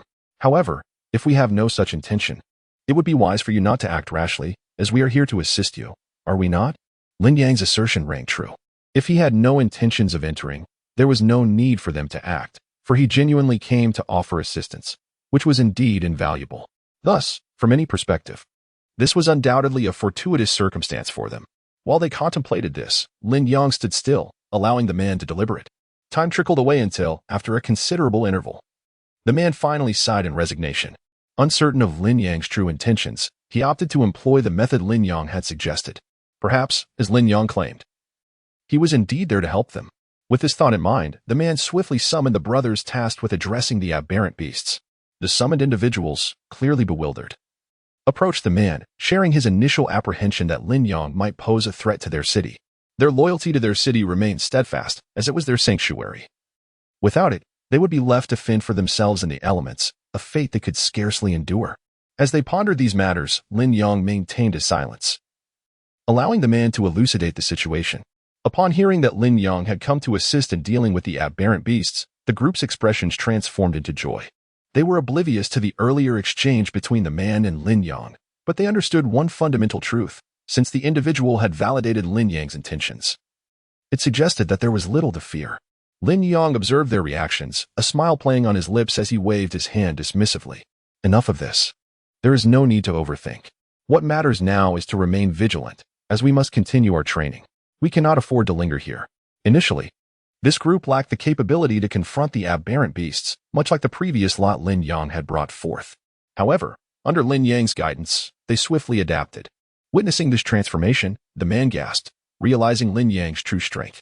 He had assumed no formidable allies would arrive. Yet here was one who sought to empower their city rather than conquer it. The man felt a surge of excitement, contemplating the possibility of collaboration with Lin Yang. Yet, amid this contemplation, one individual hesitated before speaking. Cooperating with Lin Yang certainly seems beneficial, especially given his evident strength. However, we are uncertain how to approach such an alliance. Would one of his caliber truly wish to partner with us? Moreover, we remain unclear about our city lord's stance on this matter. As they mulled over these questions, Lin Yang and his group ventured further into the city, distancing themselves from their thoughts. Observing Lin Yang's indifference towards their city, the man breathed a sigh of relief and resolutely addressed those around him. We must promptly inform the city lord. Remaining here serves no advantage to us. Others shared his sentiment, nodding in agreement. Consequently, within a short time, the group hurriedly made their way forward, eager to relay Lin Yang's intentions to the city lord. Meanwhile, the city lord was preoccupied with contemplating the challenges ahead. Though not inherently virtuous, he recognized his obligation to address pressing issues. Without a sense of responsibility, the city would descend into chaos. Chapter 74. Reckless. A chaotic city cannot serve as a sanctuary. As the lord of the city hesitated, those individuals approached him, revealing all that had transpired. Upon learning that Lin Yang had arrived in this place and assisted in addressing certain matters, the lord's expression grew grave. He had not anticipated that Lin Yang would come to this location to confront the aberrant beasts. Was it possible that their region was devoid of such creatures? He found it hard to believe, for even if he led a contingent of men into battle day and night, it would be no simple task to eradicate those beasts. The aberrant creatures surrounding them were not particularly formidable, yet their numbers were overwhelming. Logically, Lin Yang, being from the neighboring city, would face similar circumstances. It was plausible that Lin Yang's side was equally besieged by a multitude of these beasts. In light of this, it seemed curious that Lin Yang had ventured to their city, devoid of any issues on his end. The Lord began to harbor doubts about Lin Yang, while those who had just arrived held a measure of trust in him. As they exchanged glances upon hearing the Lord's words, one individual smiled and addressed the gathered assembly. Their strength was indeed formidable. Having observed their tactics and speed, it was evident that the aberrant beasts surrounding their city had been largely dealt with. However, how could one possibly resolve such matters in just a few days? They had yet to quell their internal strife. Yet, perhaps having witnessed some of Lin Yang's circumstances, they came to realize that he was indeed more powerful than they had imagined. This revelation left them feeling somewhat helpless, acknowledging that they had underestimated the strength of others. As these thoughts crossed their minds, the Lord, oblivious to their internal deliberations, pondered his next course of action before turning to exit. He sought to ascertain the truth of the situation. If what these individuals claimed was indeed accurate, he would consider collaborating with Lin Yang. He was acutely aware that his own capabilities were insufficient, and any partnership with Lin Yang would demand a considerable price. However, remaining in his current position would also incur significant costs. As he contemplated this, they arrived at Lin Yang's location. Upon his arrival, the Lord observed Lin Yang, who was engaged in discussions about how to rest, with several carcasses of aberrant beasts nearby. These corpses soon vanished from sight, but their remnants remained etched in the minds of the onlookers. This indicated that Lin Yang was indeed as formidable as they had claimed, though the specifics of the situation remained unclear to them. After a moment's hesitation, the Lord approached Lin Yang, who, upon noticing him, regarded the newcomers with curiosity, unaware of their intentions. At that moment, one of the individuals quietly introduced the city lord, explaining that they believed it necessary to clarify certain matters with him. Lin Yang, contemplating this statement, nodded in acknowledgement, despite being uncertain of the circumstances. Observing Lin Yang's gesture, the others smiled, seizing the opportunity to relay the plight of their city. Their situation was grim, beset by internal and external strife, with many reluctant to accept the Lord's directives. They yearned to reclaim their autonomy, especially in these extraordinary times. They understood that such times presented opportunities. Why should they not seize them, rather than submit to the Lord's authority as before? Lin Yang, however, remained indifferent to their plight. For in his view, change was neither alarming nor consequential. If one lacked the capability, then renewal might be beneficial. For instance, in his own city, if the 4 prominent families were genuinely devoted to serving the populace, Lin Yang would not seek to replace them. Yet, those in power seemed more intent on subjugating the people, threatening violence against dissenters. Given their reckless approach, Lin Yang felt no qualms about allowing a change in leadership. If these individuals persisted in their audacity, what difference would it make to him? As Lin Yang pondered this, the others were taken aback by his stance but suppressed their emotions. One spoke with a wry smile, acknowledging that they lacked the capacity to lead the city effectively. Had they been capable of steering it toward prosperity, they would have welcomed such leadership. At this point, Lin Yang grasped the essence of the situation. These individuals were temporarily unable to manage their affairs yet sought to gain something. The majority of the city's inhabitants were hesitant, recognizing that without the requisite skills, their endeavors would likely lead to deterioration. I am not an exemplary lord, the city lord admitted. I am aware of my limitations in resolving issues, yet I have remained here, attuned to the city's intricacies. The Lord observed Lin Yang's intrigued demeanor and continued speaking. Upon hearing this, Lin Yang lowered his head in contemplation. After a lengthy pause, he nodded at the city lord. I comprehend your concerns, though I cannot ascertain their veracity at present. Therefore, I do not intend to commit immediately. I must first organize my people for training, and afterward, if you are available, I shall come to assess the situation. Of course, this would merely be a visit, if the circumstances proved contrary to Lin Yang's expectations. He had no intention of becoming involved. This matter was not his to resolve, and he saw no benefit in engaging. He still had his own affairs to attend to. As Lin Yang mulled over these thoughts, the city lord, unaware of his intentions, felt a glimmer of hope at Lin Yang's willingness to engage. His eyes brightened with excitement as he nodded enthusiastically. Lin Yang's readiness to address the situation was undoubtedly fortuitous, prompting one individual to express gratitude. "We are immensely thankful. If you are willing to assist, what would you require? We shall provide it." Lin Yang nodded casually, signaling his understanding. Subsequently, he did not linger further and promptly began attending to his pressing matters. Meanwhile, the city lord watched Lin Yang's retreating figure, feeling a twinge of uncertainty. Although he had just shown great enthusiasm towards Lin Yang, he was quite reluctant to place his trust in him. After all, he had never met this individual before. It was said that Lin Yang hailed from Tianhai City, yet he was acutely aware of who truly held dominion over that city. This implied that Lin Yang might very well be a newcomer who had usurped the previous rulers, thereby assuming the mantle of authority. Such a person could possess considerable capability. Yet could their character truly be trusted? At the moment the city lord hesitated, Lin Yang and his entourage had nearly completed their training. By the time the city lord arrived at this location, they had already made significant progress, nearly reaching the final stages. As Lin Yang organized his people to clear the battlefield. Meanwhile, those individuals, smiling amiably, led Lin Yang towards the city. Initially, Lin Yang intended for his subordinates to spend the night in the forest, fully aware that he could not casually involve himself in the affairs of other cities, lest his involvement arouse suspicion among the inhabitants. However, it became evident that the situation diverged from Lin Yang's expectations. This group seemed particularly eager to usher him inside to assess the circumstances and assist them with their troubles. Lin Yang found himself curious about the extent of danger that plagued this city. Upon entering, he was immediately met with chaos. Individuals stormed towards the city lord, brandishing various items with evident hostility, clearly intent on confronting him. The city lord, standing beside Lin Yang, seemed oblivious to their intentions, retreating slightly in fear, suggesting this was not their first encounter with the city lord. The city lord's discomfort was palpable, likely stemming from previous interactions with these individuals. As Lin Yang contemplated the situation, the city lord, with a resolute expression, turned to face the approaching crowd. It was apparent that he was not devoid of competence. In fact, he possessed a certain degree of adeptness in handling crises.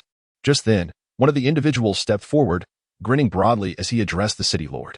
"You must be aware of the current state of the world. In such a world, trust is a scarce commodity. Yet, you choose to bring strangers into this realm.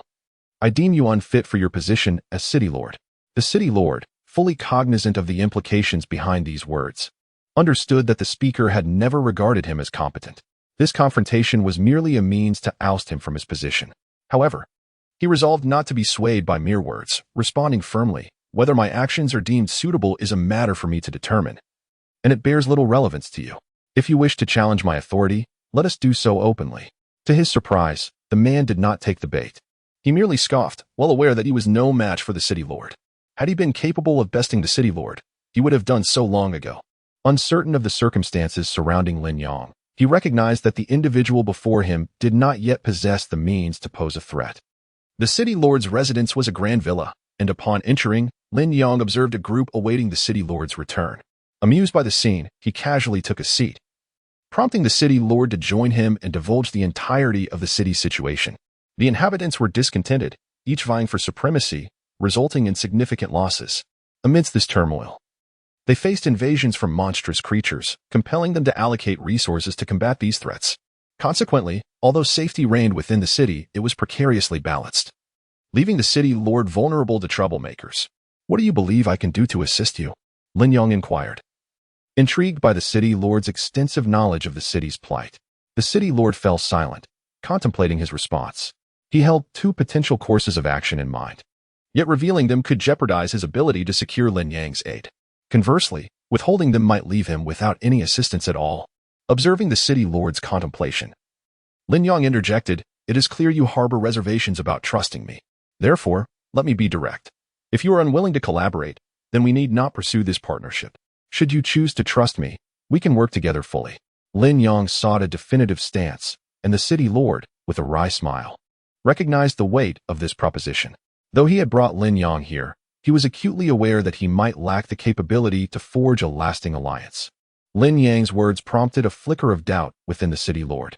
He gazed at Lin Yang in astonishment, unable to fathom why Lin Yang would consider departing. After all, it was they who had extended the invitation. Should Lin Yang choose to stay, he might very well seize control of the city from within.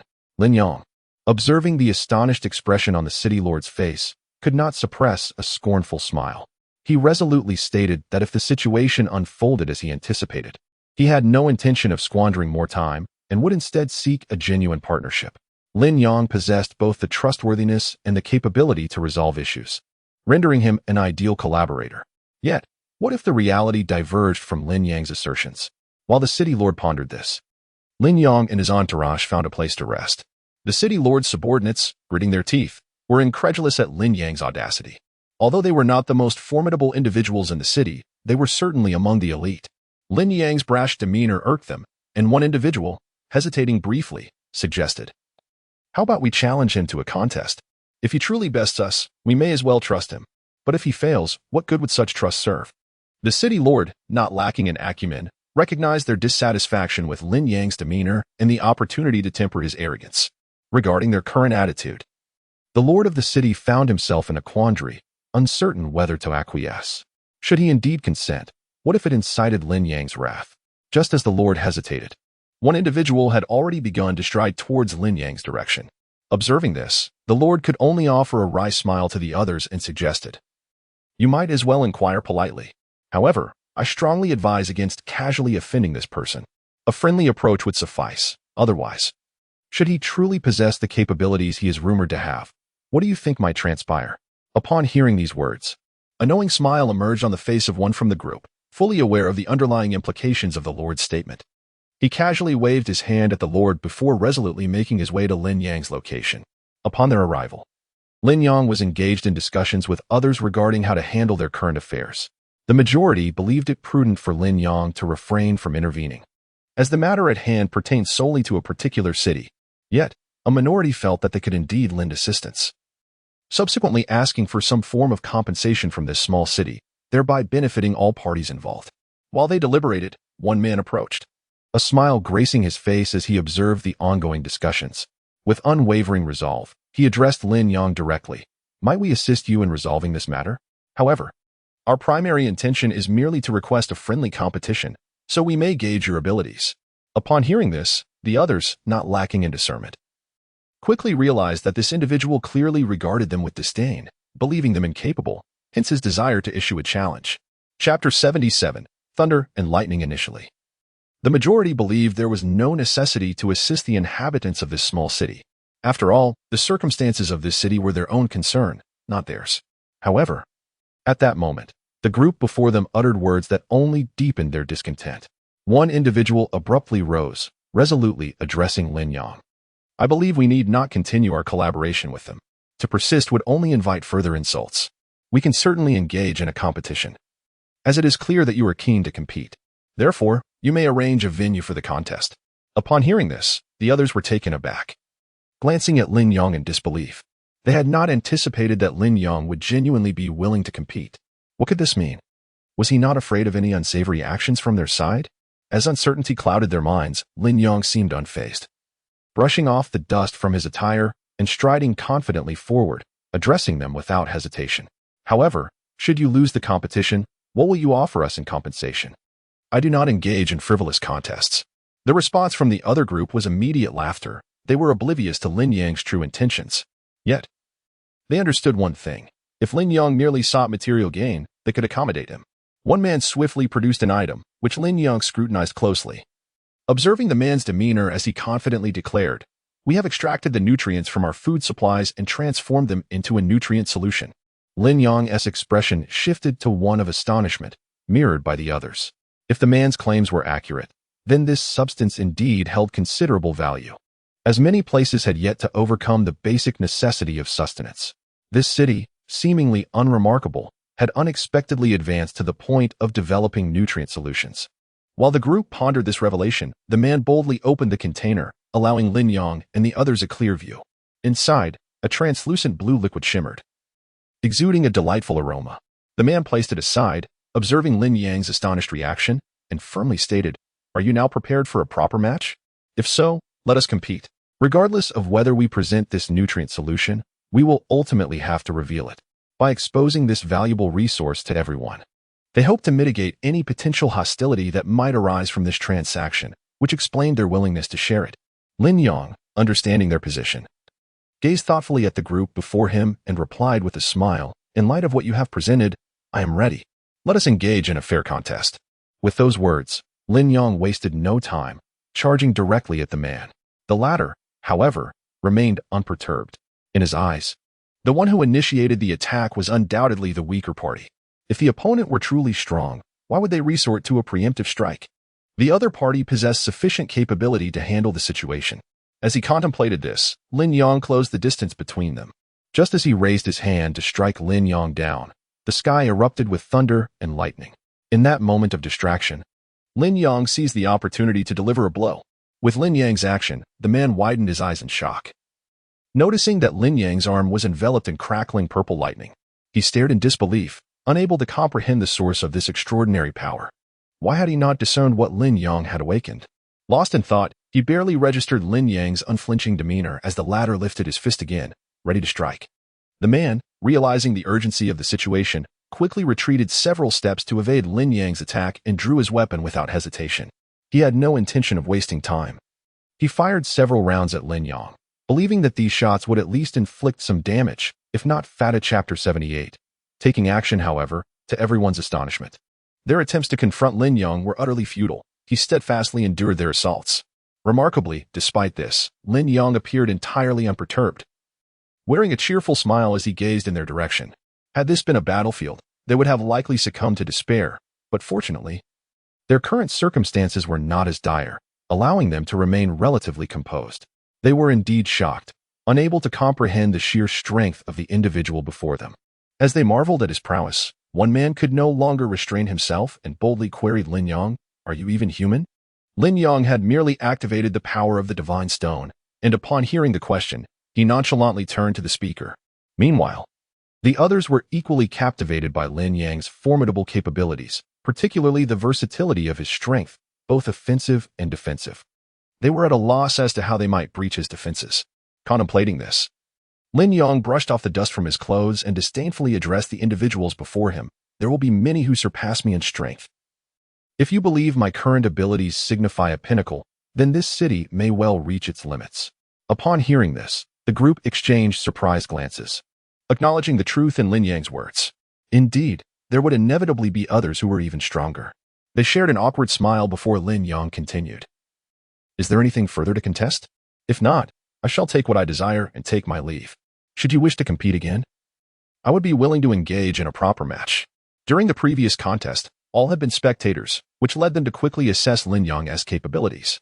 Otherwise, they would have simply subjected themselves to needless torment. After a brief exchange of glances, one among them decisively spoke up. "For now, we shall refrain from pursuing you. You must understand our predicament. Our current strength pales in comparison to yours. If this continues, who knows how many of us might suffer a breakdown." Lin Yang chuckled lightly, unfazed by their attitude, and casually departed, as his objective was clearly the prize at hand, rendering further conflict unnecessary. The others, watching him leave without concern, felt a complex mix of emotions. Initially, they had doubted Lin Yang's ability to claim their possessions, yet now he had done precisely that, leaving them feeling somewhat helpless. After a moment's hesitation, one person finally voiced their thoughts. "It seems we can only hope this individual might assist us with our issues." With a shared, complicated acknowledgement, the group turned their attention back to their tasks while Lin Yang exited the premises. Once outside, he and his companions settled down to rest. The following day, the city lord sought out Lin Yang, expressing a desire for his assistance and offering a substantial reward. It was evident that the previous day's contest had not gone unnoticed by the lord. Lin Yang regarded him with a knowing smile, while the lord, sensing Lin Yang's demeanor, felt a mix of resignation and determination. He candidly admitted, "I must confess, I initially underestimated you, believing your strength insufficient to resolve matters, which is why I allowed my subordinates to test you. However, having observed your abilities, I must say you are quite impressive." In truth, given the current circumstances, the city lord had little need to divulge such details. He could have easily misled Lin Yang to gain an advantage. Yet, the lord was astute enough to recognize Lin Yang's formidable strength. To deceive him could yield dire consequences for all involved. Hence, he chose to be forthright, explaining the situation, which elicited a nod of satisfaction from Lin Yang. "Let us collaborate harmoniously. Your city possesses remarkable resources, and I believe we can work together beneficially." With this affirmation, The city lord finally exhaled in relief, no longer wasting time, and proceeded alongside Lin Yang to discuss the next steps in addressing their shared challenges. The inhabitants of the city differed significantly from those of Lin Yang's. They were scattered, each yearning for greater power, leading many to contemplate actions against the Lord. This division of strength complicated Lin Yang's efforts to unify them for a collective demonstration of power. The Lord envisioned gathering everyone together, hoping to leverage Lin Yang's might to instill fear among the populace. Lin Yang understood the underlying intent of the Lord's proposal. He sought a grand display of strength. However, after a moment's contemplation, Lin Yang candidly responded, "While I see merit in your plan, I must inquire why they should unite. Each individual is both your adversary and their own. Will they not end up turning against one another?" The Lord, upon hearing this, could not help but smile at Lin Yang's insight. Chapter 79. The venue. He had not anticipated that Lin Yang would consider this matter. However, Lin Yang's reasoning was astute. The adversary in question was not only his enemy, but also the enemy of others. Under such circumstances, it was improbable that they could be easily gathered together. Nevertheless, he possessed his own strategies. After a moment of hesitation, he adopted a serious demeanor and addressed Lin Yang directly. "I have a method to resolve this issue, but I shall refrain from disclosing the specifics, as you are undoubtedly aware of my limited capabilities. I must retain some secrets for myself." He nodded in agreement, recognizing that regardless of the method, it bore no direct relevance to him. If this individual truly had a solution, then he could assist in addressing certain matters. Conversely, should this person lack any viable options, it would hold no significance for Lin Yang. Contemplating this, Lin Yang glanced at the man before him and departed. Once Lin Yang had left, the city lord wasted no time and promptly organized a group to tackle the affairs at hand. Meanwhile, the inhabitants of the city began to scrutinize the situation regarding both the city lord and Lin Yang. They had not previously spoken of Lin Yang, and thus remained uncertain if he possessed the capability to resolve any issues. In this context, the city lord's assertion that Lin Yang had come to assist in dealing with those with ulterior motives left them all in a state of heightened alert. After a considerable time, one individual could no longer contain himself and sought out another group. Simultaneously, those contemplating an attack on Lin Yang exchanged glances, and at that moment, the newcomers spoke up.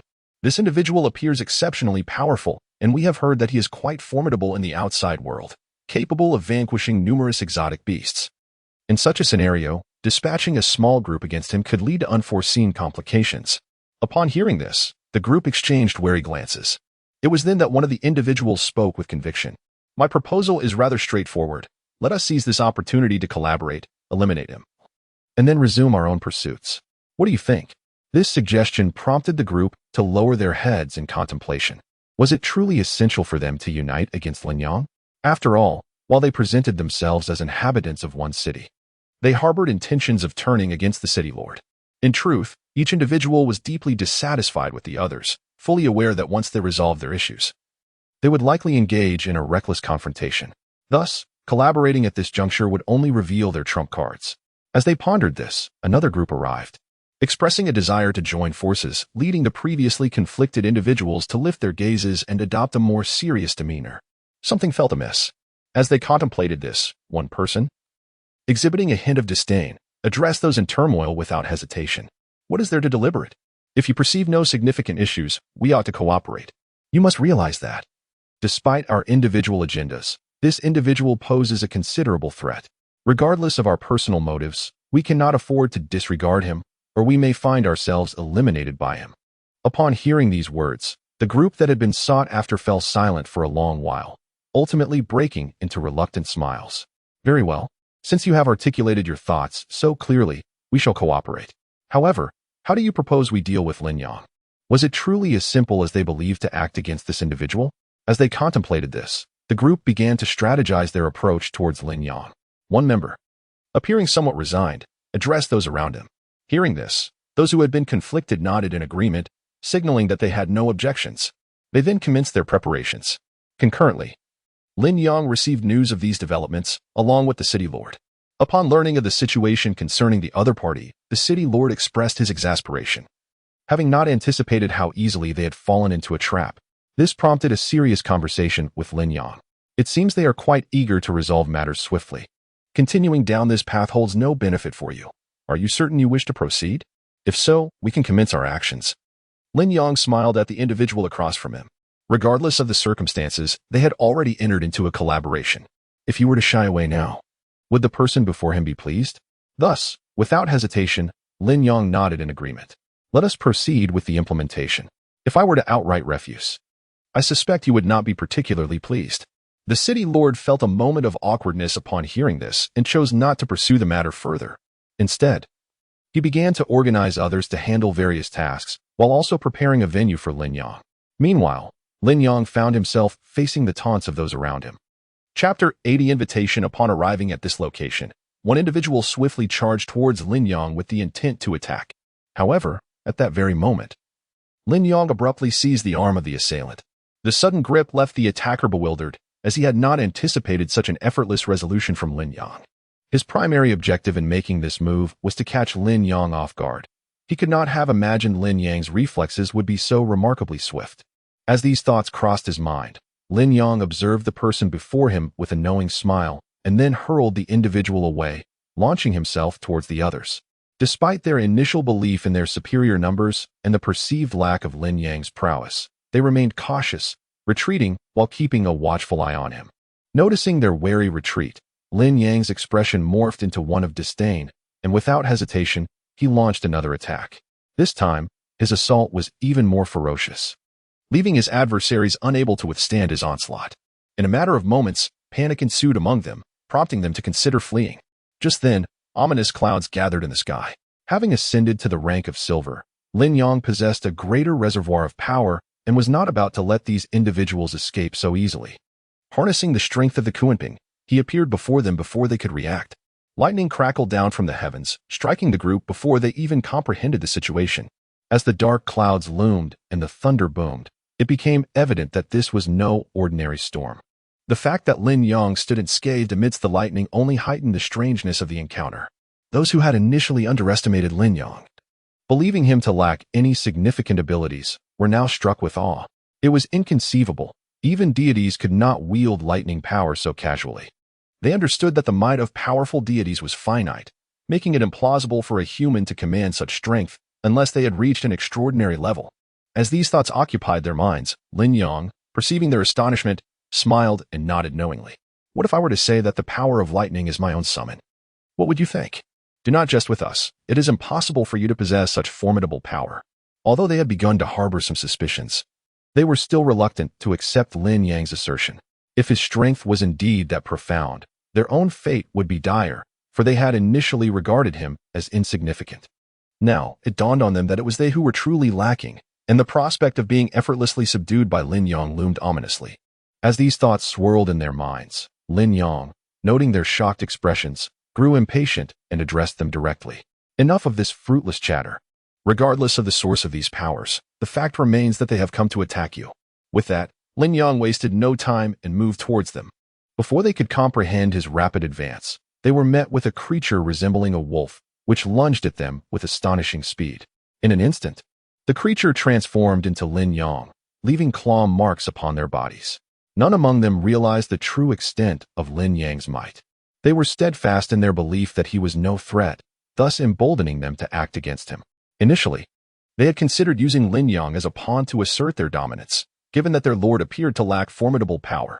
They believed that by eliminating Lin Yang, they could disrupt the morale of the others and seize control. However, it was only now that they grasped the gravity of their misjudgment. Clearly, Lin Yang had been invited here for a reason, indicating that he possessed exceptional abilities. As these realizations dawned upon them, Lin Yang surveyed his surroundings with a smile. While those hidden in the shadows might have appeared elusive to others, Lin Yang was acutely aware of the disturbances around him, with his level far surpassing theirs. And with all the resources at his disposal, it was clear that they stood no chance against him. Yet, Lin Yang had no intention of seeking out trouble at that moment. After all, confronting them would serve no purpose. His presence here was not solely to serve the Lord, but rather to assist in resolving certain matters and to procure valuable resources through cooperation. Lin Yang was not foolish. He understood that no matter how formidable their city might seem, it was still just a city, not yet powerful enough to dominate others entirely. Should other cities unite, it could pose a significant threat to him, necessitating the search for his own allies. Chapter 81. The Lord's Mansion in this city. Although its strength may not be particularly formidable, it can still be considered a potential ally. The city may lack overwhelming power, yet it possesses the capacity to develop some useful innovations. As Lin Yang contemplated this, a group nearby seemed to sense his gaze and, in a state of panic, swiftly retreated. Upon reaching the designated location, the city lord was engaged in discussions regarding forthcoming matters, uncertain of Lin Yang's ability to address the predicament at hand. He harbored concerns about how to manage the individuals Lin Yang had brought along should anything go awry, while they had the numbers to potentially eliminate these newcomers. Such actions would inevitably incur losses of their own. The city lord cast a glance at Lin Yang, observing his demeanor, and was taken aback when he spoke. "What is your current situation? You appear to be unscathed." Those individuals would not haphazardly deceive anyone. Their actions were likely motivated by ambitions of a greater magnitude. As the city lord pondered this, Lin Yang surveyed the people before him, aware of their intentions, and with a hint of exasperation, he replied, "Rest assured, I have already resolved most of the issues. As for those who remain hesitant, I am aware of their circumstances, and I have no intention of engaging with them. I believe that after this incident, they will think twice before acting recklessly." The city lord, bewildered by these words, struggled to comprehend how Lin Yang could assert that he had nearly resolved the situation. Were his claims credible? He felt an unsettling sense that things were not as they seemed. After all, they had toiled for so long, yet Lin Yang had seemingly addressed everything with ease. The perplexed city lord hesitated before finally asking Lin Yang, "Is it truly that simple to resolve this matter?" With a smile, Lin Yang regarded the city lord, fully aware of his thoughts, and confidently suggested, "Why not seek out those individuals and inquire further? I trust you possess the capability to do so." The fact that he had managed to engage with them for an extended period without being replaced indicated that this city lord possessed some degree of competence. Therefore, if he merely sought information rather than resorting to hostility, the individual before him should indeed have the necessary skills, as well as the capable subordinates to back him. As Lin Yang contemplated this, the individuals remained silent, gazing ahead. After a prolonged pause, one of them resignedly stood and addressed Lin Yang. A genuine powerhouse is not easily swayed. Thus, encountering such a formidable figure should prompt them to hastily align themselves with him. However, it was crucial to ascertain whether this powerhouse was truly as formidable as rumored. They could not afford to be deceived by superficial charm. If they held any doubts, it would be unreasonable to have extended an invitation which implied a belief in their capabilities. Upon hearing this, the city lord wore a wry smile, acknowledging the validity of the assertion that trust should be freely given. However, past experiences had taught them that blind trust often led to unfavorable outcomes, necessitating a cautious approach. As these thoughts lingered in their minds, Lin Yang seized the opportunity to grasp Shinchuchu's arm. Although her anger was palpable, Lin Yang opted not to delve further into the matter. He casually addressed the city lord, who had previously been reluctant to believe in Lin Yang's capabilities. Lin Yang had been testing the waters, which explained their mutual reticence in revealing their true circumstances. Meanwhile, the city lord hastily departed the scene with several others. Realizing that if Lin Yang's assertions were valid, they needed to act swiftly to address pressing issues, leaving other matters for later.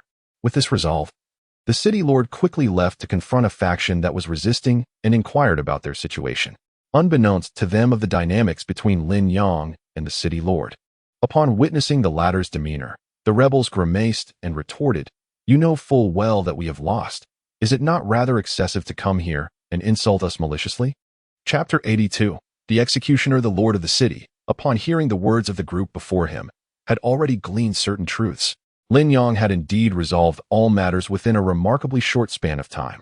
He clenched his fists, never imagining that he would one day encounter someone of such formidable strength. As these thoughts swirled in his mind, a somewhat irate individual from the group suddenly cast a serious glance in his direction. Noting this expression, the lord instinctively took a step back, uncertain of the other's intentions, when he was suddenly met with laughter from that direction. "Surely you are not completely unaware of this person's unparalleled might?" Initially, they had believed that the individual before them had come to insult them.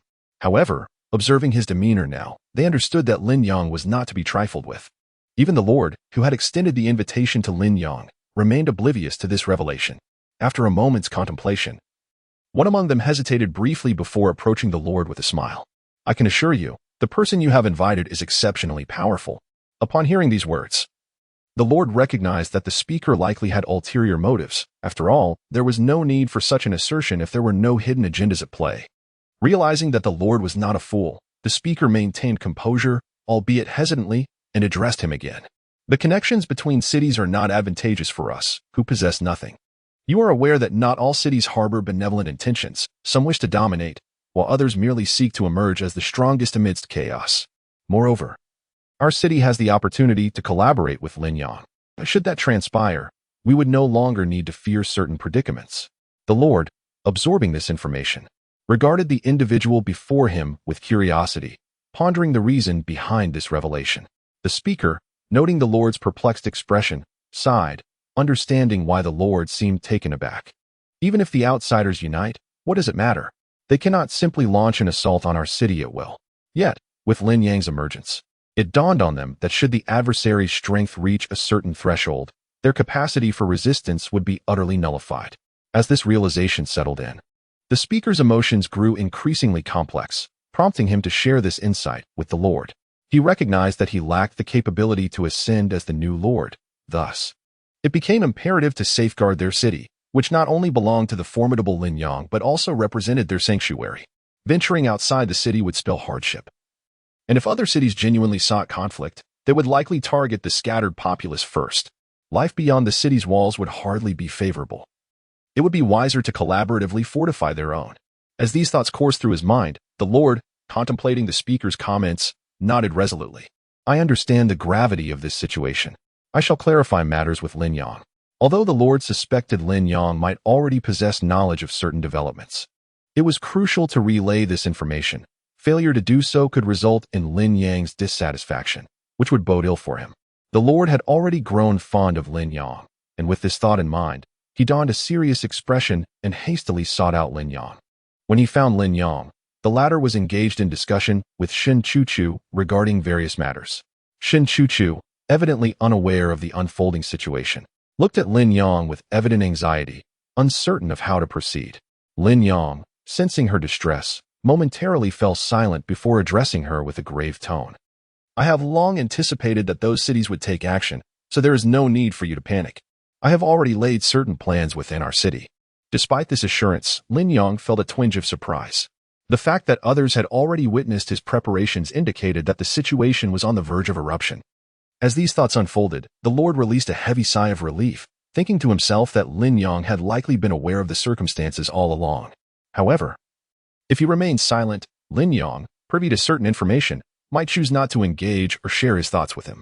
Chapter 83. Speculation. Fortunately, this time his speculation proved correct. With this thought, his expression grew serious, and without hesitation, he approached Lin Yang, opting not to waste any more time, and began to inquire about the circumstances concerning those cities.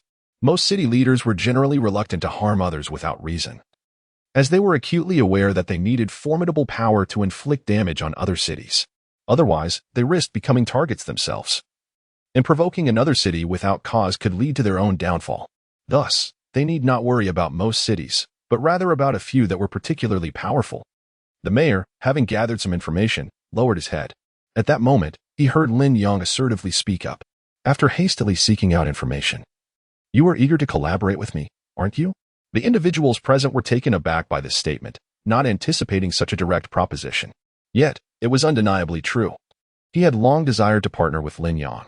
Since learning of Lin Yang's strength, he had been contemplating this collaboration. As he pondered, Lin Yang, with a smile, addressed the individual before him. "I do not intend to collaborate with someone of your limited capabilities, but I can assure you that I possess the means to assist you in this matter." The mayor, skeptical of Lin Yang's intentions, fell silent upon hearing these words. Understanding the mayor's reluctance to trust him, Lin Yang recognized that such caution was prudent. In this world, blind trust could lead to one's demise. If the individual before him were to trust him so easily, Lin Yang would certainly withdraw his support. With this in mind, Lin Yang hesitated for a moment before resolutely articulating his needs. "I require some resources from you." Under normal circumstances, the mayor would have been reluctant to part with anything. Yet he was acutely aware of his own vulnerability.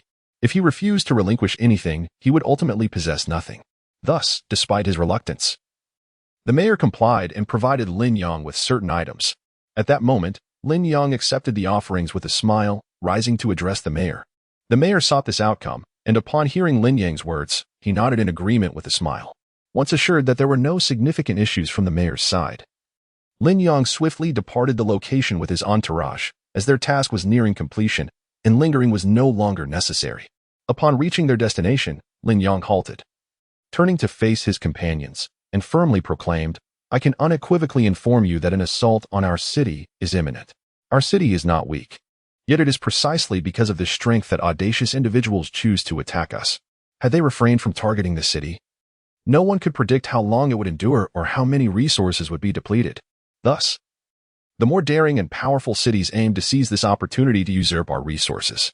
This was the outcome Lin Yang sought. Had they remained inactive, he would have been compelled to continue searching for minor resources for training purposes. However, the current situation was markedly different, as it was evident that the adversaries were preparing to strike. Previously, there had been no need for training. But today Lin Yang wanted his subordinates to test their mettle and witness the results. As Lin Yang contemplated this, another city's inhabitants began to glance in his direction. They were members of the four great families. Previously, due to Lin Yang's prowess, they had been compelled to leave their city and relocate elsewhere. From the outset, they had sensed that the individuals inviting them to their city were not genuinely benevolent. They likely had ulterior motives. With this in mind, the members of the four great families pondered briefly before boldly making their way to the outskirts of Lin Yang's city. As Tianhai City's perimeter became encircled, the residents within began to emerge slowly. However, Lin Yang at least intended to lead them in training, explaining the rationale behind it, and would not exploit them indiscriminately. He regarded them as a collective, unlike the great families that ruthlessly oppressed individuals. Thus, if given a choice, they would undoubtedly select Lin Yang. Chapter 84. Futility. Bring Lin Yang out, they commanded. The members of the four major families were oblivious to the intentions of the group before them, believing that this assembly possessed no significant thoughts or capabilities. They regarded these individuals as mere subordinates to be commanded. Their primary objective was to subdue Lin Yang, to render him a defeated foe, thereby ensuring these people would fall under their authority. Given that these individuals would inevitably serve them, the families deemed it unnecessary to pay them any heed. Their immediate focus lay solely on confronting Lin Yang. With an air of presumptuous confidence, they plotted, while a group on the periphery exchanged glances. Ultimately, Wang Xing stepped forward. The moment the members of the four families laid eyes on him, their expressions brightened. Despite their absence from the scene, Wang Xing remained a figure of formidable strength in their eyes. His unique abilities were not easily acquired by just anyone, and they had yet to encounter others who possessed such skills. Consequently, they desired to classify Wang Xing as one of their own. His previous life among the four families had been relatively comfortable, leading him to harbor no dissatisfaction and a willingness to serve them. In contrast, most others who had collaborated with the four families had fared poorly, often subjected to relentless exploitation. Wang Xing, due to his exceptional prowess, had managed to evade severe oppression. But upon arriving at Lin Yang's side, he realized he need not endure such exploitation. Lin Yang did not impose endless demands upon him. Instead, he allowed Wang Xing to focus on his designated responsibilities, postponing other matters for another time. This approach left Wang Xing somewhat contemplative, as Lin Yang's methods fostered a sense of ease that was absent in his previous experiences.